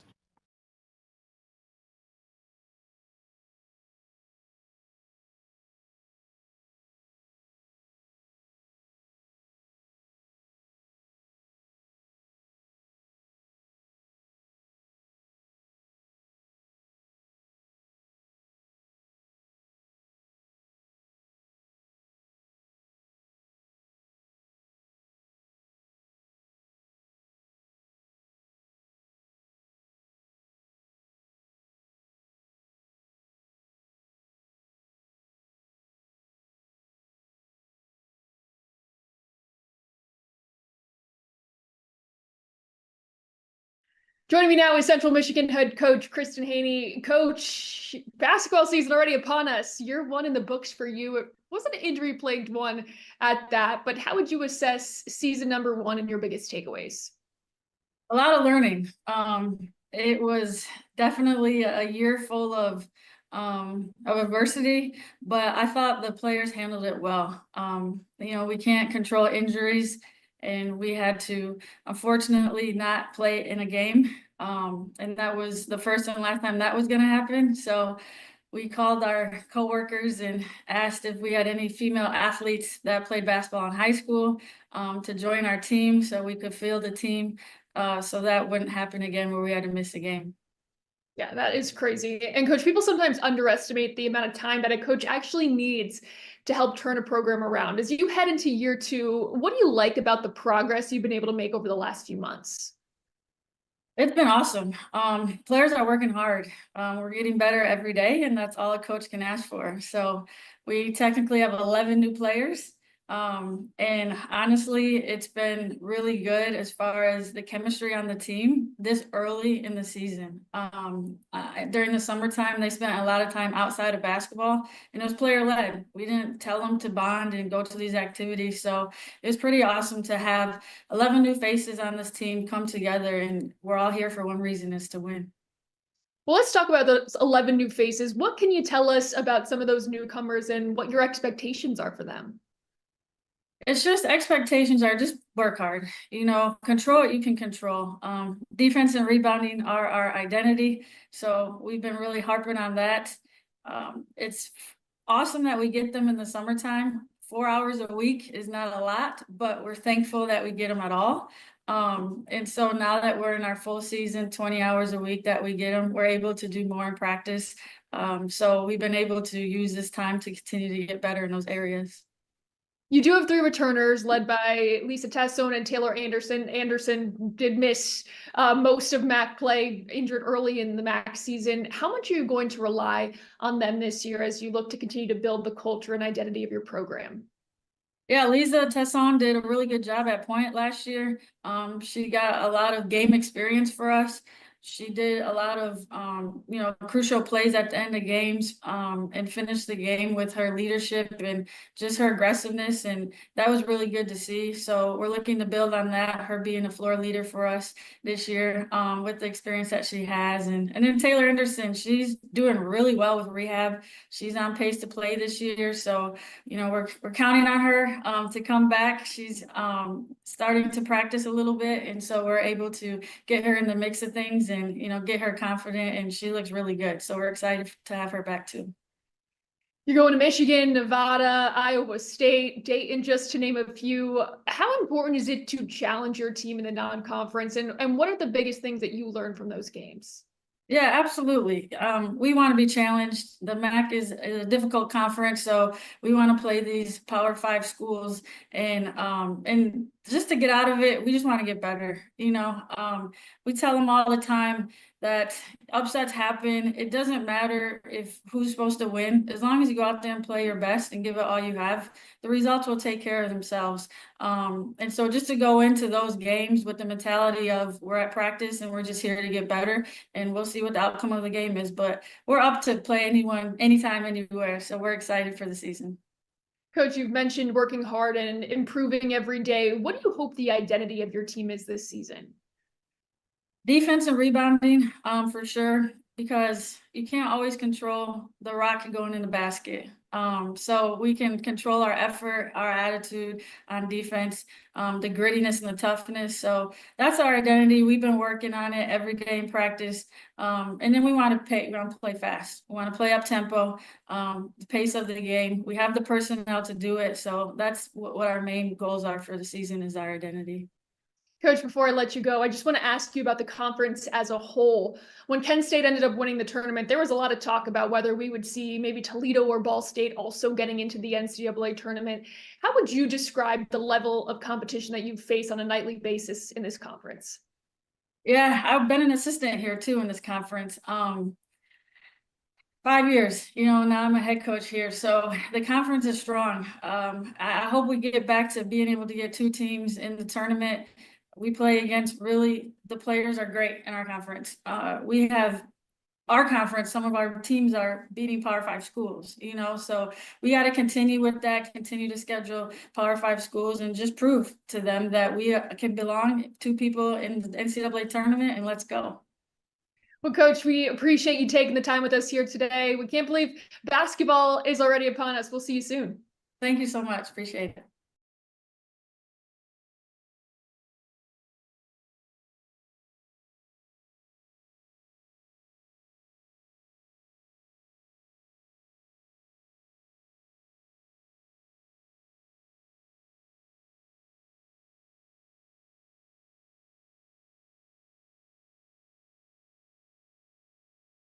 Joining me now is Central Michigan's Lisa Tesson. Lisa, thank you so much for taking the time. First, I want to ask, how was the summer with this team, and what are your expectations for this group heading into the year? The summer was good. We all like get along with each other really good, so that's good. And like during the summer we hung out a lot together. Like we did a lot of team activities without the coaches like telling us to do that. So that's good. The coach talked about how you bring in 11 newcomers this year. How important are the summer sessions and these early practices in terms of building relationships and integrating these players into the system that you guys are building? I feel like it's really important because we're all new, so we still have all to like adapt to each other's plays and stuff. So yeah, during the summer we played a lot of open gym to like get to know like each other's game and stuff. So yeah, I feel like that's gonna help us throughout the season. How would you describe your relationship with Coach and what she has outlined for you in terms of expectations for your season? Our relationship is good. Like she used to be a point guard, so she'd be helping me with like point guard stuff, of course. What else did you ask? Sorry. No, just what she's outlined for you in terms of the season, what she sees your role being this year. Oh, same as last year. Helping the team like just stay together, leading them on the court, finding open people, just do what I do. Yeah. Again, 11 newcomers, you're one of just 3 returners on this team. As you look at the group you brought together, what do you hope the identity of this team is this year?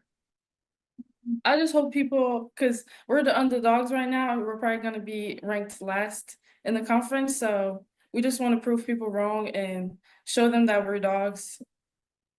As you head into the year, do you have any team goals or individual goals for yourself? Team goal to win the MAC championship, of course, go to Cleveland. And for myself, just do better with my turnovers, finish better to the basket, and be more aggressive in defense. Awesome. All right, Lisa, we're going to do some rapid fire questions with you so fans can get to know you a little bit better. How's that sound? Good. All right, Lisa, what's your favorite food? Sushi. Favorite place to go on vacation? Back home in France. Some song you can't get out of your head right now. Ride Wave, Lonely. Okay. Dream job outside of basketball? To be an architect. Some favorite color?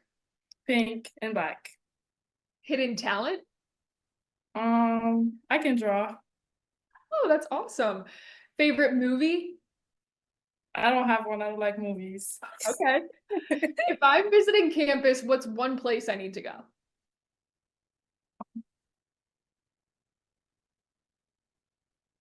McGurk Arena. Obviously. Outside of CMU, what would you say is the hardest place to play in the MAC? This place.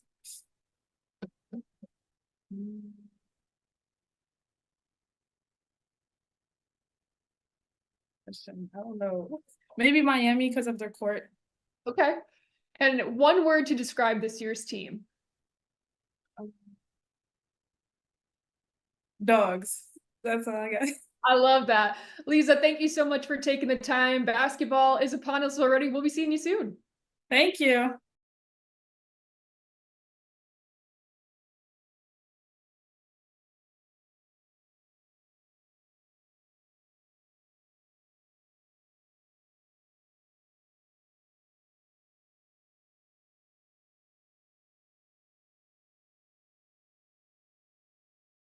Joining me now is Eastern Michigan head coach Sahar Nusebe. Coach, first year at the helm, but not your first time in the MAC. Can you tell us a little bit about your journey to get here and your past experiences in the conference?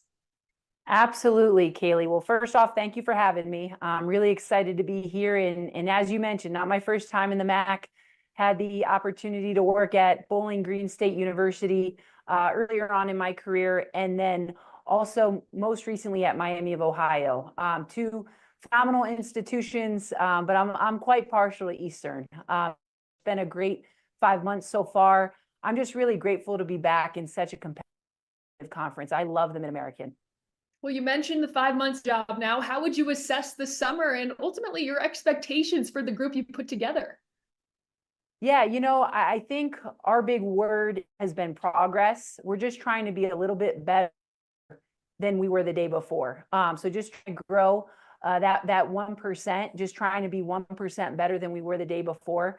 I'm really big on how. I'm really big on our approach, not necessarily what we do, but how we do it. Our job is to create the what. Our job is to create the environment. Our women, their job is to execute it at a high standard, and that's the how, that's the approach. So we're trying to progress in our approach and just elevate that standard every single day. But so far, it's been great. There's been really good energy in the gym. The returners have embraced our new staff and all the new additions on the roster. So it's been really good so far. A lot of the other coaches that we've talked to have discussed the importance of those summer sessions and the newer faces too, in terms of building relationships with those returning players. How would you describe the importance of that for you over the last few months? Absolutely, Kaylee. I think relationships, I know relationships are everything. So those 5 weeks, we actually only had a 5-week summer session. That was huge in terms of building a bond and laying a foundation in terms of those relationships between coaching staff and players. Just getting the women who didn't quite know us as well to understand what we're about and who we are as people first, and vice versa. I think it goes far beyond the court. You know, you got to learn your women as people, and they have to learn you as people. And I think once we establish that, now we can move forward on the court, because now there's trust and respect that's built. And that's what that summer's for. That summer is there to spend time together, learn each other as people off the court, learn what motivates us, learn our why, our purpose, and just find the commonalities and the alignment, and really create that believe in once we're on the court. Well, you do bring in 7 newcomers this season, including 5 transfers from Canisius, where you previously coached. What can you tell us about some of those new faces? I don't know if you see my smiles here, but I'm smiling pretty big. I love the 5 that we brought in from Canisius. There's a reason we brought them to Eastern. They were a huge part of our success in our final year there at Canisius. They understand that how piece that I was just talking about. They understand the importance of the approach mentally and physically. They understand not just what we do, but what we're about, and our purpose, and what the style of play needs to look like, and what the environment in the locker room needs to be. I think that's a really big overlooked key sometimes, is you have to bring in women who are not only bought in, but believed in to the environment, and what that needs to sound like, look like, feel like, how we need to talk to each other, the standard that we need to hold each other to. And those 5 get it. And they've got it from go, and they've helped elevate this program and accelerate this program in the little time that they've been here. Outside of them, we have a transfer from St. Peter's University, Jada Williams, who I just respected as an opponent. She was in conference in the other MAC, and I thought she was a dominant post player. Had a couple phone conversations with her, and she's just a winner. She talked about wanting to be in a championship locker room, and that's all she had to say for me to be in. She can definitely play, but her mentality is what really told me that we needed her in our locker room. Well, Coach, you have some tough non-conference games. You go to Michigan State, also Notre Dame. How do those games prepare you for what's coming the rest of the year? You know, those are 2 pretty tough opponents. You've got a former BG coach and Coach Freilich, who's doing a phenomenal job at Michigan State. I have nothing but respect for her and her program. And then Notre Dame, I mean, that's a national name that everybody knows. And Coach Ivy's obviously taken the reins there and done a tremendous job. I think those will be incredible challenges for us as a young team, as a new team, in terms of what's our approach going in. You know, are we going to approach it as a 40-minute game, or are we going to be a possession by possession? And I think against teams like that, you have to be possession by possession. And I'm excited to see kind of how we go into those games. And, I want to give them a run for their money. I want to go in kind of swinging and see how Michigan State responds, see how Notre Dame responds, and I want to earn their respect. It's really what we're looking to do. We're looking to create an identity for ourselves. We're looking to earn respect in the non-conference. So come January, come MAC play, people in the MAC know who we are and our style of play. Well, Coach, before I let you go, I do want to ask you about the conference as a whole. You know, last year when Kent State won the tournament, there was a lot of discussion. Would we see Toledo, maybe Ball State, get into that NCAA tournament? Ultimately, they didn't. But as someone who's been around the conference before, now entering your first year as a head coach in the MAC, what can you say about the level of competition and play you face on a nightly basis? Haley, it's incredible. I already know it. I haven't coached a game as a head coach, but I already know it's an incredible level of play in terms of the compete. I mean, night in and night out, it's a dogfight. That was the spiel we used to give when I was at Miami, when I was at Bowling Green. It's all the same, and we're going to give it here with our recruits. If you are a competitor, this is your conference. And that goes for the players, that goes for the fan base, and that certainly goes for the coaches. I'm an ultimate competitor. Our staff are competitors. I'm really grateful to be in this conference. I think this is one of the best conferences when it comes to just coaching. I mean, the coaches in the MAC are just incredible, and I have so much respect for so many of the coaches, if not all of the coaches in this league. And I'm just ready to buckle up and do my best and us see what we got. Coach, you sound like you're ready. I think you got me ready now too. I appreciate you taking the time. We look forward to seeing you later on this season. Oh, Kaylee, thank you so much for your time. I appreciate the opportunity.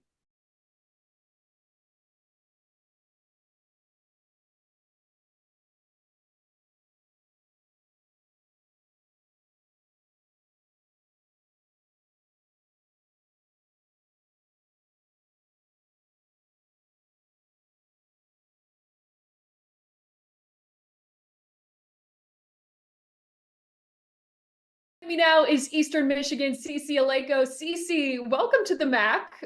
When Coach took the job, what were those conversations like, and what ultimately led you to deciding to transfer? When Coach Sahar got the job, I was like, oh my God, my first thought was, okay, I'm going to the transfer portal, and just wanted to see my option. And I don't know, I decided not to take any other visit because I felt like in my heart, like I wanted to follow her. And literally, which is so funny, is like 2 weeks before she got the job, I was talking to one of the assistant Coach Yu. We went for lunch, and I was telling her, oh my God, I wish we can just all go to another level, a bigger level, but the same coaching staff. And literally 2 weeks later, she had Eastern Michigan. And I don't know, I just, in my heart, even when I was talking to other coaches, I was just like, no, I actually want to follow her. Like, I want her as my head coach. So that's why I choose Eastern Michigan. That is awesome. And you're one of 5 players to go with Coach to Canisius. How has that helped the transition for you? I felt like I'm really thankful. I feel like the transition has been like really helpful to know that, yes, I do have to do it again, all over again, but like I have 4 other girls who knows me, 4 other girls that I play with. At Canisius, I have like 3 coaches that know me, and like I know them, I know their expectation. So the transition has been like just amazing, and I'm grateful and thankful that, I know what we're talking about, I know the plays, I know everything, and people knows me too. So I'm thankful for that. Now that the summer session is done and you've had some of your first practices under your belt, how are you feeling about the team, and how was the summer as a whole? The summer was great. I believe it was all about like building the foundation, the culture, just making everybody to be on the same page and know what COSAR is all about, who we want to be as a program. That was all about like the summer. And now we're just, trying to get 1% better every day, trying to bring all the pieces together. And it has been fun. It has been fun. We have a lot of work to do still, but we're going to be fine. Well, you're an all-conference player at Canisius. For those who haven't seen you play yet, how would you describe your game and where your impact is felt most? How would I describe my game? That's a great question. I think that I'm versatile. Play physical. I can bang. I'm physical, post move, but I can also like shoot the 3. I can also beat someone off the dribble. I can rebound the ball too. So I love to say that I'm versatile and I can do a little bit of everything. As far as this team and entering a new season with a new staff and a new roster altogether, what are some of the goals that you guys have? I think that the goals that we have is just the main focus is to love each other. I think that's a thing. Stay together, protect the fist. That's something that we love to say. And after that is just trying every day to be, like I said, 1% better and just giving everything that we have on the floor. Once it's game time, we have to show up, and the goal is just to stay together, show up, be 1% better, and everything else is going to take care of it. That's awesome. All right, Cece, before we let you go, we are going to get you through some rapid fire questions so people can get to know you a little bit better. All right? All right. All right, Cece, what's your favorite food?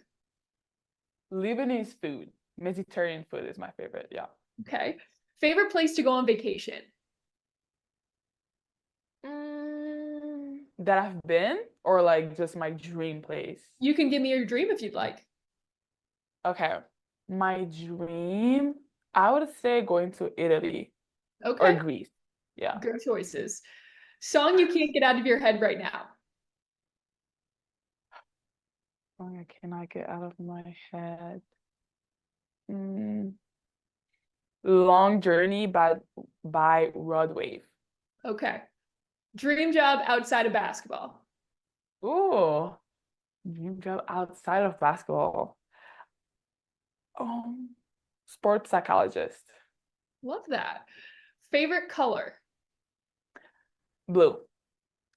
Do you have a hidden talent? Nope. I don't. Favorite movie? I would say Coach Carter. Okay, that's a good one. If I'm visiting campus, where's one place that I need to go? Ooh. G3. Go on the court. Of course. Yeah. And one word to describe this year's team.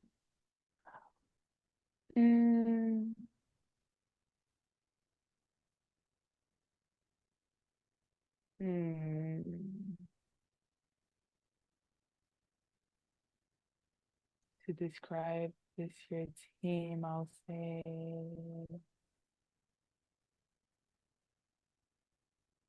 one word.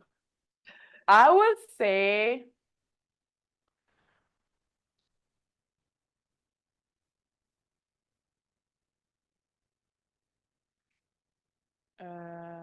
energetic. Energetic. I like it. Cece, thank you so much for taking the time. We appreciate it. We'll see you soon. Thank you.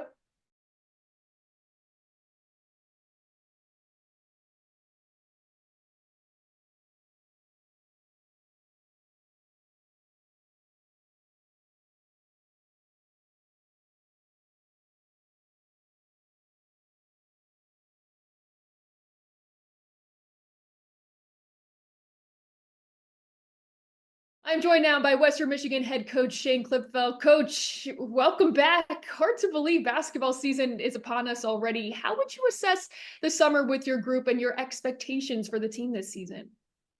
Yeah, I think we've had a good summer overall. We, a year ago we went to Europe and we had a little extra long summer, and it, frankly, as rewarding as that was, I wasn't crazy about it. So I preferred this more of the 6.5, 7 week normal routine. And, we got a new strength and conditioning coach that we were exposed to this year, and that kind of helped get us acclimated to her in the weight room. So it's been good. It's gone really quick as always. And I think this morning when I went outside and it was 40 degrees, I'm like, okay, now it's starting to feel like basketball outside too. So game on. Yeah, definitely helps when the weather starts to change. You get in the mood. You did graduate your leading scorer in Caitlin Zaricki, but you returned just about all of your top scorers other than her. How much are you going to rely on those returners this year? Yeah, always. I think everybody, probably pretty standard that you rely on those when they come back like that. But I remember standing in a circle with our team early in the summer, and I said, what do you notice that's missing in this circle? And nobody could really answer it, and I didn't expect them to be able to. But my point was, we don't have that superstar kind of player. And I didn't mean it to be offensive to anybody, but other than to say, we graduated a 20-point a game scorer. She was a superstar, and she was really, really good for us in a lot of ways. But the difference in this team is balance, and we have experience, and we have good scorers returning. And my point was some of the best teams I've ever coached have had just that, which is balance. And I think that's what this team is bringing to the table. Well, one player that you do return is Hannah Spitzley, coming back for her senior year. She had a great season last year, especially from beyond the arc. In what ways have you challenged her going into this season? Really, and she'd hit me. She's not here, so I can say this, but she'd hit me if I talked about her injury last year. But she really played last year injured from beginning to end, and just it was a real struggle to figure out the right way to practice with her. And she was very irritated by it because we had to try and practice her one way, and then she tried to play a different way on game night. So that was a tough task for her, and she handled it quite well. People from the outside looking in wouldn't understand all the physical challenges that she had to overcome, and it took her a while. But you saw the real Hannah Spitzley, and the one that we're expecting and leaning on a lot this year was in the last 4 or 5 weeks of our season. She really got into a groove and became consistent, and we're expecting and hoping that she's going to pick up where she left off. Well, speaking of injuries, Maggie Studelberg as well was having a great year for you before suffering the season-ending knee injury. How has the rehab process gone, and what are your expectations for her this year? Yeah, getting her healthy. She's on pace, and the pace is different for everybody. So we don't even really have a gauge for when that's going to happen. We're making sure that when she comes back, she's fully ready and 100%, because we don't want to get her out there too soon, which is probably our biggest challenge with her and Allie Carlson. They both want to get back out there immediately and start helping their team. And we just have to be really smart about it. But Maggie was, I don't know her exact numbers, but she was 13, 14 points a game when she went out, and was really having a breakout career in only her second year of playing, because we redshirted her as a true freshman. So we're expecting, and we're seeing her out on the court shooting already. So it's a good sign when I see her out there making baskets, even with her knee not completely healed yet. Yeah, that's definitely a good sign, Coach. You also were challenging yourselves a little bit with the non-conference opponents, Texas A&M, Michigan State, and SMU, just to name a couple. What do you hope to learn about your team in those games, and how do they help prepare you for the rest of the season? Yeah, that's pretty normal for us. Sometimes we even get a little more ambitious than that, but this year worked out good with getting the Texas trip, and we try and find somebody that will entertain us in a part of the country that we wouldn't go to ordinarily. So a couple of years ago, we went to Colorado and spent some time out in Colorado with Colorado and Colorado State, and we went to California and played 2 teams out there in Southern California and Northern California in the same trip. So it's pretty common to see us do that.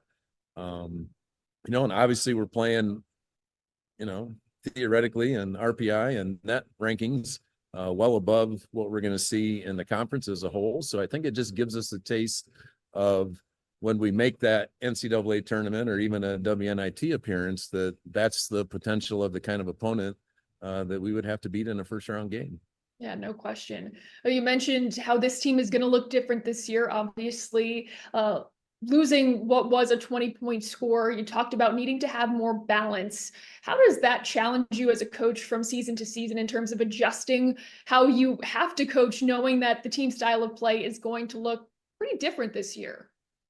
Yeah, I mean, I think that's coaching. Is you have to see what you're good at. You have to recognize your strengths, and then you have to put your team in positions of strengths and try and keep them away from things that might be weaknesses for you. So I think that's coaching 101 as a whole. And I make it sound easy. It's not, but I think that's typically what our staff is pretty good at, is recognizing ways to put our players in positions of their greatest strengths. And we're going to look the same in some aspects of our offensive philosophy, but we're also adding some new stuff that I think enhances and brings out the types of players that we have this year. And kind of off of that, what do you hope the identity of this group is this year? Well, this team knows we always start with defense. We're in practice number 8 today, so we're about 25% of the way in, and I'm not telling you we're not working on offense, but we're about 75% defense and about 25% offense, which is maybe common, maybe uncommon. I don't know how everybody else does it, but we challenge them. We say if we can get them to play defense like their pants are on fire and fly around and make things happen. And when we make mistakes, we're making them because of hustle, but we're also fixing those mistakes with hustle. Then we're going to have a good chance to win, because somebody way smarter than me said it. You've got to be able to win basketball games when the ball just doesn't go in the hoop for you. Yeah, absolutely. Well, Coach, before I let you go, I do want to ask you about the level of competition that you see on a nightly basis in the MAC. Last year when Kent State won, there was a lot of discussion whether we'd see potentially Toledo and Ball State also make the NCAA tournament, given their strength of schedule, what they were able to accomplish in the MAC and in the non-conference. What can you say about the level of competition that you face on a nightly basis in this conference? Yeah, it's as good as anywhere, right? I mean, it prepares you. I think the thing that the MAC always can hang their hat on is the parity. The parity in this conference has always been and will continue to be, I think, very, very good across the board. That's why we've had some runs of year after year after year champions, but it's unusual for anybody to be able to string that many in a row together because of the parity that the MAC presents itself with. And in terms of getting, this is a bit of a political statement, and I'll be careful how I say it, but I think the net rankings compared to the RPI rankings gives us issues in postseason, because it's just it's a different system than the RPI was set up for. It's we all collectively don't know the best way to try and prepare our teams to get. We do, but it's difficult to do, to get ourselves in positions of having net numbers that are worthy of getting that second team in. So what I can tell you is this conference coaching staff as a whole recognizes that. We talk about it in scheduling. We've done scheduling in a way to enhance that over the years. And, now we have to crack that nut with the net numbers and figure out how we get our numbers up for that. Yeah, absolutely. Well, Coach, thank you so much for taking the time. We really appreciate it. And we look forward to seeing you again soon this season. All right. My pleasure.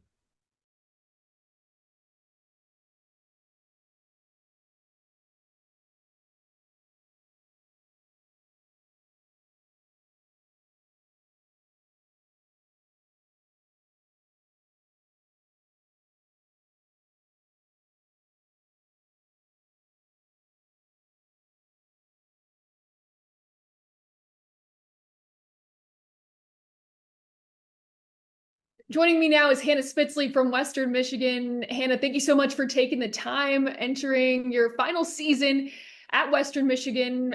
First, how was the summer for you, and how excited are you to get the season going? Yeah, the summer was really fun. We have a lot of new girls on the team, so it's been really fun just getting to know all of them, hanging out outside of basketball.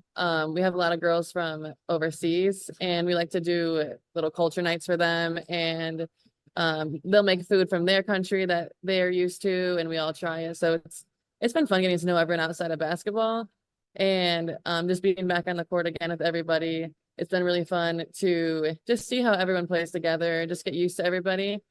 But yeah, it's bittersweet going into my last season, knowing it's going to come to an end after this. But I think that allows me to make the most of it and just cherish a lot of the little things that you might have overlooked in the other years.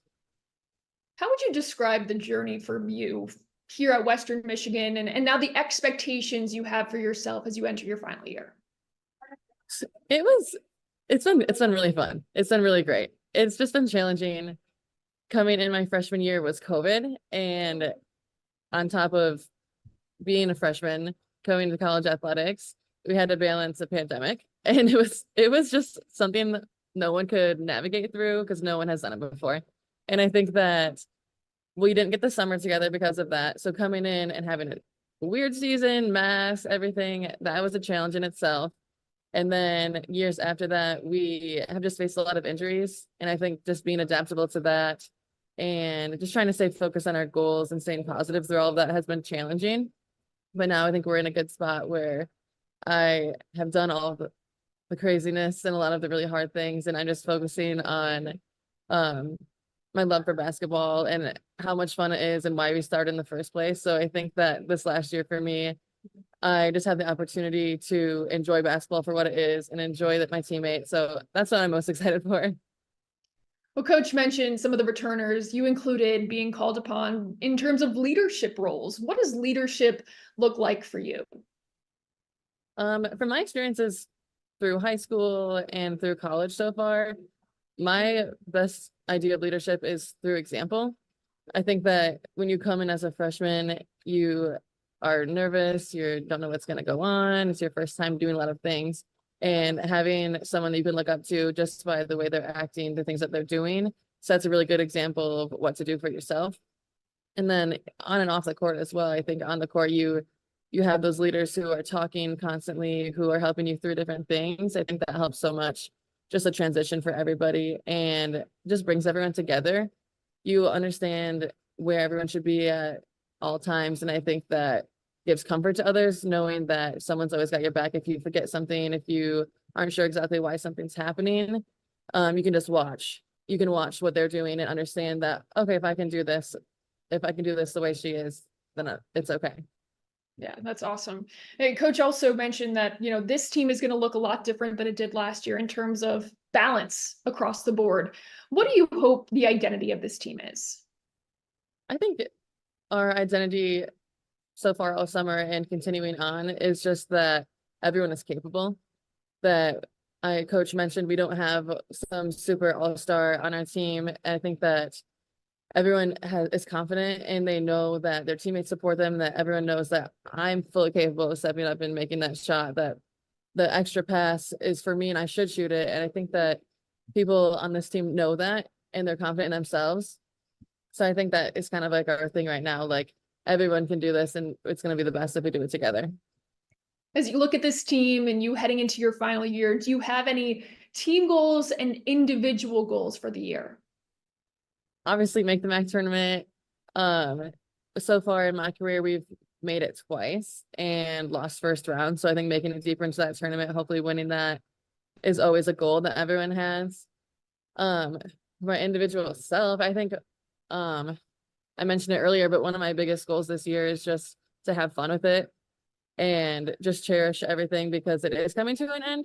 And I think in turn that not overthinking so many of the small things and just focusing on why we're doing this in the first place has made basketball come easier to me again. And I think just the biggest thing for me is not overthinking it. So just understanding that not everything's that deep and it's not that big of a deal. Just having fun has been and will continue to be really good for me this season. Yeah, no question. Super important to remember that too. All right, Hannah, before we let you go, we're going to do some rapid fire, easy, hopefully easy for you to have fun with. All right, ready? Yes. All right, your favorite food? A steak. Oh, favorite place to go on vacation? Anywhere with the beach. Good answer. And a popular answer. Yeah. A song you can't get out of your head right now? Anything Zach Bryan is probably just playing in my head constantly. Love that. Dream job outside of basketball? Physical therapist. Favorite color? Purple, like a light purple. Hidden talent? This one's hard. Hidden talent.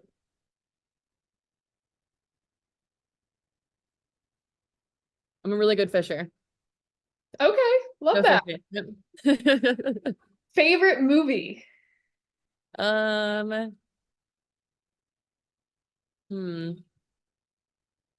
Potter series. Oh, I'm a big Harry Potter fan as well. If I'm visiting campus, where's one place that I need to go? You need to go see the little dinosaur park we have. Okay.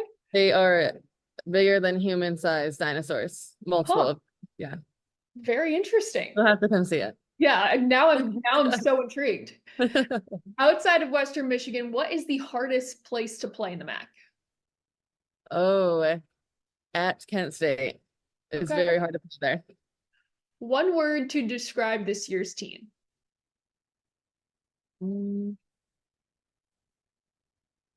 Competitive. Awesome. Well, Hannah, thank you so much for taking the time. We really appreciate it. Can't believe the season is here already. We're going to see you soon. All right. Sounds good. Thank you.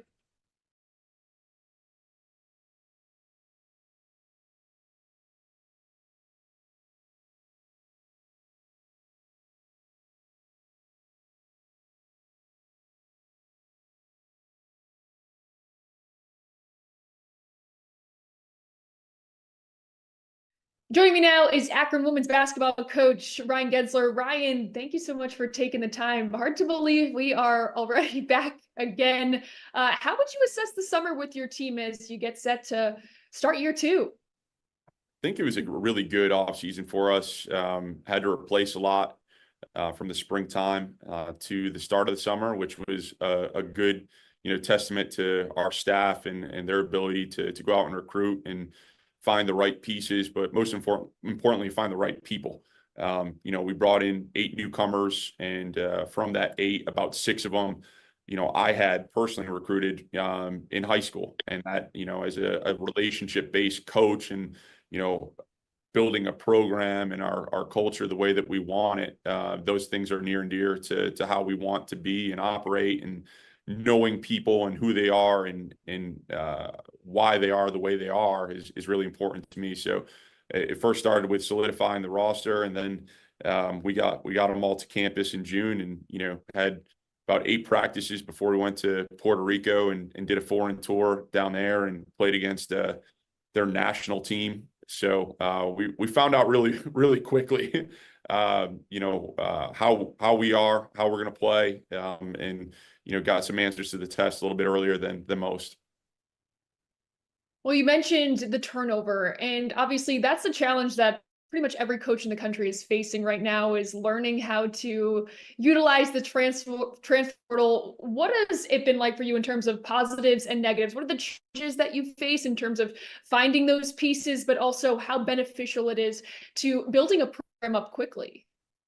I think we took a very analytical approach to it. I think I was forced to communicate with a couple, NBA analytics folks that have to figure out, the different levels of their NBA draft boards and free agencies of, whether that's a player in Europe, in the FIBA League, a G League kid, an NCAA kid, the different levels of NCAA. And similarly for us, I mean, we want to turn over every stone, and some of that's NAIA, Division II, Division III, junior college, and then, the different levels of Division I. So we were able to tap into, some formulas and metrics that work for us and how we want to play, and see if you can kind of find some gems within that. And I really felt like we did a great job with that. So you got to have a plan, got to execute the plan. And I think, quite early in June, we were able to see, some of that plan realized in a very productive manner. I do want to ask you about your first season, but while we're on the topic, what would you say were some of your biggest needs entering this season? Sure. I think perimeter shooting is one of them. I think how we want to be able to play and being able to space the floor, appropriately is everything. Some of our strengths last season at the post, were great. But we just needed more versatility in perimeter shooting to keep the floor space, to allow great drivers to be great drivers, to allow good post players to be good post players, and allow everything to work together. And it did at different times, but it had to be too close to perfect as often as possible. So I think assessing and understanding how we want to play, we needed great decision makers on the perimeter. We needed great 3-point shooting on the perimeter. And we also needed guards that can rebound and defend and increase a little bit of length. So we had some of that, but brought in a little bit more. And I think that those complementary pieces will allow us to play better complementary basketball. As you look back, Coach, on last year, how would you evaluate your first season overall, and what were some of the biggest lessons you took away? Yeah, I'm a big believer in just, I've got a sign in my office. It's the Teddy Roosevelt quote from Man in the Arena. And I think, year one is you don't know what you don't know. It's a reality. But I think as we went through the season, I look at, our group always, and I'm big on analogies, and like, did we squeeze the sponge and get every ounce of water out of it? And I felt from our staff's lens and through our players that were here, I thought we did that. And what you hope is that you are able to increase the bandwidth of what we're able to put into them now. And now we can squeeze a little bit more, out of what we have. And, hopefully that's, more along the process of, increasing our wins totals and competing for a MAC championship, this year. And I think we certainly addressed those needs and had some good, hard reality checks of what we want to do. And I think now the players have really bought into being able to do that, to be one of the best teams that we've ever had here. And it's up to them, but that's the goal and the vision. You did talk about some of the turnover that you had, but you do bring back over 50% of your scoring and nearly 60% of your rebounding from last season. How much are you going to rely on the foundation of the young women you started with last year and are going to continue to build this culture with?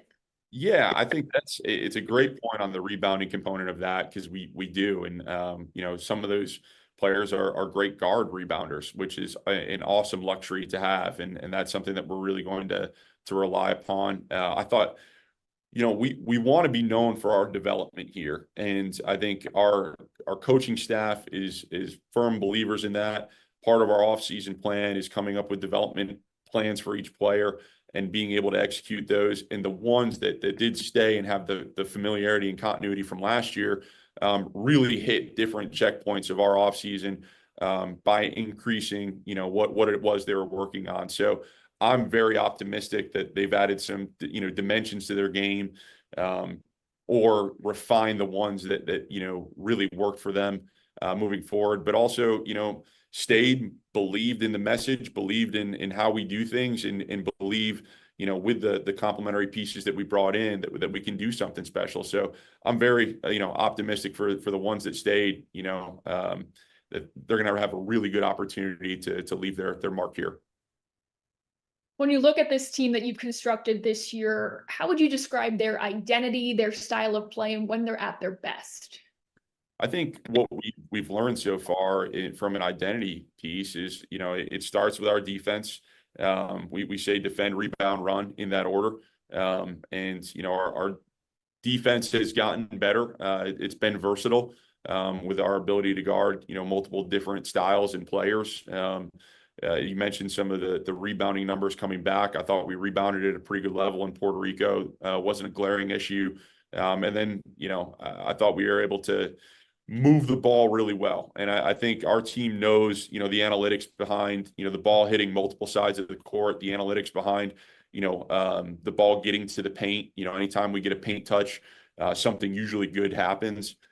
So it's math. And, we looked at the Boston Celtics and their success. And I'm a big proponent of teaching our players the right recipes for things. And they've really bought into what is the best shot we can get, what is something that we could settle for, and what is something that we need to continue to improve on. And I think, it's been a really good turnaround for us this fall in understanding that we're valuing the basketball at a higher level and taking really good shots. So to me, an identity piece, if we're defending at a high level, we're rebounding at a high level, we're going to be playing, fast and up tempo and sharing the ball really well on the offensive end. We mentioned your foreign tour, which I guess isn't technically a foreign tour, to Puerto Rico this summer. How much do those trips serve as bonding for your group off the floor? But how much does playing in those game situations during the summer help your group prepare for what's ahead? It's so valuable. I mean, I'm not sure you're going to have season after season where you need to bring in 8 new players, but, for this season, having 8, new players blending with 5 returning, it was so helpful to learn early exactly what we had. We had a couple injuries there and prohibited some players from playing. So we only played with 8 down there, and which was great on my end because, everyone had to play and did. And so we didn't have to manage, getting all 13 through all of that. But it allowed us a unique opportunity to go through hard things earlier. So, 8 practices leading up to that, that's hard to hit the ground running. We left, what was it, it was somewhere in the June 20s. So they were here for about 16 days before we left for that tour. So we're practicing at a pretty good clip. So we're hitting some challenges, hitting some adversity.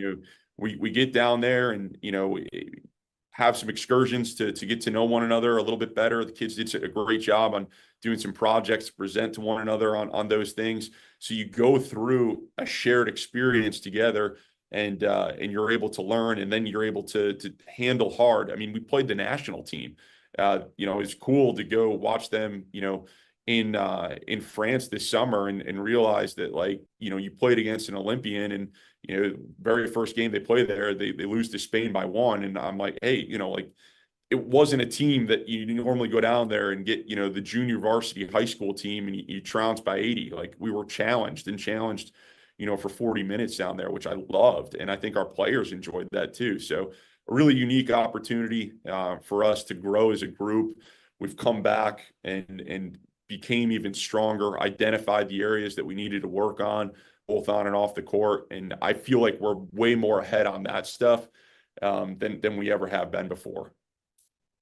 Well, I like how you use the phrase handle hard, which kind of leads me to my next question. You were a first-time head coach in the MAC. How would you describe the level of competition and the level of basketball that you're facing on a nightly basis? Yeah, I think it's a really quality league. I thought top to bottom, the quality of the coaching was exceptionally well. There was a lot of turnover last year, and so a lot of new rosters, a lot of new faces.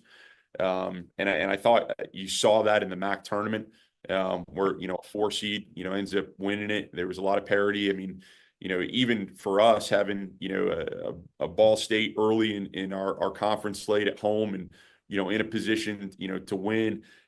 We go to overtime. Unfortunately, we don't come out with that outcome, but we were in a lot of those games. But I thought what I took away from that is, the top teams in the league, were really good and really strong and made you pay when you made mistakes. The bottom teams, that didn't have as near the talent that the top did, fought like crazy and fought like hell. And I mean, every night was an absolute war, even until the last game of the season. And it's a credit to the coaches in this league. It's a credit to the players. It's a high level. It's a blue collar league. And I like that. I like that challenge because there are no nights off.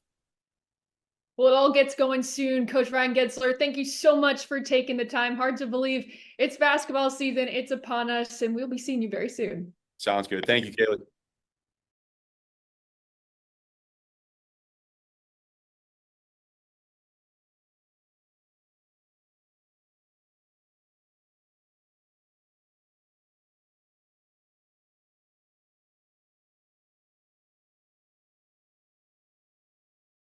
I am joined now by Akron's Alexis Mobley. Alexis, thank you so much for taking the time. How was your summer with this team, and how ready are you to get this season underway? Yeah, this summer was really fun. We got to go to Puerto Rico. That was pretty fun. Got to experience a nice team bonding. A lot of new faces, a lot of new people, learning different personalities. This has been really fun seeing how our team comes together, and we're building momentum to go into the season. Coach talked and highlighted a lot of that Puerto Rico trip in terms of, like you mentioned, the bonding, but also the experience that this new team, for the most part, got to face on the court pretty early on in the summer. How much do you think that trip and facing their national team, who ultimately went to the Olympics, is going to help this team as you move forward?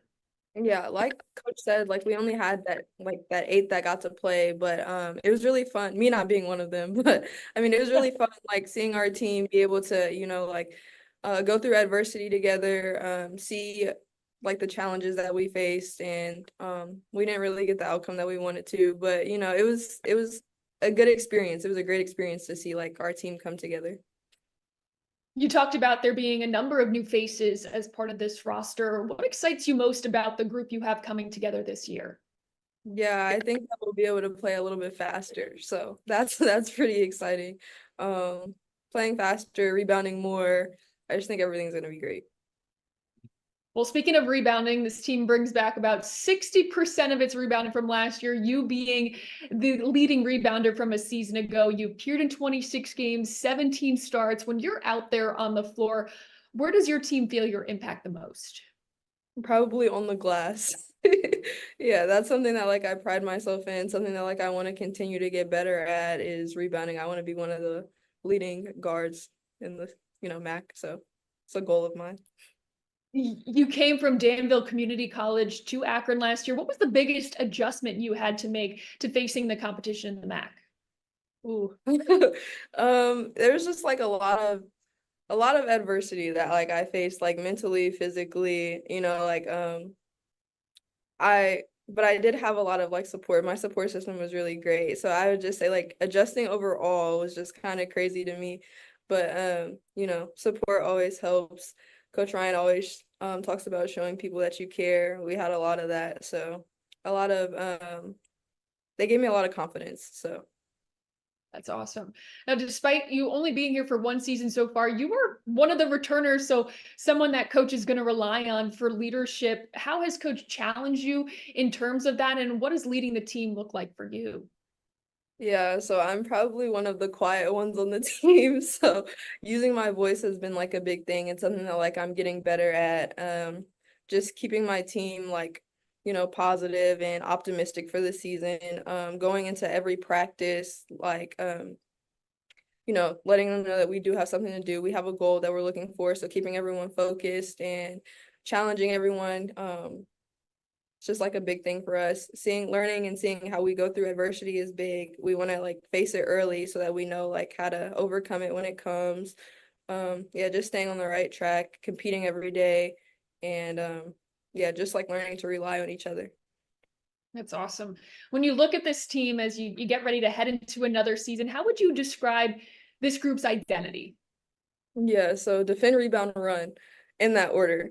We want to play fast, but you can't do that without defending. So we need the ball. So getting the ball, and that's just like a big piece for us. Awesome. Well, Alexis, I'm going to ask you now some rapid fire questions. They're fun. Whatever comes to your mind first, we're going to have you shout it out. You good? Yeah. All right, Alexis, what's your favorite food? Chicken. Safe? Favorite place to go on vacation? Oh, I'm from South Carolina, so I like to go back home. Yeah. Awesome. Song you can't get out of your head right now? Too Slippery. Okay. Your dream job outside of basketball? I want to be a therapist. Oh, awesome. Favorite color? Pink. Hidden talent?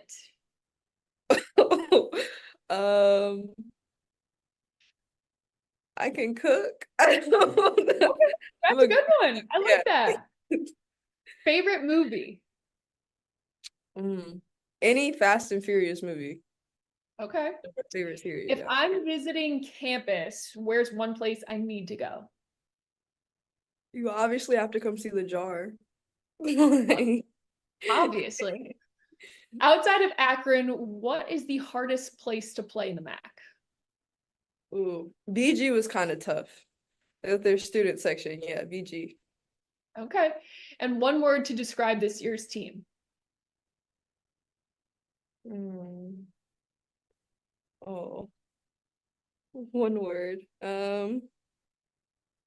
Tough. Tough. I like that. Alexis Mobley, thank you so much for taking the time. Basketball is upon us already. We'll be seeing you very soon. Thank you so much. Thank you.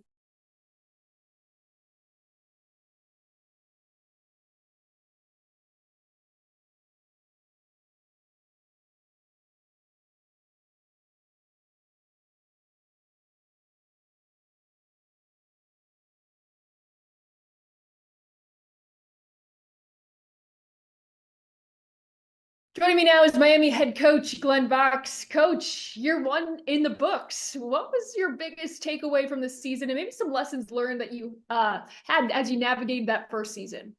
Can't skip steps. That was my biggest thing. The first year we wanted to make sure that we built a strong foundation moving forward. Get a group of kids that that can return, that can help our future kids, and not to mention. To develop them, to get them one step further to where we need them to be. And to me, that was the biggest takeaway from last year, just to continue to position us to be better in the future. Well, you do return 4 of your top 5 scorers from last season. How does maintaining that core allow you to grow with this group, and how much are you going to lean on them this season? It's all up in the air for us right now. You know, we're trying to figure out who's going to play on this team.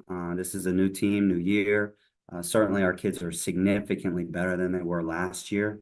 And we are super excited about that. We do hope that they will continue to trend forward here this next month to position themselves to be major contributors for us. But we just simply take it one day at a time around here. You know, development is key. You know, we need them to continue to improve. But I'm very pleased with what I've seen from them so far, and I'm uber excited for their, you know, for their future here. You brought in 8 new players in the first month on the job last year. You bring about 7 or 8 new players again this season. What's that like for a head coach, having to build a program from the ground up in terms of navigating the transfer portal, as it is somewhat new, but making sure you're finding the pieces that really fit what you're trying to build? Well, last year was totally different than this year. Obviously, I took the job late, you know, and so last year we were just we were working hard simply just to accumulate talent in any possible way. You know, what a kid could do really didn't matter. You know, we are numbers wise, we were at a real disadvantage. So we had to do some things as far as just to get players. And we didn't even know how we would play our first year. We were just trying to get talent. You know, this year we had an idea of our weaknesses. We had an idea of what our strengths were. We knew that we needed to become more dynamic in every possible way as we accumulated talent. We needed more kids who were capable of making plays for us, you know. So we had a plan, and I felt like we executed that plan. And I think that it's, again, I'm going to say this again, I think it's better positioned us for the season. After summer session and these first early practices, how would you assess where your group is? And ultimately, I know you said you're still trying to figure out who's going to be playing, but the expectations that you have for this team. Well, first and foremost, we measure things right now on a daily basis, you know, and when I say that, I mean, we try not to get too far ahead of ourselves. You know, our focus right now is simply to get better. You know, our expectations are extremely high. Our standards are extremely high. We're about doing things the right way. As far as where we are now, it's night and day to where it was last year. It's a totally different look. It's a totally different team. We are miles ahead of where we were at this point last year. And, you know, I'll simply leave that for whoever would like to hear it. You know, we're just different. Things are way different, you know, so I like where we are. Kind of in that same breath, as you head into this season, what do you hope the identity of this team becomes?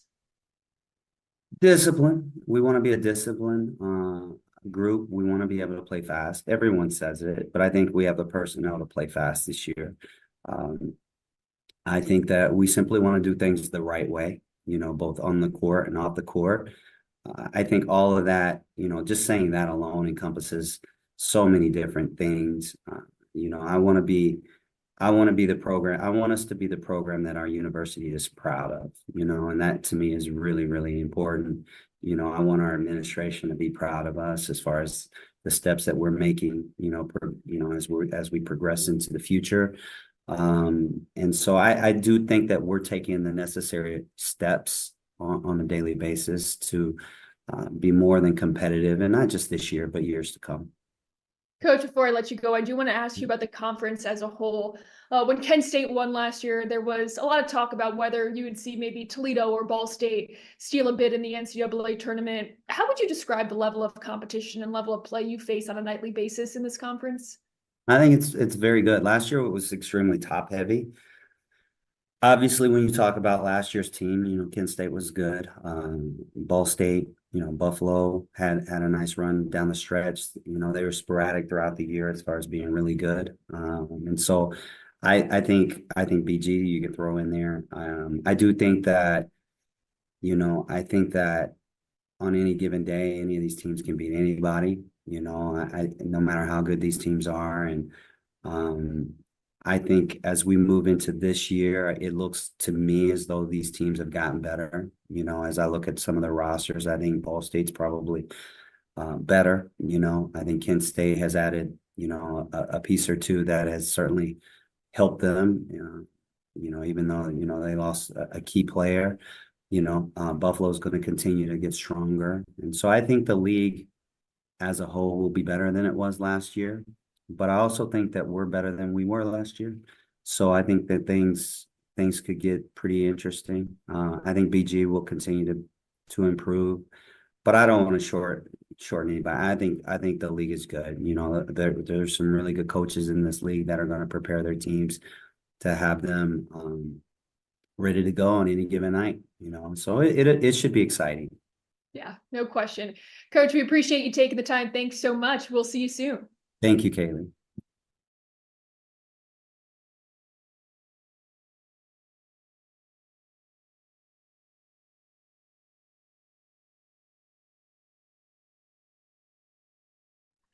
Joining me now is Miami's Katie Richardson. Katie, thank you so much for taking the time. How was the summer with this group, and how excited are you to get the season going? The summer was amazing. We have 8 new players, so it's been a lot of like getting to know how we're going to play with each other, and kind of just getting to know each other off the court, building that chemistry. But yeah, the summer was amazing, and we're finally getting it started right now. So. Well, you mentioned the newcomers, but you do return 4 of your top 5 scorers, including you. How will that help as you try to build the foundation of what this team wants to be? Yeah, so playing in the MAC, obviously, it's a lot different. It's a very underrated conference, in my opinion. So I just think like having the knowledge and skill of already playing in the MAC is going to be very helpful for us. So those 4 returners, you have to think like it's starting MAC later in the season is kind of helpful for us, so we can kind of get started and kind of figure out our team as a whole. So once we get to conference, we'll be ready to go. Year 2 under Coach Glenn Box, what's your relationship been like with him, and what have the conversations been about your role as you head into the season? Yeah, my relationship with Coach Box is very special. I was one of the returners that stayed with Coach Box. There's only 2 of us. And so I got to meet him on the day of his press conference. Our relationship is very special. We share a lot on and off the court. He brings his family to everything, and he wants to get to know our family as well. But also our conversations about getting ready for the season is he wants me to be a leader on the team. He wants me to kind of use my voice and my actions to kind of lead the team and kind of show what's right and wrong and how we can improve going into the MAC conference. Coach said last year when it came to just bringing in players, he was looking to actually bring in bodies. And this year he was going out recruiting talent, finding the pieces that really fit. What's most different about this year's team? We have scorers. We have a lot of scorers. We have people that can get to the rim. Last year we really just had we had some set shooters, and we had 1 or 2 people that can take it off the bounce. But now we have people that can drive and kick. And so now our shooters are able to set up, and they're able to knock down shots when we need them. So you always need shooters, but you also need people that can penetrate and kick the ball too. Now that summer's done and you've had some early practices, as you continue to build, what do you hope the identity of this team is this year? I hope we can play fast. We have the speed, but the speed only goes so far if you don't play fast. So we have the speed, we have the quickness, but we need to be able to push the ball. And I think our best chance to score is in transition. So playing fast. As you look at this team, what are some of the goals you guys have set for the season?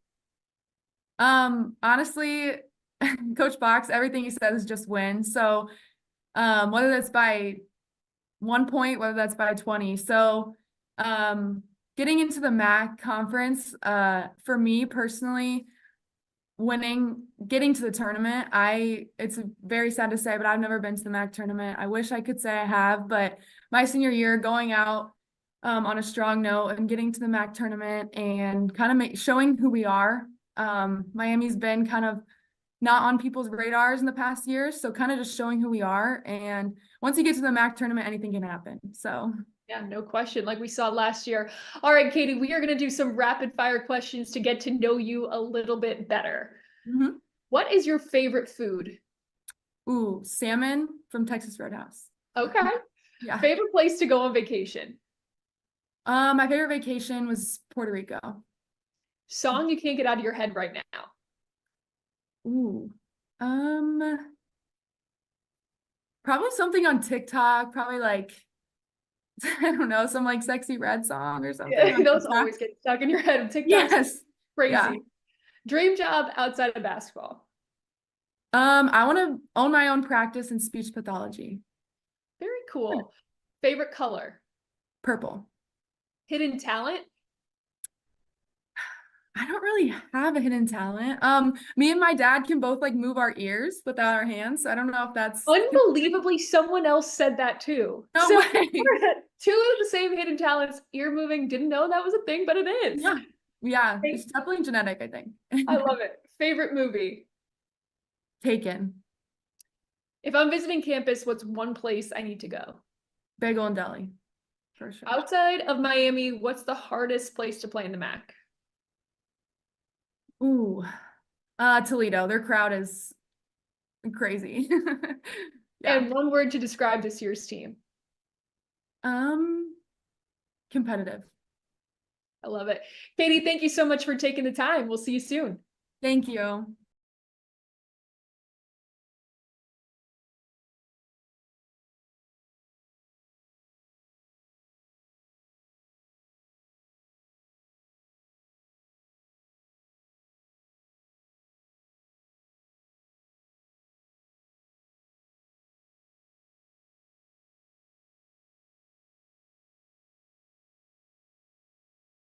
Joining me now is Ohio head coach Bob Bolden. Coach, thank you so much for taking the time. Hard to believe basketball is already upon us. How would you assess the summer and your expectations for this team this year? I think it's been a good summer. It's nice to have some returning faces for the first time in a couple of years. So that made getting through things a little bit easier. But yeah, it was a good summer. A little bit sad that it's coming to an end, but I guess it's a necessary thing and looking forward to the season. Yeah, well, you mentioned retaining. You have 9 players coming back. You did have one of the youngest teams in the MAC last season. How much does just having most of those players get a year under their belt help you as you continue to build this year? Yeah, it just helps you get through things a little bit faster. You got some returning players that know the terminology and have an understanding of what you're trying to do. And I think you're just able to get through things. I think we're further along this year at this point than we were last year at this point. We'll obviously see how we grow through the rest of the month, but I think we're in a good spot today. You did have 3 All-MAC honorees last year. How much are you going to rely on them in particular this season? A ton. I think that experience, and then bringing in a couple transfers that have played college basketball, there's nothing better than that experience. That you just can't replace that. You can't expedite it. It's something that you have to earn, and that playing college basketball at a high level is just incredibly valuable, and having that under their belt helps you become a better player, makes me look like a better coach. Well, you mentioned the newcomers, 5 in total, 2 big time transfers. What more can you tell us about some of the new faces we'll see for your team? I think Anissa and Aaliyah bring experience, both having played 4 years of college basketball, and been a part of a Division I program for 4 years. You can just tell by the way that they conduct themselves on a daily basis, that they have experience and they understand what it takes to compete at a high level. Then you counteract that at the other end of the spectrum with Gigi and Danny and Madison, and they're completely new to college basketball. And that's fun too, because each day is new to them. Each day is kind of an eye-opening experience, and in particular, 3 of them just attack it each day with a great bit of joy and eagerness and excitement. And it's the kind of excitement that you need to kind of keep things going when things get a little bit slow and boring and things of that sort. So I think they're a good combination. I think that class has done a nice job so far. Yeah, no question. As you look at what your team was able to accomplish a season ago, what were some of the areas of focus for you in terms of improvement heading into this season? We had to get better across the board. Obviously the turnovers and the rebounding statistically were the big problems. But we can shoot the ball better. We can play better defense. We can execute more efficiently on offense. there's nothing that we did particularly well that we could hang our hat on and say, we're really good at this. Let's not worry about it. I think our goal across the board was to try to get better at just about everything we do and use that experience that we previously talked about as a jumping off point and an understanding that we do indeed need to get better. Well, kind of off that point then, when you look at this team, what do you hope the identity of this group becomes? I hope we're fast and athletic. I think we're fast and athletic. I hope we display that when we are on the floor. We've had success in this program in the past when we played fast and there was more tempo. We've kind of slowed down over the last 2 years out of necessity, and hopefully we're past that, and that we can play with a little bit more tempo at both ends of the floor, and do a better job of cleaning up those deficiencies of turnovers and rebounding. But I think speed and tempo is what I'm looking for. And Coach, before I let you go, I do want to ask you about the conference as a whole.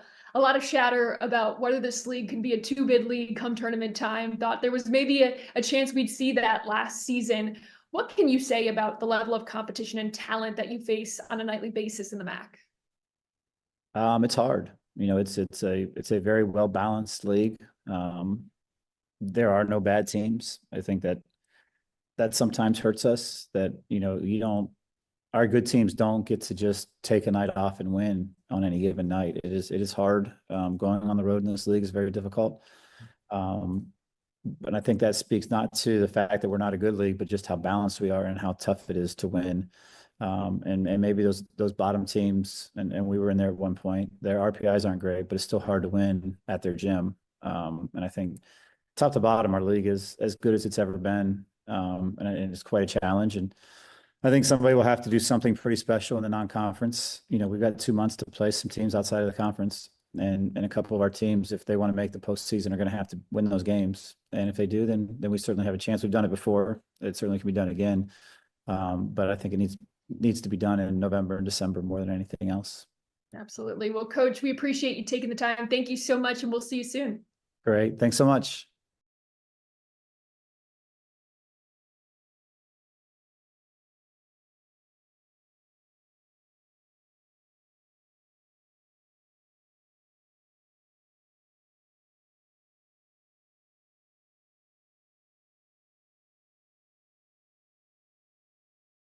Joining me now is Ohio's Kate Dennis. Kate, thank you so much for taking the time entering your senior season. How was the summer with this group, and how excited are you to get this season going? Absolutely. Well, first of all, thank you so much for having me. I'm honored to be here. The summer has gone really great. It's been really exciting. We have a great group of girls with us. Just a few new freshmen and a few transfers, which has been really exciting. We've been working really hard, really getting along well. So that's been awesome. And then school now, like throwing that to the mix. The season's right around the corner. So it's, starting up pretty soon, and we're all really excited and putting all the pieces together, and we're excited. Well, you did have one of the youngest teams in the MAC last year. You returned 9 players, like you mentioned. How much is that continuity hopefully going to play in the team's success this year? Yeah, absolutely. Last year, like you said, we did have a very young team. This year we have 2 transfers that are coming in, which I think is going to play to our advantage a lot, because we have that experience now, and those freshmen now have a year under their belt. They know what to expect, and this group is very tight. We are really coming close together and just helping everybody get accommodated and make sense of everything. So that's been very great. But I think that everybody's going to be ready, and, we have a lot more experience going into this year. So it's just a matter of making everybody feel their part, feel at home and comfortable in the team and in our camaraderie together. As a senior entering your senior year, what does leadership look like for you? Yeah, so leadership to me looks like helping my teammates in any possible way that I can. I am an older sister, so that is something that I really hold near and dear to my heart, is being that help for all of the younger girls in any possible way, whether it's school, basketball, if I can help explain something better to them, if I can tell them something like, when I was a freshman, I wish that I knew this. I wish that I knew other people weren't the only one feeling this way. I think just small things like that, like when you're a freshman coming in, you feel probably very alone in some of the things that you're feeling. And I think it's just important. Even freshmen, some of the transfers have talked like they feel like they're the only ones that are, I'm struggling with this, whatever frustration. And just to be able to tell them, like, you're not the only one that's feeling that way. Everybody is learning this new stuff. Like, you're okay. Everything is okay. So just having that like calming presence and just letting everybody know that it's all right. It's okay. It's normal to be going through this right now. So I think I just want my teammates to look at me as the person that can like just take a deep breath. Everything is fine. That bigger sister role. That makes sense. I love that. I'm the oldest sister too, so I can totally relate to what you're saying. Yes, I love it. When you look at your team right now, obviously you talked about some of the freshmen, some of the transfers. In what ways does this group look most different than the team you had last year? Yeah, so like I had already mentioned, we have 2 transfers coming in. So I think that that's going to help us very much with our people that have experience with playing. I think last year it was definitely hard just because we had so many girls coming in that had not played college basketball. So that in itself was a little bit challenging. So I think that we have a lot of girls now that know the game, know the speed of college basketball as opposed to high school basketball, like how that life looks, how school looks, how, playing a college sport looks. So I think that that is going to be very helpful. They know the speed of the game, the grind of it all. So I think that really just getting our freshmen and helping them figure it out and, feel everything out and just trying to help them is going to be a main focus.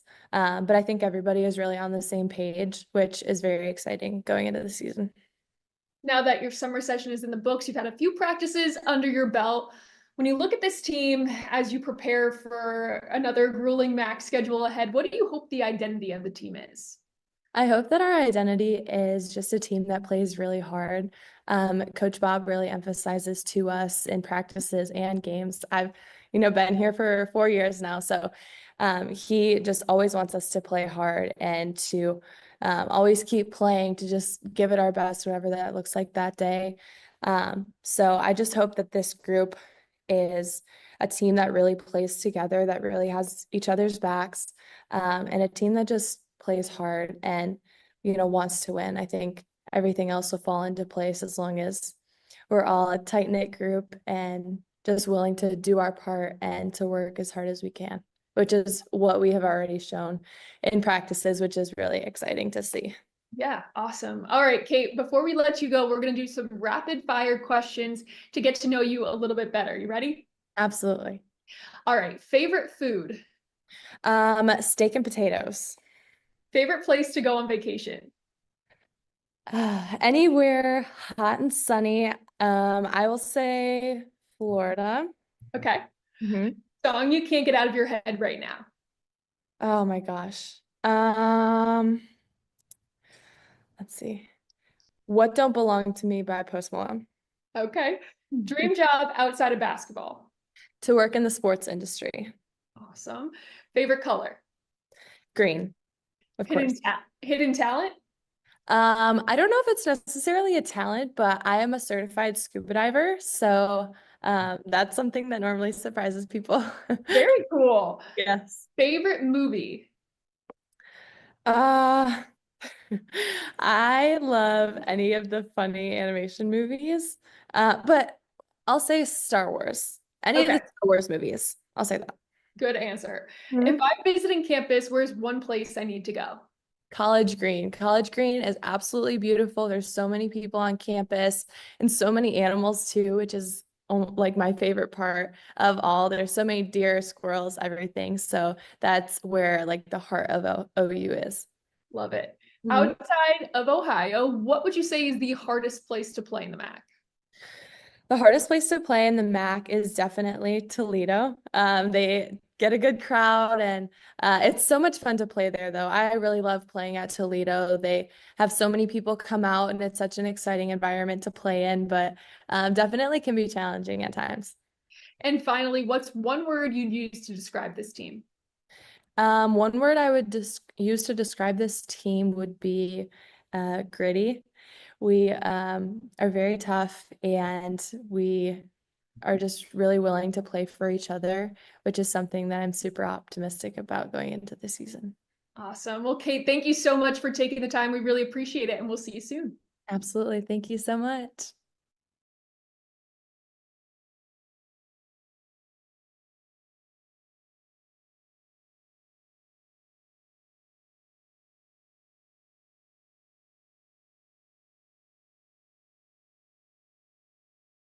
We are joined now by NIU head coach Lisa Carlson. Coach, thank you so much for taking the time. Year 10. How's your summer been with the team, and how are you feeling heading into this season? It's been great. I think the summer can be so important for so many different reasons, right? When your roster, you have a lot of new faces. I think the summer is one of the most critical phases, just to kind of get an opportunity to get to know each other, from a coach's perspective to players and then player to player. And I think it can be critical as you're really preparing to go to battle together. You mentioned quite a few new faces. You lost some notable pieces, especially Jaden Marable, who was one of 2 players who averaged in double figures for you last season. How are you going to look to make up some of that production?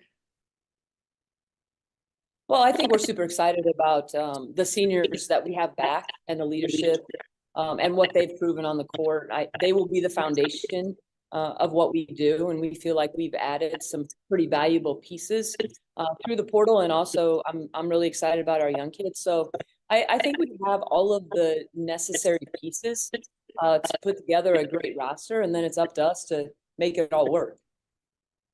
Well, one of those new faces on your roster is Lexi Carlson, who happens to be your daughter. What is that dynamic like for you as her head coach?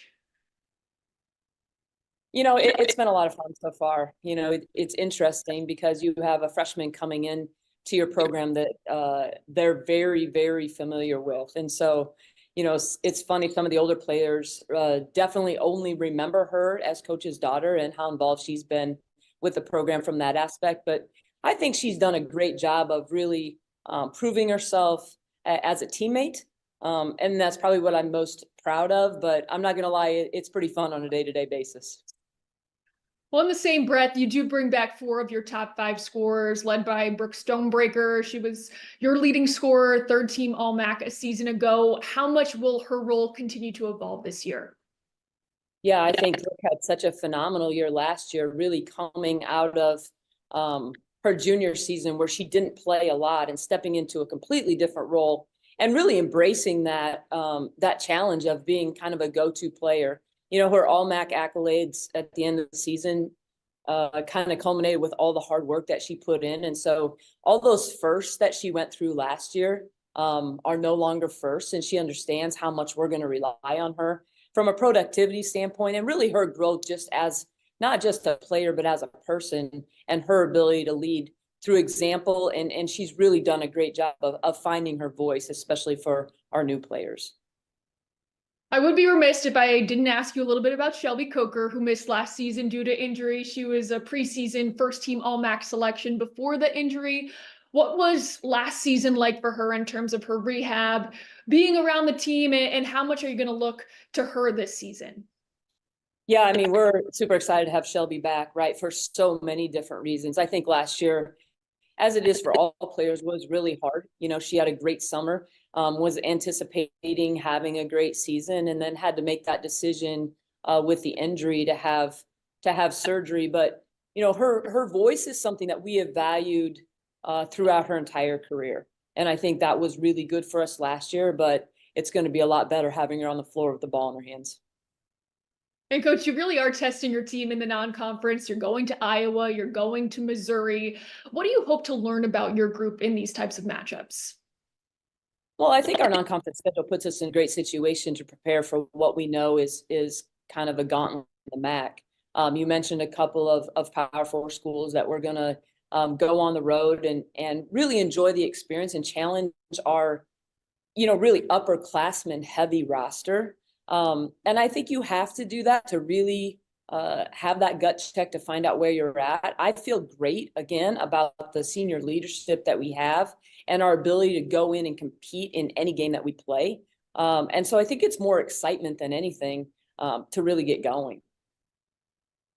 Last season, you finished 15-16 overall, 8-10 in the MAC. You ultimately fell in the MAC tournament to the eventual champs in Kent State. In what ways is this team, while having a mix of bringing back a lot of players from last season, adding in some new pieces, where is this team most different this year? Well, I think one of the things, and I keep coming back to our senior leadership. We have 4 seniors, a true 4-year senior, 2 fifth-year seniors, and then Shelby, this will be her 6th year. And there was a lot of reasons why they could have left, right? They all are finishing their degree. They're getting their master's, which is going to be awesome, but they didn't need to stay. They fulfilled their commitment, got their degrees, but all of Shelby, Sid, and Brooke all have made it very clear that one of the reasons they came back is because they feel like they have unfinished business. And I think knowing that you have your seniors who have that goal in mind and understanding that it's about making their mark on this program, I think there's a lot of other players that kind of fall in line, understanding that they're going to be led in a positive direction because of the motivation to, essentially make a run at that MAC championship or hang a banner. When you look at the style of play for your team this season with the roster you have composed, when is this team at best? Well, I think I will always say that we're at our best when in conversion and being able to play in open space. I think we have post players who are really effective with their back to the basket, but that's not all they can do. They can run, they can, spread you out with their ability to shoot on the perimeter. And so really being able to open it up and play in space is probably when we're at our best. I want to ask before I let you go about the conference as a whole. When Kent State won the tournament last year, there was a lot of chatter about whether or not the MAC could get in maybe 1 or 2 additional teams. Would we see Toledo or Ball State in the NCAA tournament? Unfortunately, that didn't happen. But as someone who's been a coach in this league for some time now, how would you describe the caliber of play you see on a nightly basis in the MAC? I've always said this about, I think you have some great coaches in this league, and I've been around for some of those legendary coaches to have moved on, whether it be retirement or going to different programs. But I think the one thing from a respect standpoint across the country is people know that the leadership in this league is really strong. I think we continue to produce players of great caliber, and for us, it's really important to be able to retain those players and have them finish their career here. And I think that's a challenge for all of us, right? With the way the landscape is in college athletics. But I think the respect factor for the leadership has always held firm there. And I don't think it's any different today than it was 10 years ago. Yeah, no question. It's certainly a challenge. And Coach, you're an example of doing it the right way, able to retain so many of your players. Lisa Carlson, thank you so much for taking the time. We look forward to seeing you this season. All right. Thanks, Kaylee.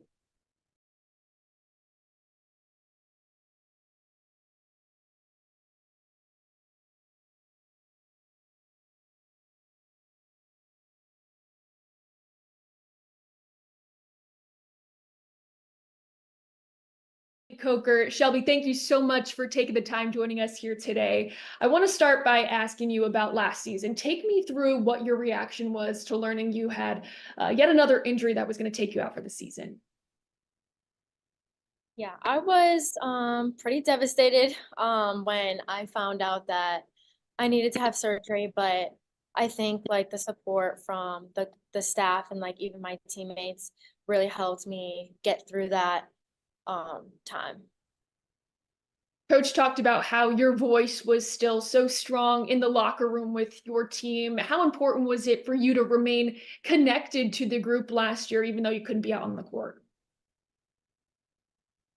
Yeah, I think it was really important. As somebody on the sideline, you see so much, and I really felt like I learned a lot too from being on the sideline. So I think as anybody who's on the sidelines, it's so important for them to share what they see and help the people who are on the court. So I definitely tried my best to stay connected, stay involved, and do my best to just share whatever knowledge and experience I had or could see on the court. How would you describe how the team was able to band together last season and still find a way to create so much success? I mean, I think this goes to show our team culture and what we've spent so much time trying to build, to lean on each other really, and just to have the confidence, put confidence in each other. So I guess I wouldn't say that I'm surprised that we were able to do that and continue and find some success last year. There's a lot of senior leadership this season with this team. You bring back 4 of your top 5 scorers, not even including you from last season. You were preseason All-MAC first team a season ago. What are your expectations for this group this year? Yeah, I think we always, we have some pretty high expectations. And like Coach said, we have some people coming back with Laura Nichols, Stoney, and Sid. We are all seniors and this is our last year, and we definitely feel we have some unfinished business left. So yeah, I think we're looking forward to getting started. What would you say is most different about this team than the group you've had maybe in seasons past? I think we have a great core here with the returning pieces and also adding some new faces to our program. I think everybody's bought into what we're about, and I think continually our culture continues to get better and better, and I think this is the best team culture we've ever had. That's awesome. Obviously, motivation is there for this group. Do you have any individual goals and maybe team goals that you guys have set? We want to win as many games as possible. Of course, we always set many goals as a team, and we want to build upon last year. And I think this year we are determined to win our first game in the MAC tournament. Obviously, we don't want to just go and win our first game. We want to win all of them.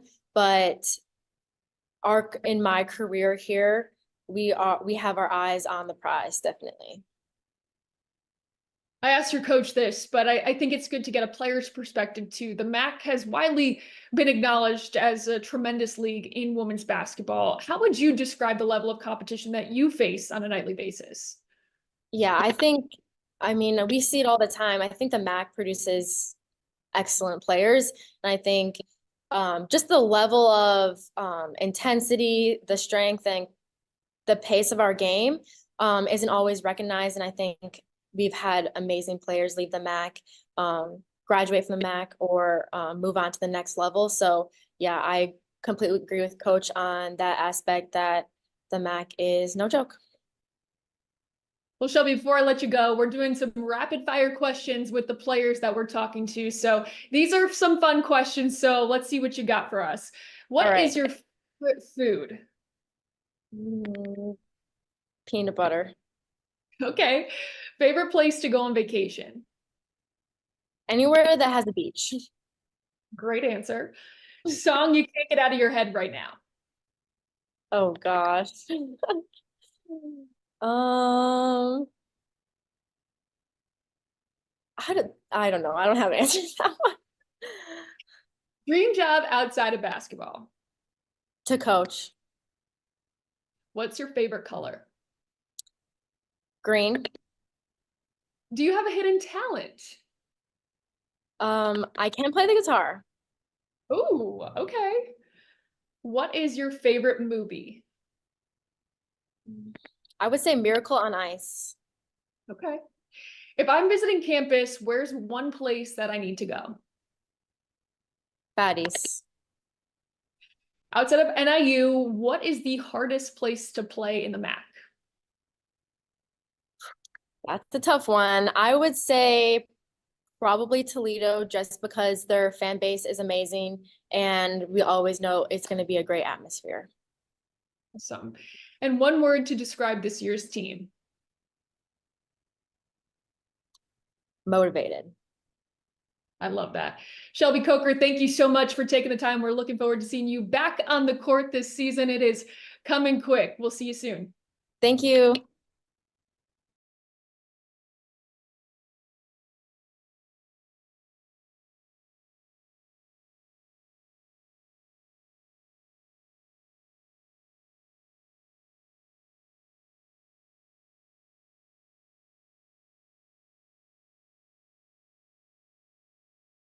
Joining me now is new head coach of the Toledo Rockets, Ginny Bogus. Coach, first, congratulations on the new position and what a program it is that you're taking over. You inherited a 2-win team when taking over at Monmouth. Quite a stark difference in production of the team you're now taking over. What about this job made it feel like the right fit? Yeah, I don't think the two programs could be in more polarizing states than the two that I've been fortunate to lead so far. But the thing about Toledo that made it so appealing was the tradition and the history, the opportunity to offer an elite student athlete experience, to compete in a league like the MAC, which is highly competitive year in and year out. But also the leadership here at the University of Toledo, from our president to our newer, I guess he's new-ish, director of athletics. The vision here is to continue to not just do what we've done in the past, which is be very successful, but to take this to an even higher level. And so I'm excited to be the one they chose to lead, and I'm excited to be a part of this incredible tradition. Tricia Cullip, when she left, was very open in saying she wanted her players to stay at Toledo, and many of them did. How much has that helped you as you look to continue to build this program, and how much are you relying on them? Well, I think that speaks to her love for this place, and who she is as not just a coach, but a human being. She's an incredible woman that cares about Toledo and the continued success here. But I think it also speaks to the players and how much they love one another and how much they love Toledo and the community. This community shows up for UT women's basketball, and I know the pride that they have and what they're looking forward to and their goals are this season. So having our returners who understand the expectation and what it means to be a Toledo women's basketball player, having them in the locker room, passing down the tradition, being open-minded to developing new traditions and standards of excellence and different ways of doing things have been absolutely awesome. Our team GPA being, in the top in the country, these are high-achieving women across the board. And so the fact that they're open-minded and allowing, this to become our program and not just a program of the past, with eyes wide open to raise the bar, it's been really, really fun. Well, the team did graduate back-to-back MAC Players of the Year in Quenisha Lockett and Sophia Wired. Obviously, that is a lot to replace. What can you tell us about some of your newcomers? Well, first, I think, we need to speak to the incredible talent that came back. Those were not role players. They're very, very talented in their own right, and they have a lot of abilities that weren't needed necessarily to be successful in the past because of the players they were surrounded with. I think they're all very excited to step into new roles and embrace those new challenges for the space that was created by those two players leaving. But we do have some really talented young players. 4 of our 6 freshmen are over 6'1". So we're really excited about the length and the size that we have. They're talented young kids that are eager to learn and compete. And then we got a really, really special transfer from St. Francis, PA, in Kendall Carruthers, who, is she was an all freshman of the year, and then a confident, comfortable scorer with the ball in her hands. One of those returners that you talked about is Nan Garcia, who we are going to talk to in just a little bit. She was a player at Penn State while you were an assistant coach for the Nittany Lions. How has that helped the transition, and what's your relationship been like with her? Well, I think on the front end, I knew how talented she was, and I know what an incredible player she is. I also know her heart. This is a young woman who really loves her teammates and really loves to compete. And so knowing that there's a champion in the locker room and knowing her mindset and why she chose Toledo, I've been cheering her on, sliding into her stories when she's posting pictures with, the three-peat rings and when she graduated. So I'm a big fan of Nan Garcia, but I'm most proud of who she's become. That was 4 years ago. It was a long time ago. I'm proud of the work that I've done to hopefully prepare myself to be in the best position to put this team in success. But it meant a lot when her smile, she's got a $1 million smile, came across her face when she was like, oh, wow, like I know the new head coach. But we've been collaborating ever since, and I'm really excited for what she's bringing to the team this year. When you come in as a new head coach, I imagine building those relationships are crucial. So how was the summer session for you, and how would you describe where your relationships are with a lot of those returners? I think the most important thing for me was to listen and hear what they need. It's a little bit of an upside down snow globe shaken up when you've been really successful in a system for 4 or 5 years, and then you get a new coach. Maybe wasn't what you envisioned for your last year, best year mindset.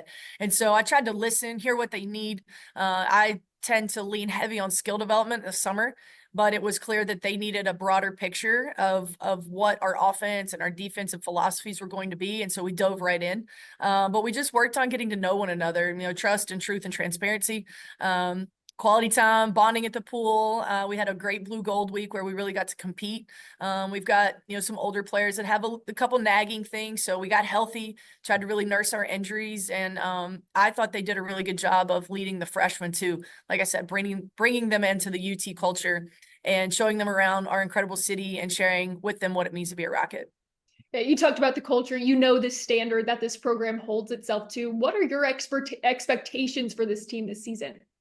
Yeah, we're working a lot on our consistency. And I think that's something that you expect from the University of Toledo in the outcome in the win-loss category. But we're learning to expect it more from ourselves and practice every day, every single rep. We're trying to not focus on the past and the players that we lost. We're trying to not focus on the future. Will we four-peat? Those types of things, and just really hone into the process and get better every day. I think the fun part about this team, one of the many fun parts, I guess I should say, is how much they love each other, how much fun they're having celebrating one another, lifting each other up on the hard days, but really celebrating the growth when we figure something out or we make a big play or a freshman has that aha moment. It's fun to watch them really engage with one another and celebrate.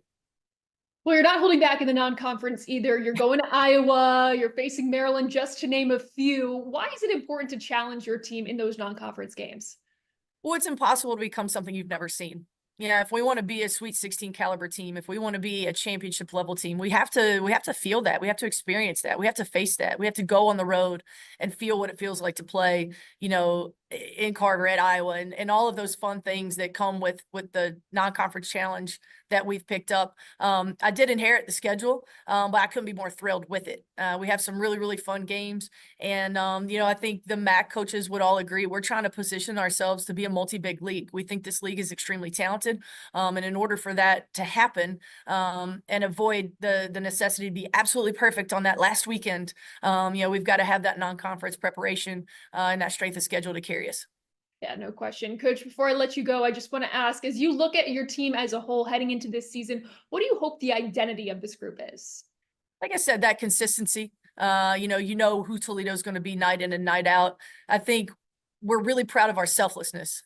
We don't care here who gets the credit. It could be any given player on any given night, whether, Hannah Novorosky comes in and has a big double-double, or Nan Garcia, goes for 23 from downtown and hits a bunch of threes, or Sammy goes for another big double-double. Just keep going down the line. Nobody here cares who gets the credit. So I want everybody to see a really selfless team, a disciplined and consistent team, but a team that has fun and loves each other playing the game.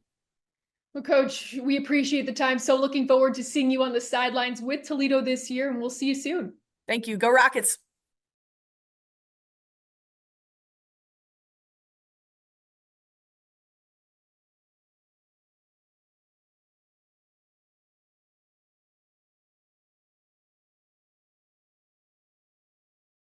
Nan Garcia. Nan, thank you so much for taking the time. Basketball is back. Now, for a Toledo program that's really been as constant and consistent as any team in the country over the last few years, there was quite a bit of change this offseason. What was that all like for you? It was a crazy summer. I feel like, change isn't always bad. Like, I think always people assume it as change is bad. Like, it's just growing into it, right? Like, change, you get the chance to grow. And I think that's what we've been doing, embracing the change and just growing every single day with it. And Coach Cullip was very vocal when she left about wanting her players to stay at Toledo, and pretty much the majority of that core did. What went into that process for you? Were there any doubts? And what was it like as you had to go through it all? I think the doubt was never there. Like, I think the love that we share for each other, that's something that can't be replaced, right? We just got to like sit there and talk with each other and realize that, like, okay, no matter what happens, everything's gonna be new. So like, why not stick it out together? And we have each other. So if something's gonna be new, at least we're not new. We know each other, we love each other, and we're gonna compete with each other. Well, you knew Coach Bogus from Penn State. She was an assistant. You were a player. What has your relationship been like with her? And how has knowing her from your time at Penn State not only helped you, but also your teammates? No, I think it's a pretty neat experience, right? Not everybody could say that. I always say, like, what are the odds? Like, I would have never in 1,000 years imagined it. But it was meant to happen, and I'm super excited. Obviously our relationship keeps growing. We knew each other, took a 4-year break, and now we're back on. So I'm super excited, and I'm super excited for the season and what she has to offer. You do graduate your last 2 players of the year in Quenisha Lockett and Sophia Wired. But again, you bring back such a strong core, you being one of those leaders, those veteran presences around the team. What is leadership going to look like for you this year? I think leadership's going to be, vocal and just making sure like that our freshmen are comfortable, right? Like it's new for everyone. So just making sure we're all comfortable and we kind of just keep growing with each other every single day. I think it's going to be super important. As you look at this team, obviously adjustments are being made as you learn from a new coaching staff. From what you've seen so far, what do you think the identity of this team is going to be? I think the identity is just how well we play together, right? Like, just including one another and just valuing everybody's talent, because we're all a super talented group, and just being able to bring it together and keep the success going. Last year, when Kent State ended up winning the MAC tournament, there was so much talk about whether you or Ball State, another team in the MAC, should have made that NCAA tournament. What can you say now, having played in this league and in this conference for a while? What can you say about the competition that you face on a nightly basis? I think that there's never, every time you go in, every Wednesday, Saturday that you play, you're going to compete. There's never a day where you could just say, oh, we could take it easy because this team isn't this or that. Like, you have to go in, day out, getting ready to compete, because everybody's bringing their best, and it's a super talented league.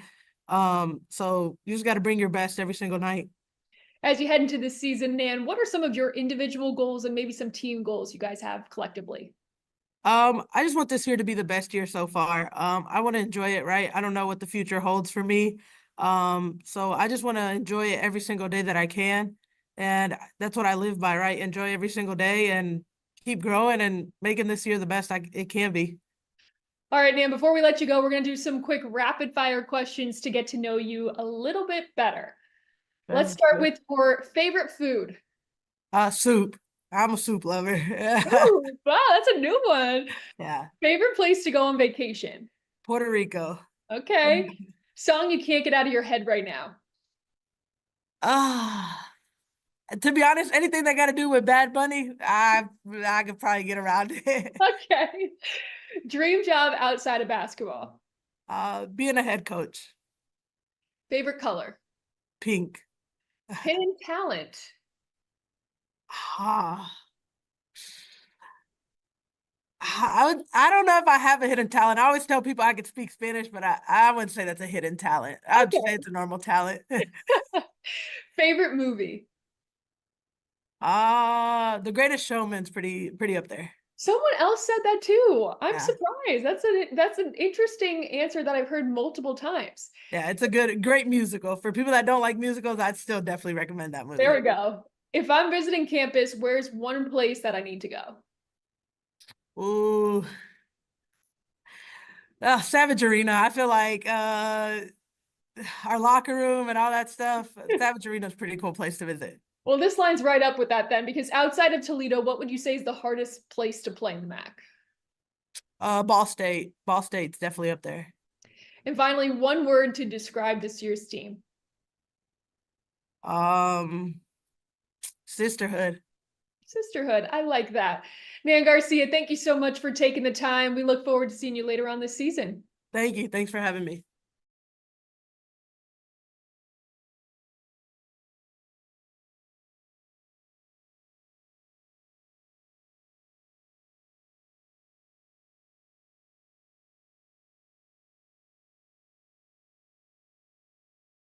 Joining me now is Bowling Green head coach Fred Shamil. Coach, year 2 already. How would you sum up your first season as a Division I head coach and your biggest takeaways as you get set for season number 2? Yeah, tremendous year of learning for us. Lots of peaks and valleys and trials and tribulations, but I think we got a little bit ironed out. Excited about the start of the second season with some old faces, some new faces, and a lot of energy. Well, like you mentioned, some of the trials and tribulations, injuries played such a large role in the outcome of your season, but despite that, finished tied for 4th in the MAC. What can you say about your team's depth and the ability of your players to stay ready, given they could be called upon in a moment's notice? Yeah, last year we got all the way through to the end of our bench, and we did have a lot of injuries, but our players, they played amazing. They gave all they had for every single game. There was not one game that they didn't give their full effort. So I appreciate them, and we're working through the rehab part of things and trying to get some of the old faces back up to speed, and the new faces are meshing well. So it's always going to be a situation that you're going to deal with injuries in this day and age. They play a lot of games in their AAU season, and it's like an NBA. It's like an NBA season, except they don't play 3 games in 3 days in the league. So, so when we get them, those muscles are getting a little bit old, but we're trying to do some things with our strength and conditioning to help that out as well. You do have 8 returning players, 7 newcomers this year. In terms of the summer, how beneficial has that become for you? And as you learn this new group, what are some of the expectations you have for this team? Yeah, well, I'll answer the first. Expectations are that we just some more coach speak that we play hard every game, and that truly for me that's the biggest thing. As long as we get full maximum effort, if they're not doing things correctly, that's the coach's fault. We got to take care of that in practice, and the summer's a tremendous way to get a jump start on that. This summer was a little bit different because last summer you'd say something in terms that you speak it, and they didn't understand that, so they'd look at you like you had 2 heads. But I only had 1 head this summer, so that was good, and we progressed quite a bit, and it was a good experience. Kind of in that same line of questioning, how much are you going to rely on those returners like Amy Velasco, Erica Porter, Paige Kohler, who had a breakout season in her freshman year as well? I told Paige she was a sophomore about December. She played that many minutes, but we're going to lean on them a lot. They're a great example of who we want to be and where we want to go. And again, tremendous effort, but moreover than that, they're tremendous people. We have great leadership on this team. Lexi wasn't even playing last year, but she is a tremendous leader. So we have some great examples of how we want to be and how we want to play, and how we want to carry ourselves on and off the floor. I did want to ask you about Lexi Fleming. Lost her in the last non-conference game last season. She was your leading scorer up until that point. How has she been coming along? What are your expectations for her? And how much will you lean on her this year? I mean, Lexi's a different individual now. She reminds me a lot of Coach Lucas on our staff, and a little bit of myself. Like there's no in between mileage. That's 0 to 100. So you got to be careful with Lex, because she wants to get out there and be who she was at the day before the December game. So we've got to take it easy with her, and she'll push as much as we let her. She's a worker. She's going to try to get back to where she was, and she's a competitor. But you know what? More than that, she's a great leader for us, and kind of keeps us together in the locker room. What more can you tell us about some of the newcomers you've added to your roster this year? Yeah, we've got some great freshmen. We added some size and length and athletic ability. All three of those things are great things to add to your team. But again, tremendous people, great young people that, they've learned from the experienced people and they've got out there and they give full effort. And, we've got some pieces to work with. Last year we had to play one way. This year we can play 2-3 different ways and speed up the game a little bit and get after people defensively. We weren't a very good defensive team last year, but I fully intend on being a good defensive team and hanging our hat on that. And we're definitely going to get under that 70 points per game defensive total this year. So that leads me to the next question. As you're building a culture here at Bowling Green, your own culture, when you look at what you want the identity of this team to be, is it defensive minded first, or what is the identity of this team that you want them to be? Yeah, the identity that I would like to have is we're just competitive. We're really, really competitive, no matter what the situation, what the style of play, no matter, what time is on the clock. We're extremely competitive because I think that's our staff makeup. I think, that's our university makeup. We're blue collar. We get after it. And I think that's what our team resembles. They really are competitive. They're a great group to work with. Coach, before I let you go, I do want to ask you about the conference as a whole. You've obviously been on all levels of Division I women's basketball. When it comes to the level of competition that you face on a nightly basis in the MAC, how would you describe it? And maybe sometimes the disrespect that this conference gets nationally when it comes to the NCAA tournament. That as a conference, one of my goals is to be a two-bid league, to schedule up and beat some of those teams with that name recognition and that pop. If we can do that, then I think we can get to a two-bid league because, I don't think the net works in our favor entirely, but, night in, night out, the MAC is a very competitive conference. We have some very good teams. We play neck and neck with Power Four conferences throughout the preseason. So I'd like to be a two-bid league. I'd like to get two teams in the NCAA tournament. I think we schedule for that, and I think we compete for that. Well, Coach, thank you so much for taking the time. We really appreciate it, and we'll be seeing you soon. Thank you. Appreciate it.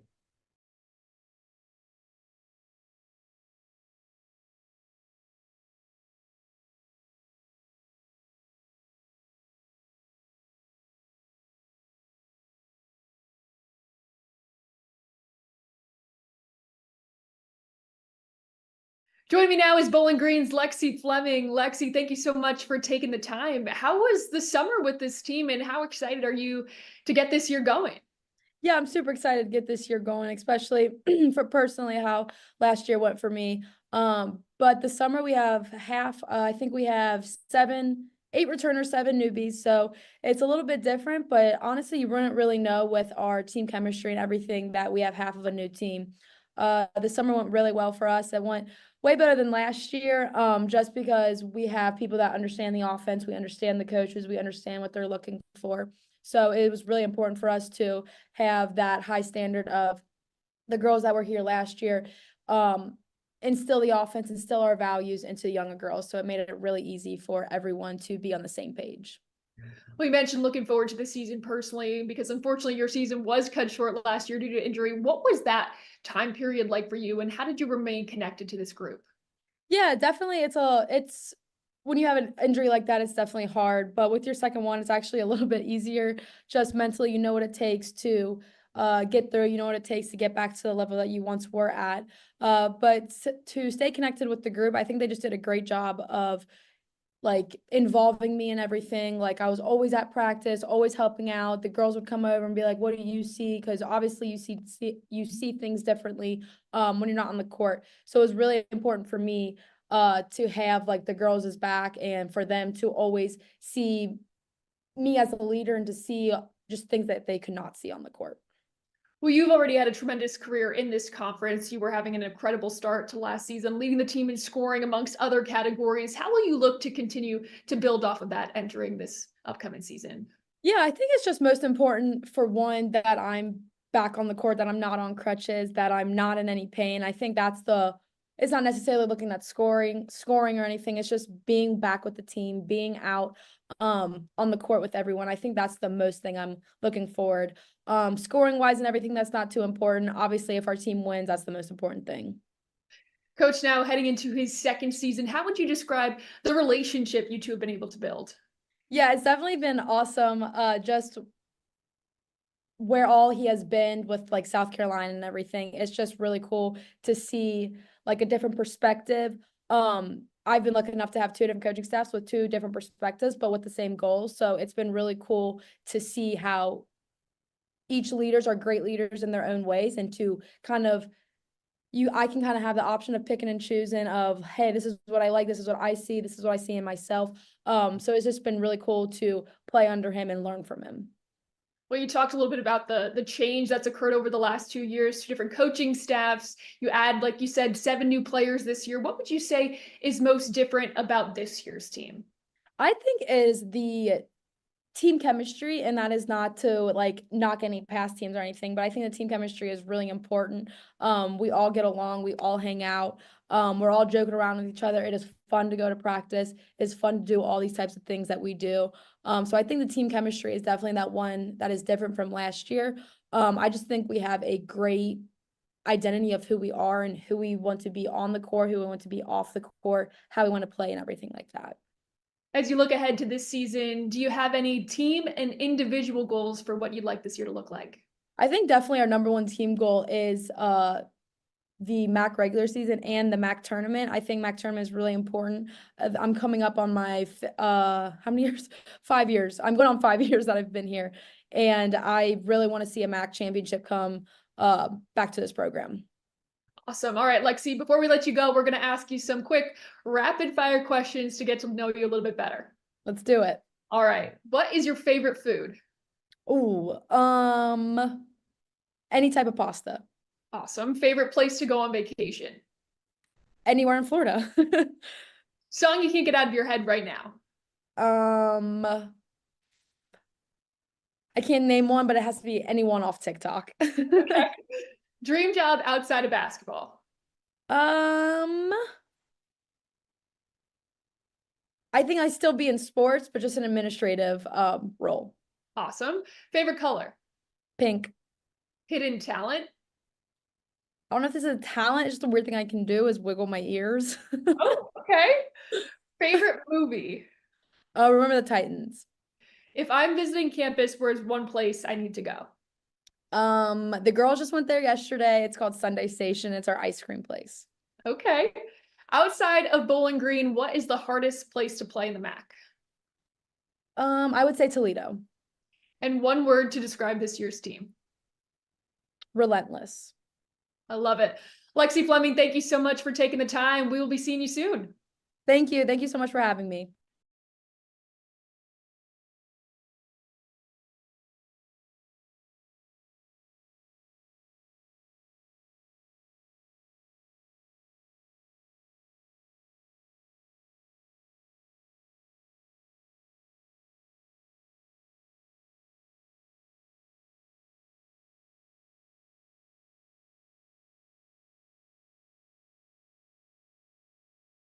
Joining me now is Buffalo head coach Becky Burke. Coach, thank you so much for taking the time. Before we jump into this upcoming season, I want to take you back to what an incredible run your team had through the MAC tournament last year, getting to the title game, taking down the 1 seed in Toledo in those semifinals. You kind of did the unthinkable in year 1, just getting to the tournament. And then last year was incredible. How would you describe the run your team was able to put together? Yeah, I think that was such an incredible week for our program and our players and staff. And, we were playing really good basketball at the right time. And, the one thing that I think you could say about our team last year was, we had a bunch of feisty kids who played really, really, really hard. And I think come tournament time, that makes for a really, really dangerous team. And so we were confident getting on that bus, leaving this campus and going to Cleveland, and we were playing some really good basketball, and we ultimately wanted to have a lot of fun and just compete really, really hard, and we did that, and the chips fell our way.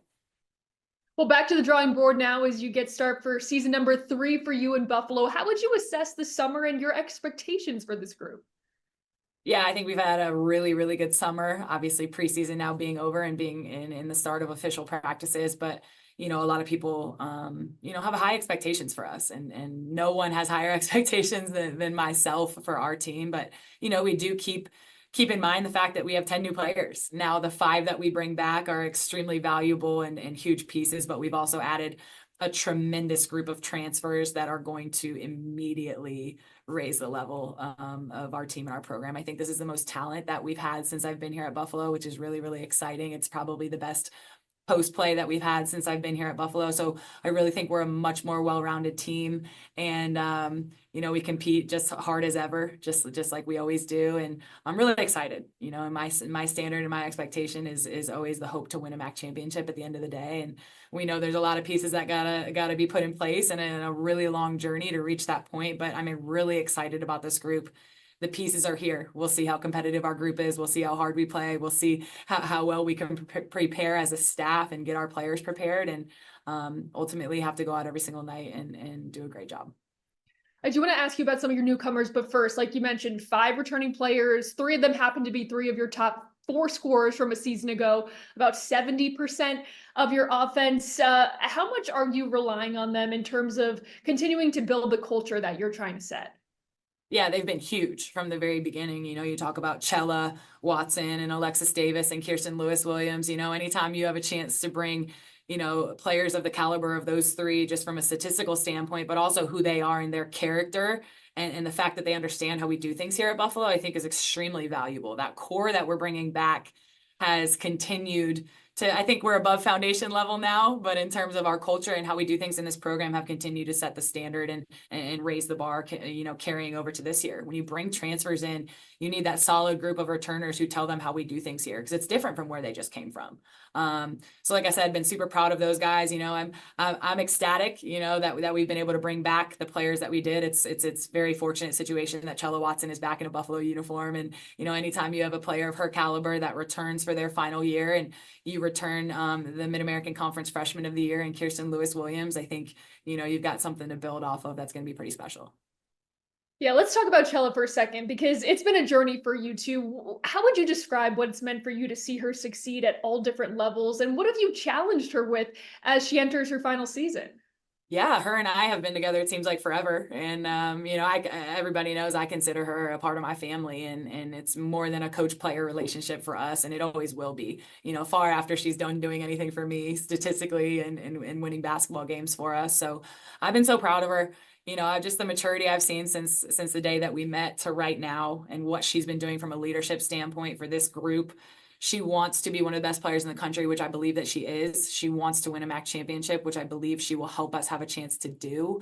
And ultimately, I think she wants to be a great leader, a great teammate, a great human being. And I think she's just continued to do that every single day since I've met her. But, when it comes to a talent standpoint, I'm picking Chella Watson on my team all day, every day. And like I said, I'm super thankful and lucky that she's here in a Buffalo uniform, and it rubs off on everybody else. She makes everybody's life easier.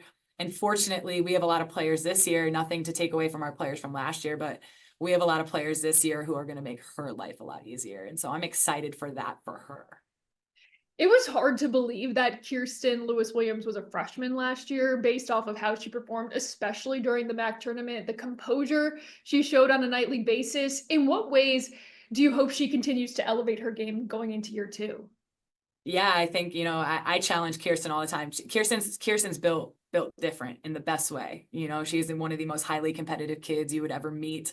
When that phrase, like, who are you going to take in a foxhole with you? Like, who do you want to be in a foxhole with? Kirsten Lewis-Williams is my number 1 draft pick, and so she's a tough kid. I've continued to challenge her and have daily conversations with her. The scout is out on you. The scout is out on you, honey. Like, what are we going to do this year to make sure that we've elevated our game and we take that jump in our sophomore year that you want to take? And I think she's risen to that occasion. And it's funny because Kirsten is one of the most mature, hard-nosed competitors on the floor, and you'd think she's a grad transfer, and then off the court, she's a complete goofball. So she's a really unique kid, and I've had a bunch of fun being around her, and I expect really special things from her this year. I know she was honorable mention all MAC last year, along with getting her Freshman of the Year award, and I think she has a chip on her shoulder because I think she feels like she's good enough to be an all MAC player. So excited to see her rise to the occasion this year. You have been no stranger to having to play shorthanded over the last few seasons, but you've done maybe the most impressive job of utilizing the transfer portal and going out and finding talent that fits with your system. What are the challenges to that? And how would you describe the benefits you've reaped from finding those gems in the portal? Yeah, it's you know, you can either sit around and complain about the portal, or you can go get it done and use it to your advantage. And we've had to do that here the last couple of years, and I think we're gonna have to do that at the mid-major level moving forward. So nothing to complain about. Let's put our heads down. Let's go to work and let's go find the kids that need to be here. And I think with that being said, it just goes to the fact that, like, it's not easy to play here at Buffalo. It's not easy to play for me. There is a standard here. There is expectations here. There is a level in which you are expected to play here and compete at here. And it's not for everybody. So we do try to do a really good job in the portal of bringing players in, obviously from a skill standpoint, that are going to be able to help us tremendously, but also the right character players that are going to have success playing for a coach like me, because I'm very aware of who I am and what I am. And I try to make that as transparent as possible as I can for those guys and the kids like the Kirsten Lewis Williams and the Chella Watsons and the highly competitive players that want to win tend to do very, very well. But like you said, just transfer portal being valuable, we have added key pieces that are going to be recognized immediately as soon as we start our season. Well, without maybe giving away too much of the scouting report, what can you tell us about some of those new key additions? Yeah, bunch of grad transfers or true seniors that have played a lot of basketball at this level and have produced at a high level at this level. And I couldn't be more excited. We're gonna, go from being one of the youngest teams in the country last year to probably, 6 of our 8 this year are going to be, last year kids. And so we go from one of the youngest teams to probably one of the oldest teams, but doesn't mean a lot when we still have 10 new players. They might as well be freshmen at this point. But just in terms of our experience, I'm really excited. We've added a lot of depth. You said we've been a little bit shorthanded. We've played 5 or 6 the first 2 years that I've been here. So the fact that now it gets to be our 8 against somebody else's 8 really excites me. And I think we could get a few wins back these last couple of years if it was our 5 against somebody else's 5. Unfortunately, somebody else always had 7 or 8, and we didn't have that luxury of having the depth on the bench that we do this year. So I'm excited about the opportunity. You talked about the level of talent you have on this roster this year. When you look at this group, what do you hope that the identity of this team becomes?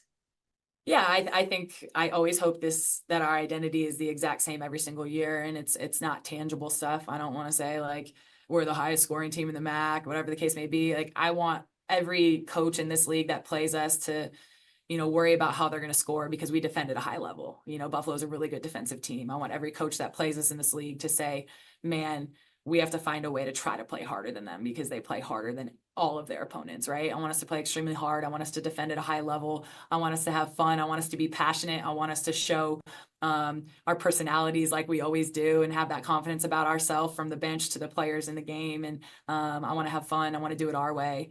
And, I want it to be us against everybody else.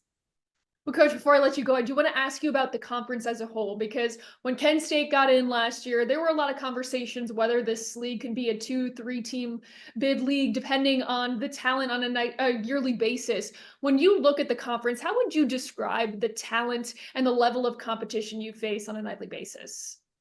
Yeah, I mean, this league, there's a reason I wanted to coach in this league. And this is like a, really, really amazing opportunity for me, is because every single night you cannot take one day off.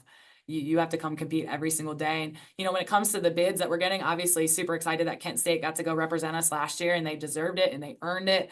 But like, your heart broke for Brady, your heart broke for Trish, those guys that like did everything they needed to do in the entire year and then ultimately fell short over 1 week in Cleveland. Your heart breaks for those guys, and that could be us someday, And so I do feel like we have enough competitive teams in this league that would go be great representatives alongside our automatic bid from the conference tournament. So I think that's something that we're all fighting for as coaches, to try to figure out how we make that happen. But ultimately it's a little bit out of our hands. Our job is to make sure that we win as many games as possible and put a good product out there, and then kind of let the powers that be make those decisions themselves.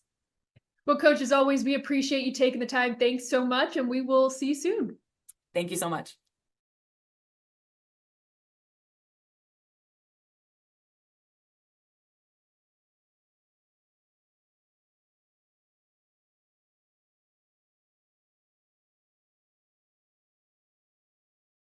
is Buffalo's Chella Watson. Chella, thank you so much for taking the time. Before we dive into this season, I want to take you back to last year for a second because you guys put on maybe an improbable but incredible run through the MAC tournament. What would you attribute that to, and how would you describe the experience that you had in Cleveland last year?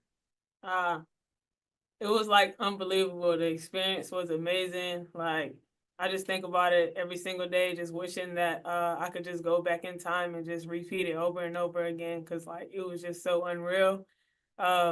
We had so much fun, and that was just the main goal, was just to have fun, and we won while we was doing it, so it was so cool. Now back to the drawing board for this team. How would you describe the summer that this group had, and how excited are you to get the season underway? The summer was real cool. We did a lot of cool events together, like just bonding and just going out and having fun.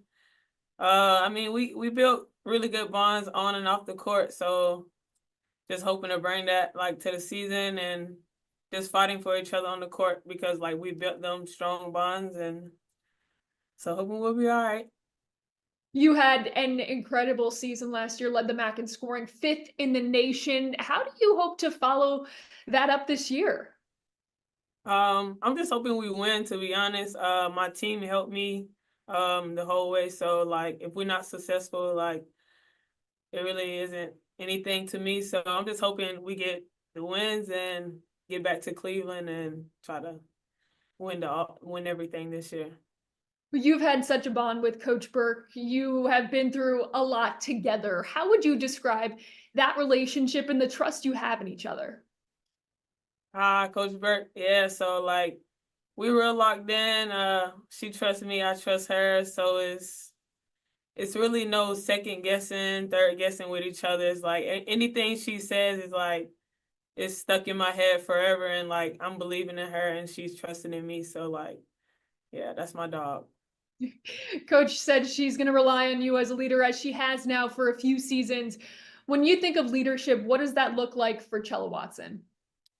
I like to lead by example.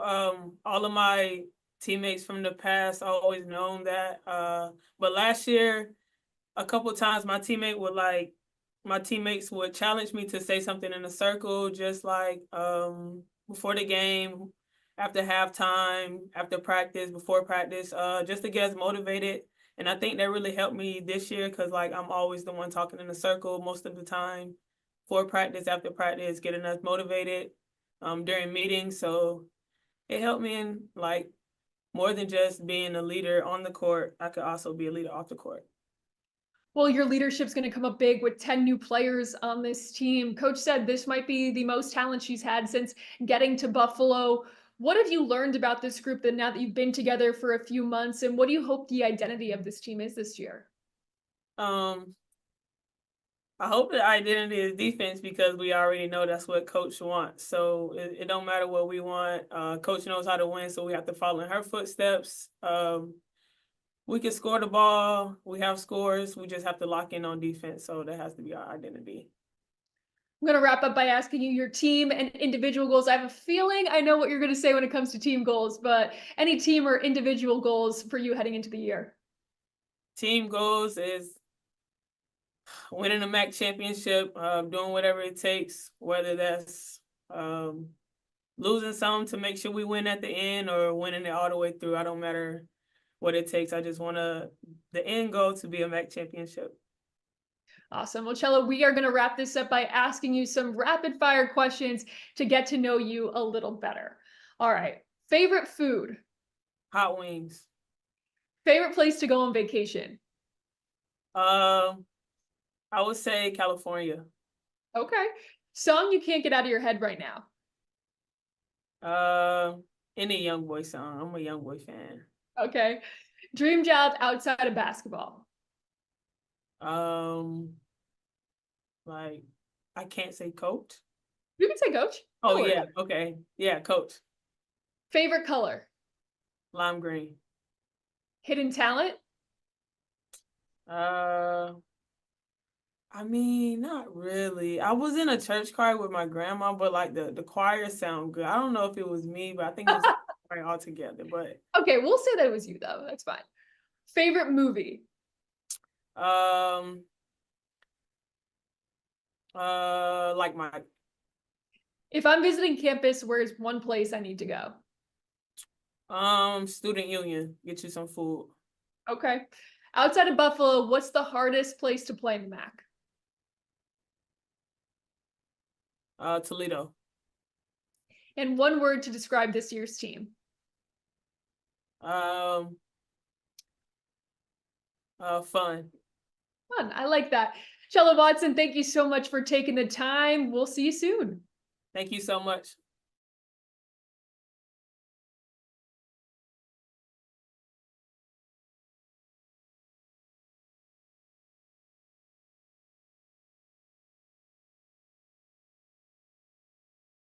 Joining me now is Kent State head coach Todd Starkey. Todd, great to see you. Can't believe basketball is already back in the swing. We're in the mix already. But before we get to this season, I have to take a moment once again to congratulate you on the MAC tournament title from a season ago. First since 2002, of course, a berth in the NCAA tournament as well. How would you sum up what that experience was like, but also what it meant to you and this program? Yeah, it's a great, I mean, obviously as a coach, thank you, but it's great as a coach. You know, you make plans and try and refine how you do things to develop your team so that they peak at the right time, and everything just seemed to come together perfectly for us at the right time this past year. Everybody playing their best, everybody healthy at the same time, and it was a great run for us. I mean, it was a lot of fun for our fans. Was great to see the look on our players' faces as we were going through the tournament. And I tell you what, to be honest with you, I feel like I did less coaching at the end of the year than any other time. They just kind of took it and ran with it. And it really felt like we were a player-led team at the end of the year, which is typically always the best. So it was great for us. And as coaches, of course, we may not say it, but it's good to get some validation for all your hard work and be able to win a championship for sure. I'm curious now, is there any pressure that you feel after achieving that goal last season to continue to produce to that level? No, I think it actually takes the pressure off you a little bit because you've done it. You know, you've kind of crossed that threshold. So I think any pressure that we get will be from the outside maybe, but I think for me, the message to our team is that we're not defending anything, we're pursuing another championship. So that's kind of been our focus is really the art of pursuit again and preparing ourselves for what faces us this year. It's a different team. We lost 3 key players from last year's team, and 2 of which are playing professionally overseas, which is great for our program, but it puts a different light on things. We have to kind of refocus and move forward towards the challenge that's ahead of us this season. Well, one of the players that you did lose was Katie Shoemate, who was arguably one of the best players to ever come through your program. How would you describe the legacy that she left? Yeah, I mean, quite the winding road. I mean, she was all freshman player and was honorable mention all conference as a freshman, and then battled some injuries and some things as she was moving through her career. But how that came full circle for her to be able to really have such an incredible last year here with us. The way she just kind of carried us through the tournament was an awesome thing to see. And she that's somebody who just continued to get better every year and really flourished at the end when we really needed her the most. And it was an awesome thing to see, and to see how her career now is progressing, playing over in Switzerland, is great for me to see. So you always have hopes and dreams for players, and it's great to see those things come to fruition. One of the players that you highlighted to me a few times last year in terms of the jump she was able to make was Jenna Batch, and you said that was simply given opportunity. What are your expectations for her this season? Well, she worked really hard. I mean, it was a lot of people don't see that progression. Just like, oh, all of a sudden she's this great player.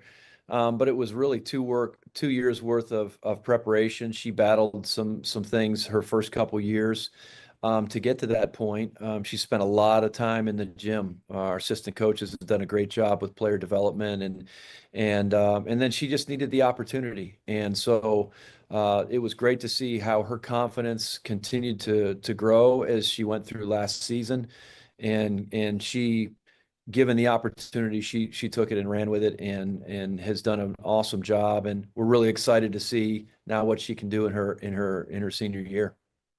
Well, you also returned the best defensive rebounder in the MAC from last year in Bridget Dunn. She was just so dominant in that MAC tournament last year. How important is she going to be for this group? Yeah, huge. I mean, I think both Jenna and Bridget's experience and leadership is key this year. Bridget's a player that's played, major minutes since she's been here.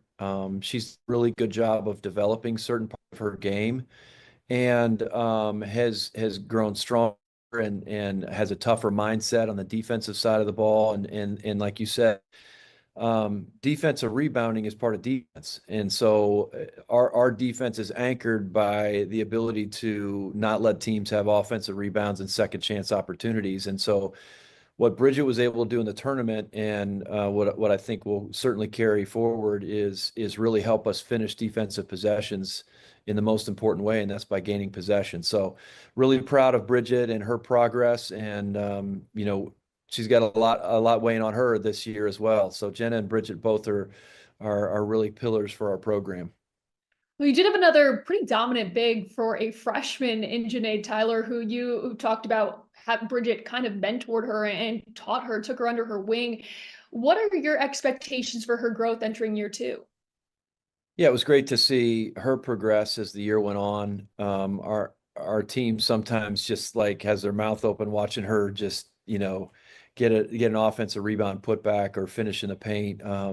Obviously her performance against Notre Dame under a big spotlight was huge for us as well. That type of experience is invaluable, and I think she just continues to gain confidence. I think she still has her best basketball ahead of her, so we're excited to see what she's able to do now with those starters minutes. She was kind of playing behind Michaela Morris, who gave us some great experience and kind of tutored her a little bit along with Bridget. So it's great to see how Janae is continuing to progress, and I think she has a chance of being a really dominant player in league play.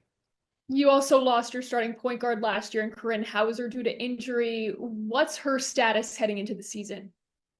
Yeah, status is uncertain. Obviously, how everybody comes off of those type of major surgeries, it just depends on how they continue to progress. Bridget Dunn came off an ACL the year before, and she really just kind of started getting into a position where she felt comfortable and was really playing towards the end of the year. So that progression for Corinne, everybody's is a little bit different, but she's still working through that process and moving forward. But we're excited to have Corinne back at some point. Well, as you mentioned, you lose 3 key players, but you do bring back a good portion of your core from last year's championship team. As you look at this group, what do you want your team's identity to be? Yeah, I think once again, it's got to be rooted in really solid half court man defense. I mean, I think we have the ability to really shoot the basketball, but if you're relying on outside shooting every night, that's sometimes if that fails you, then you're done. So everything really has to start with our half court man defense. I think we're a rigid defensive group. We're a good team defending group. Sometimes we don't have necessarily the defensive player in the year in the league, but our team is always good defensively. And so that's kind of our cornerstone. And then I think we have the ability to score in a lot of different areas this year. And so we'll look to really enhance certain people's roles with those 3 players graduating. And I think we've got some players that some people are going to be surprised by, some names they maybe haven't heard as much, but we're on the roster that are going to have bigger roles this year and really help us towards hopefully pursuing a championship. Well, Coach, before I let you go, I do want to ask you about the conference as a whole. When your team won the tournament last year, there was still a lot of talk. Would we see another MAC team in? Would Toledo get in? Would Ball State get in? Unfortunately, that didn't happen. As someone who's been a coach in this league for some time now, how would you describe the caliber of play in this conference and the competition that you see on a nightly basis? Yeah, well, the top end of this league, this is my 9th year. The top end of this league can compete with anybody. We've proven that we can beat Power 5 teams, nationally ranked teams at times. And I'm excited to see what last year, maybe some of the newer coaches and the newer programs that we're kind of building. Excited to see kind of how they progress now in year 2 or year 3 of their programs. The conference obviously is so tough. It's a grueling conference schedule. Everybody says that, right? But it's true. Like, there's no off nights in the league. You have to show up ready to play everywhere you go. The coaching is exceptional, and just excited for the challenge of what MAC play is going to bring this year, and what version of MACtion there is in conference play this year. Well, Coach Starkey, thank you so much for taking the time. We'll see you soon. Absolutely. Go Flashes.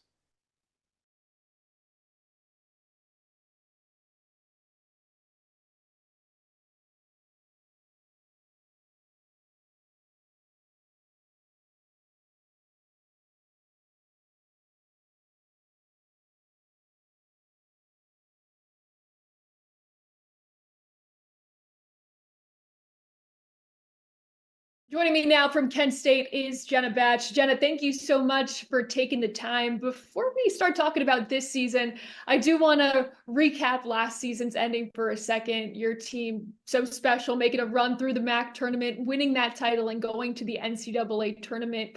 What was that experience like for you? And what does that say about the program that's being built at Kent State? Yeah, it was awesome. It was really amazing, especially since that's something that hadn't been done in 20 some years. So to be able to do that for not only our team and our fans, but also for our alumni who have built that foundation for this program was really special. And I think it shows how much of a winning culture we're starting to develop and how much hard work we've put in, and it's starting to pay off. You guys did lose 3 key players in the offseason, but this team returns much of what was the MAC champion team. How much has that continuity and experience shown through these early days of practice and even maybe in the summer? Yeah, I mean, like you said, we did lose a lot, but I'm very confident in what we have coming back, and we've also gained some very good players and some transfers, and so I'm really excited to see, and I don't think that we'll fall off really at all. I know people think that we will, but I have high expectations for this team, and I think we'll be just fine. If you could describe what Kent State's identity is going to be this season, what would that be? I think just playing how we know how to play. I think everybody else thinks that all the pressure is on us, and it's on us to win again because we won before, but I think as long as we just focus on ourselves and play the basketball we know how to play, we'll be fine. Coach has talked even last season about how much you learned from some of the older players throughout your career at Kent State. As a senior, one that coach is going to look to for leadership, what have you taken away from some of those experiences as a younger player that you're going to use now as one that those younger players look up to? I think the biggest thing for me is that at this point in my 4th year, I know what I'm doing and I have myself figured out, but it's bringing along the younger players and even the new players who don't really know our schemes and our concepts yet, and bringing them along with me. Last year, you made an incredible jump. The statistics showed in just about every single category. Coach said you just took those opportunities and ran with them. When you step on the floor, where do you look to make the most impact?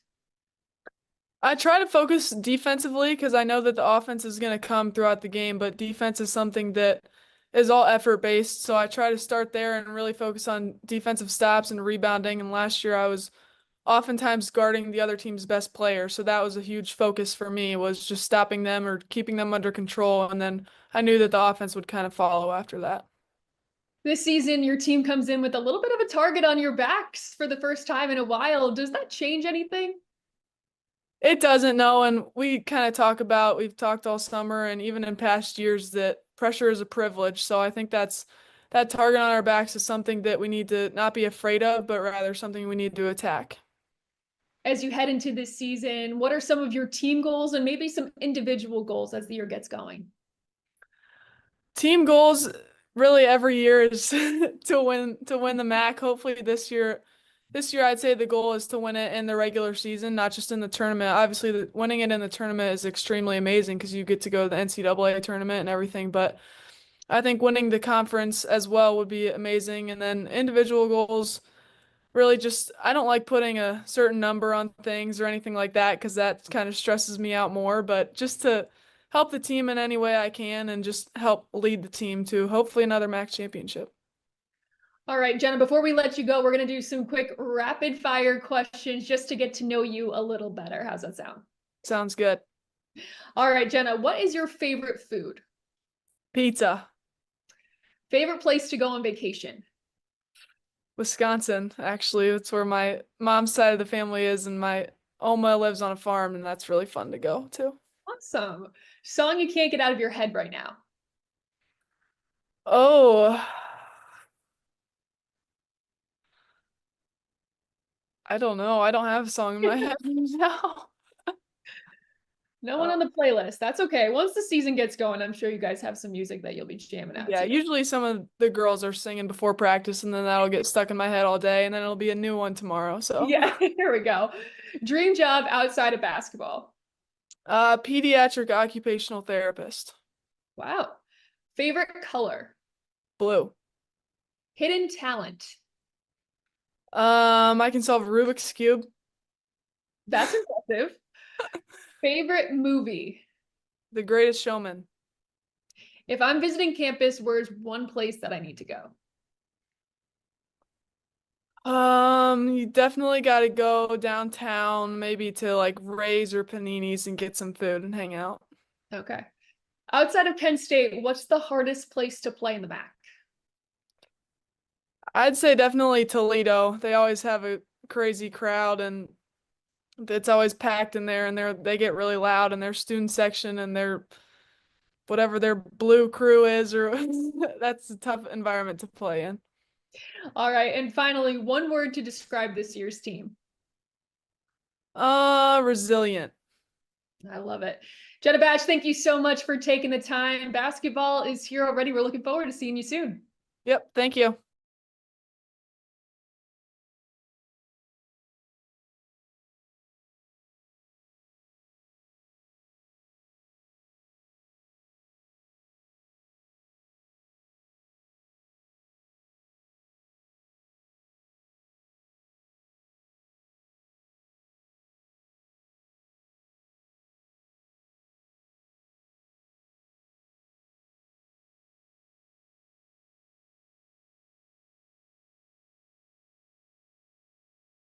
Joining me now is Ball State head coach Brady Sally. Coach, entering year 13, how was your summer with the group, and how ready are you to get this season going? Yeah, it's as long as I've been doing this, it's interesting how our game has changed so much with summer access. Everybody's always excited about the beginning of practice, and we're 6 practices in, but I mean, we've been going since middle of July. So in a way, I almost feel like we're pretty close to game ready. And that comes a little bit with all the veterans we have, 6 seniors, a ton of experience. And so I think one of our biggest jobs is going to be maybe at times pulling the reins and slowing them down a little bit so we can make sure that we get the foundation where we want it to be so that we can build on it. But we're excited about this group, and really from the get-go in the summer, it's been awesome. Well, this team has had plenty of success over the last few years. Last year, obviously included. You mentioned all the returners, 6 seniors, 8 returning players from last year's squad. How much will you rely on them to maintain this consistent level of success? Yeah, my plan this year is really just to sit on the bench with my legs crossed and let those seniors go to work. That would be the ideal season, probably not only for me, but for them too, right? No, it helps me sleep a little bit at night knowing the experience we have. The 4 returners, we can start with them. I mean, they've been on every stage you could imagine in their time here.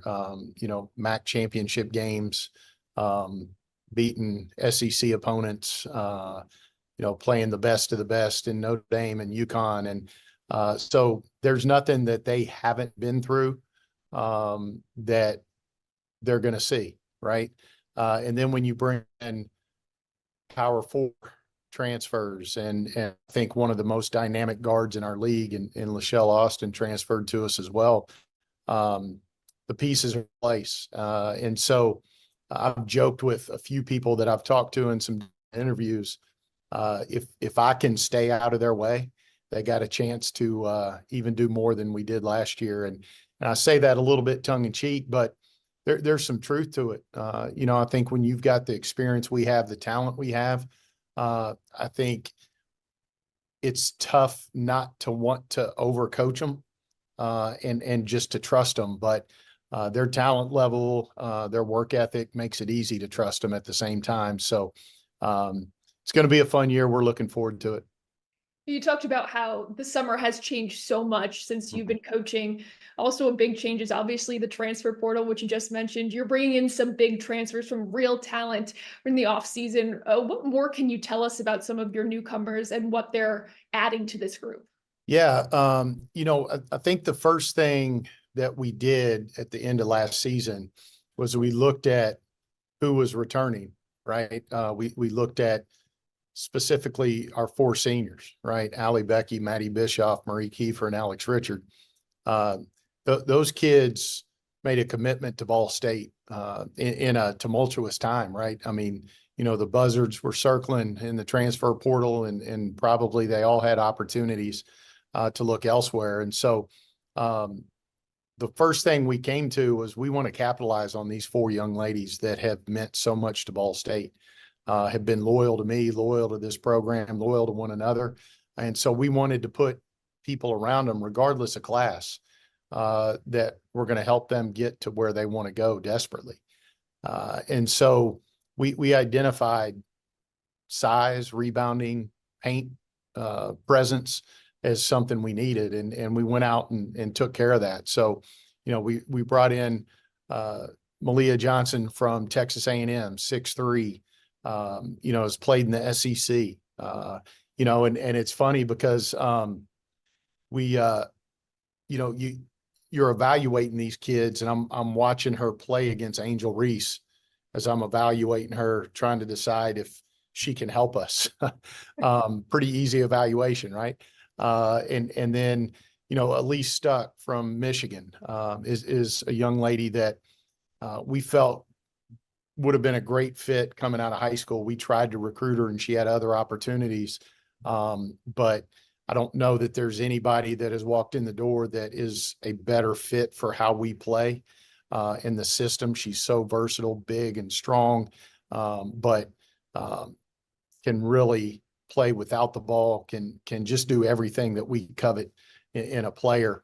And then Tessa Towers, 6'5", clearly is going to provide a presence for us down low.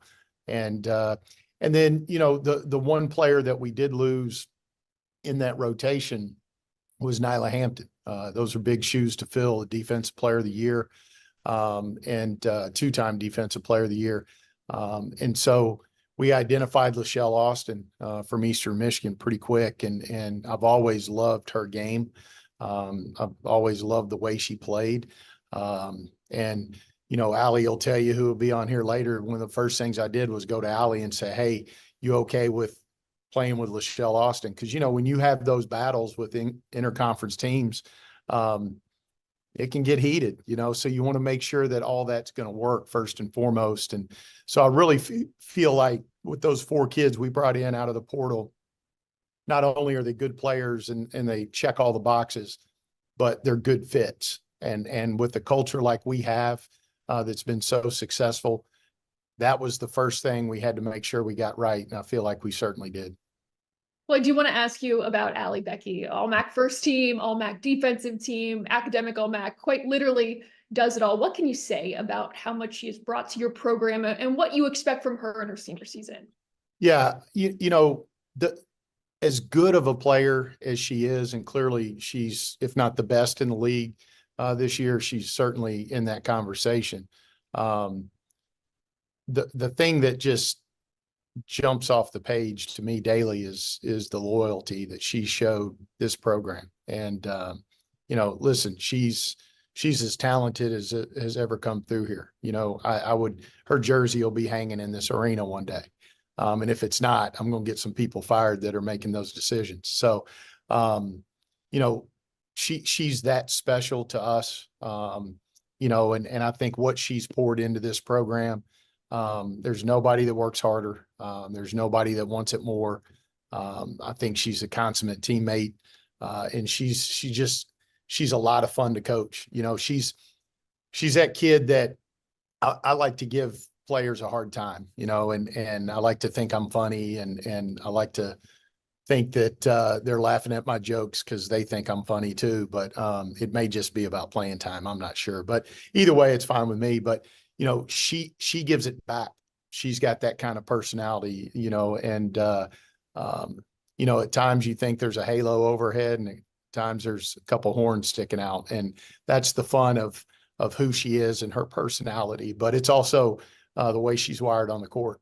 You know, just a intense competitor, and wants the ball in the big moment. She's everything you want a lead guard to be, and clearly one of the best I've ever coached, if not the best.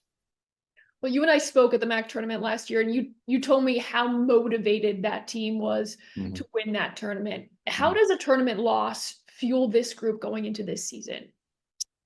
Man, it's still hard to talk about because I feel like we were the best team there. And, you know, in the MAC for years, you know, 20 years I've been involved in this league.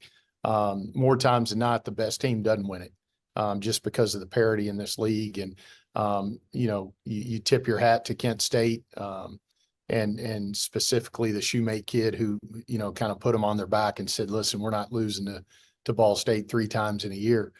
And that's the way those tournaments go down sometimes. And so, to say we're not still sick about it, would be an understatement, but, you know, it's the beauty of college athletics too. You know, you got to turn the page, and you got to move on to the next year. And we're so different. I mean, we're the same in a lot of ways. You know, the coaches are the same, the core is the same, but we've got 6 new players in here, and man, they're all talented. So I think it has us excited about this new journey. And our non-conference schedule is going to get released here pretty soon. And I don't think it's any secret that we play a real schedule, and it's going to be a challenge. And I think our players are excited about that as well. So first things first, we got to get ourselves ready to play and get into that non-conference. And, you know, here we think a lot about building resumes, and part of that is the non-conference, and the conference schedule will come when it comes. So, but this senior group wants this badly. You know, these 4, it's really all they've talked about since they've been here. And I think they understand at a high level, this is it. And you're going to get everything they have. I can promise you that. You said your team is obviously a lot different than in what it was last year. What do you want and hope the identity of your team is this season? Well, I think the awesome thing about this job is, you know, teams kind of build that identity on their own. I think the best programs are player-led programs. And so it would be easy for me to go in and say, okay, here's what we're going to do. Here's who we're going to be. Here's all those kind of things. I think it's more powerful when I can sit back a little bit and let it kind of happen organically. I think what I've seen so far is we're going to be physical. We're clearly big, but this has been 6 of the most physical practices that I've been a part of. I think you could ask our male practice squad how differently that is right now.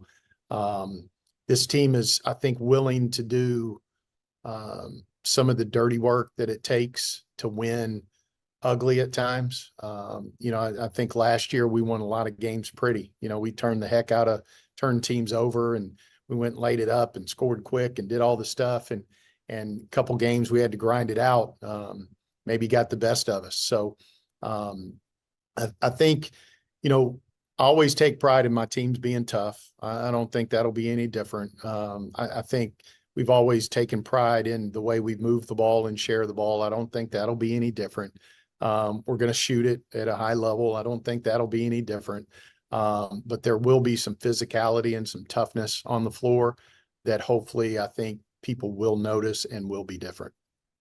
Well, Coach, before I let you go, I do want to ask you about the conference as a whole, which you did kind of just touch on before in terms of talking about your non-conference schedule. When Kent State won last year, there was a lot of chatter. Would we see Ball State in the tournament? Would we see Toledo in the tournament? Unfortunately, that didn't happen. But what can you say about the level of competition that you guys face on a nightly basis in the conference, and maybe the respect that this conference deserves? Yeah.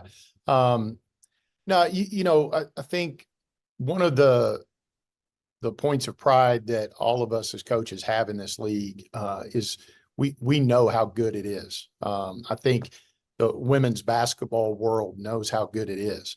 Now the powers that be have set up the tournament in a way that makes it extremely hard for mids to get an honest look. And we all know why they did it.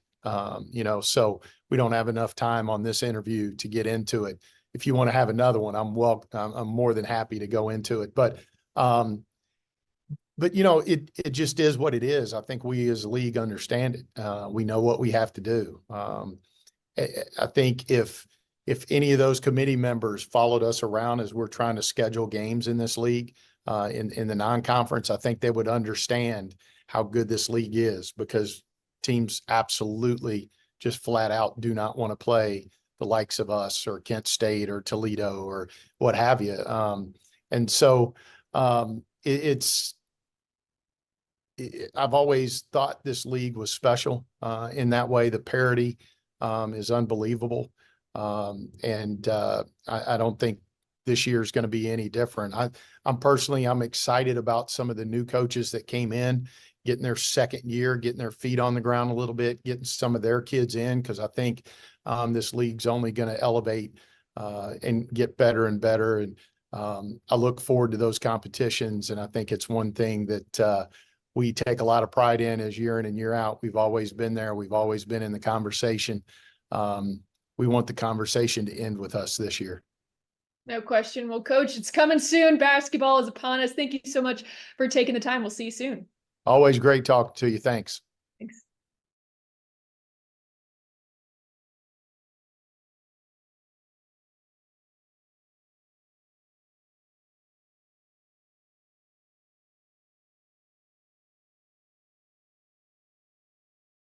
Joining me now is Ball State's Allie Becky. Allie, thank you so much for taking the time, getting ready for another season, your senior season. You guys accomplished a lot last year as a group. How much are you looking forward to running it back, you being one of the 4 seniors returning? Yeah, I mean, I'm very excited. It's our last year, and I came in with a lot of the seniors that are here now, and I mean, it means a lot to us, and we've talked about it and everything like that, and it's our last year. We have to go out strong, so we're really excited, and it's a bittersweet moment, but it's gonna be fun. You did lose a few pieces to either graduation or the transfer portal, but the coaches were aggressive in that transfer portal as well. How much will the foundation of this team that you helped build play a role in your success this year? And what have you learned from some of those new players coming in? Yeah, I mean, what Brady was talking about, how all our majority of the transfers are from the Power 5 schools, and then just Lachelle coming in from Eastern Michigan. I mean, they're all very competitive, and we all have the same goal in wanting to win. And so just seeing them being competitive in practice makes me even more competitive, and it makes us get better every day. And I just see that making us more successful. And I mean, the 2 freshmen coming in, they're helping a lot, and they're definitely gonna help during our games and for practice or whatever it is, however they get involved. And yeah, I mean, it's gonna be fun. And yeah, we've been doing a lot as a team, and we've been going to doing community service and stuff like that, and just bonding as that. And then hopefully we'll go to it's called Indy Screen Park. It's a haunted Halloween place. So just getting outside of basketball and hanging out and just building those friendships. Yeah, no doubt that team bonding is so important. For you last season, Allie, All-MAC first team, All-MAC defensive team, academic All-MAC, you were literally doing it all. I don't want to put too much pressure on you, but how do you continue to push and motivate yourself to perform at such a high level? Yeah, I mean, it's hard. I feel like a lot of people who are student athletes realize the pressure and everything like that. And I don't know, just my dad helps me a lot. He's a big basketball fan, and like we talk about almost everything basketball related, and he helps me get through a lot, especially with the pressure. And so does Audrey, my assistant coach, or my position coach. She's been through it. She's played at Ball State, and she's really helped me with that, as well as the other coaches. They know, they've been student athletes, and then also just having faith. I feel like that's helped me a lot, and just relying on God and just doing everything that in his way or something like that. But yeah. Well, no doubt you're going to be looked at as one of, if not the leader of this team this season. What does leadership look like to you? Yeah, I mean, since my freshman year, I feel like they've been on me for a while. And then for me, like, I kind of like to lead by example. But since I'm a senior this year, I've just been through it for the 4 years. I just feel like they've just been trying to get me to like be more vocal. And so I've been trying to work on that and go about it in a positive way, and just being holding my teammates to a higher standard. And I mean, it's just not everyone can be perfect, but I mean, perfect is what we want to be. And yeah, I mean, just holding not only them to the like standards, but also having them holding me to my standards as well. Well, Coach talked about it as well. This is a team that brings back the same staff. You have the same core, but there are a number of different players on it. He talked about what he thinks the identity of this team will be. What do you think the identity of this team will be? I think it's just gonna be our willingness to win. I think we are again, I keep saying this, we're very competitive, and no one likes to lose, and it's just everyone's chirping on the court, but not in a bad way. It's always competitiveness and just trying to get under people's skin, push them to the next level. And so I think just like being aggressive, and just we show so much effort. We just need to stay disciplined. Now, as you enter your senior season, Allie, do you have any individual and then maybe any team goals for the group? Yeah, I mean, my individual goal is MAC Player of the Year. I feel like that's just a good goal to have, and I've been trying to get to that since freshman year. I mean, there was multiple people that did win it, that did deserve it. But yeah, that's one of my main goals, and then obviously for us to go to the MAC championship and win, and then go dancing. So that's the team goals, and just continue to win. All right, Allie, before we let you go, we are going to do some quick rapid fire questions with you to get to know you a little better. You ready? Yes. All right, Allie, what's your favorite food? I like Mexican. Okay. Yes. What's a place to go on vacation? Ooh, I went to Cancun with one of my teammates, and that was very fun. Awesome. Yes. Song you can't get out of your head right now? Shoot. Linger. That's that one. Yeah. A little old school. I like it. Yeah. Dream job outside of basketball? Something to do with like sales. Okay. Yeah. Favorite color? I'm gonna say like turquoise. Okay. Yeah. Hidden talent? I can juggle. Oh, okay. Yeah. Favorite movie? I would say all the Home Alone movies. That's a classic. Yes. If I'm visiting campus, where's one place that I need to go? Either Roots or Elm Street. Okay. Yeah. Outside of Ball State, what's the hardest place to play in the MAC? Toledo, they pack their stadium, but it's fun. It's a lot of fun. All right, and one word to describe this year's team. I would say competitive.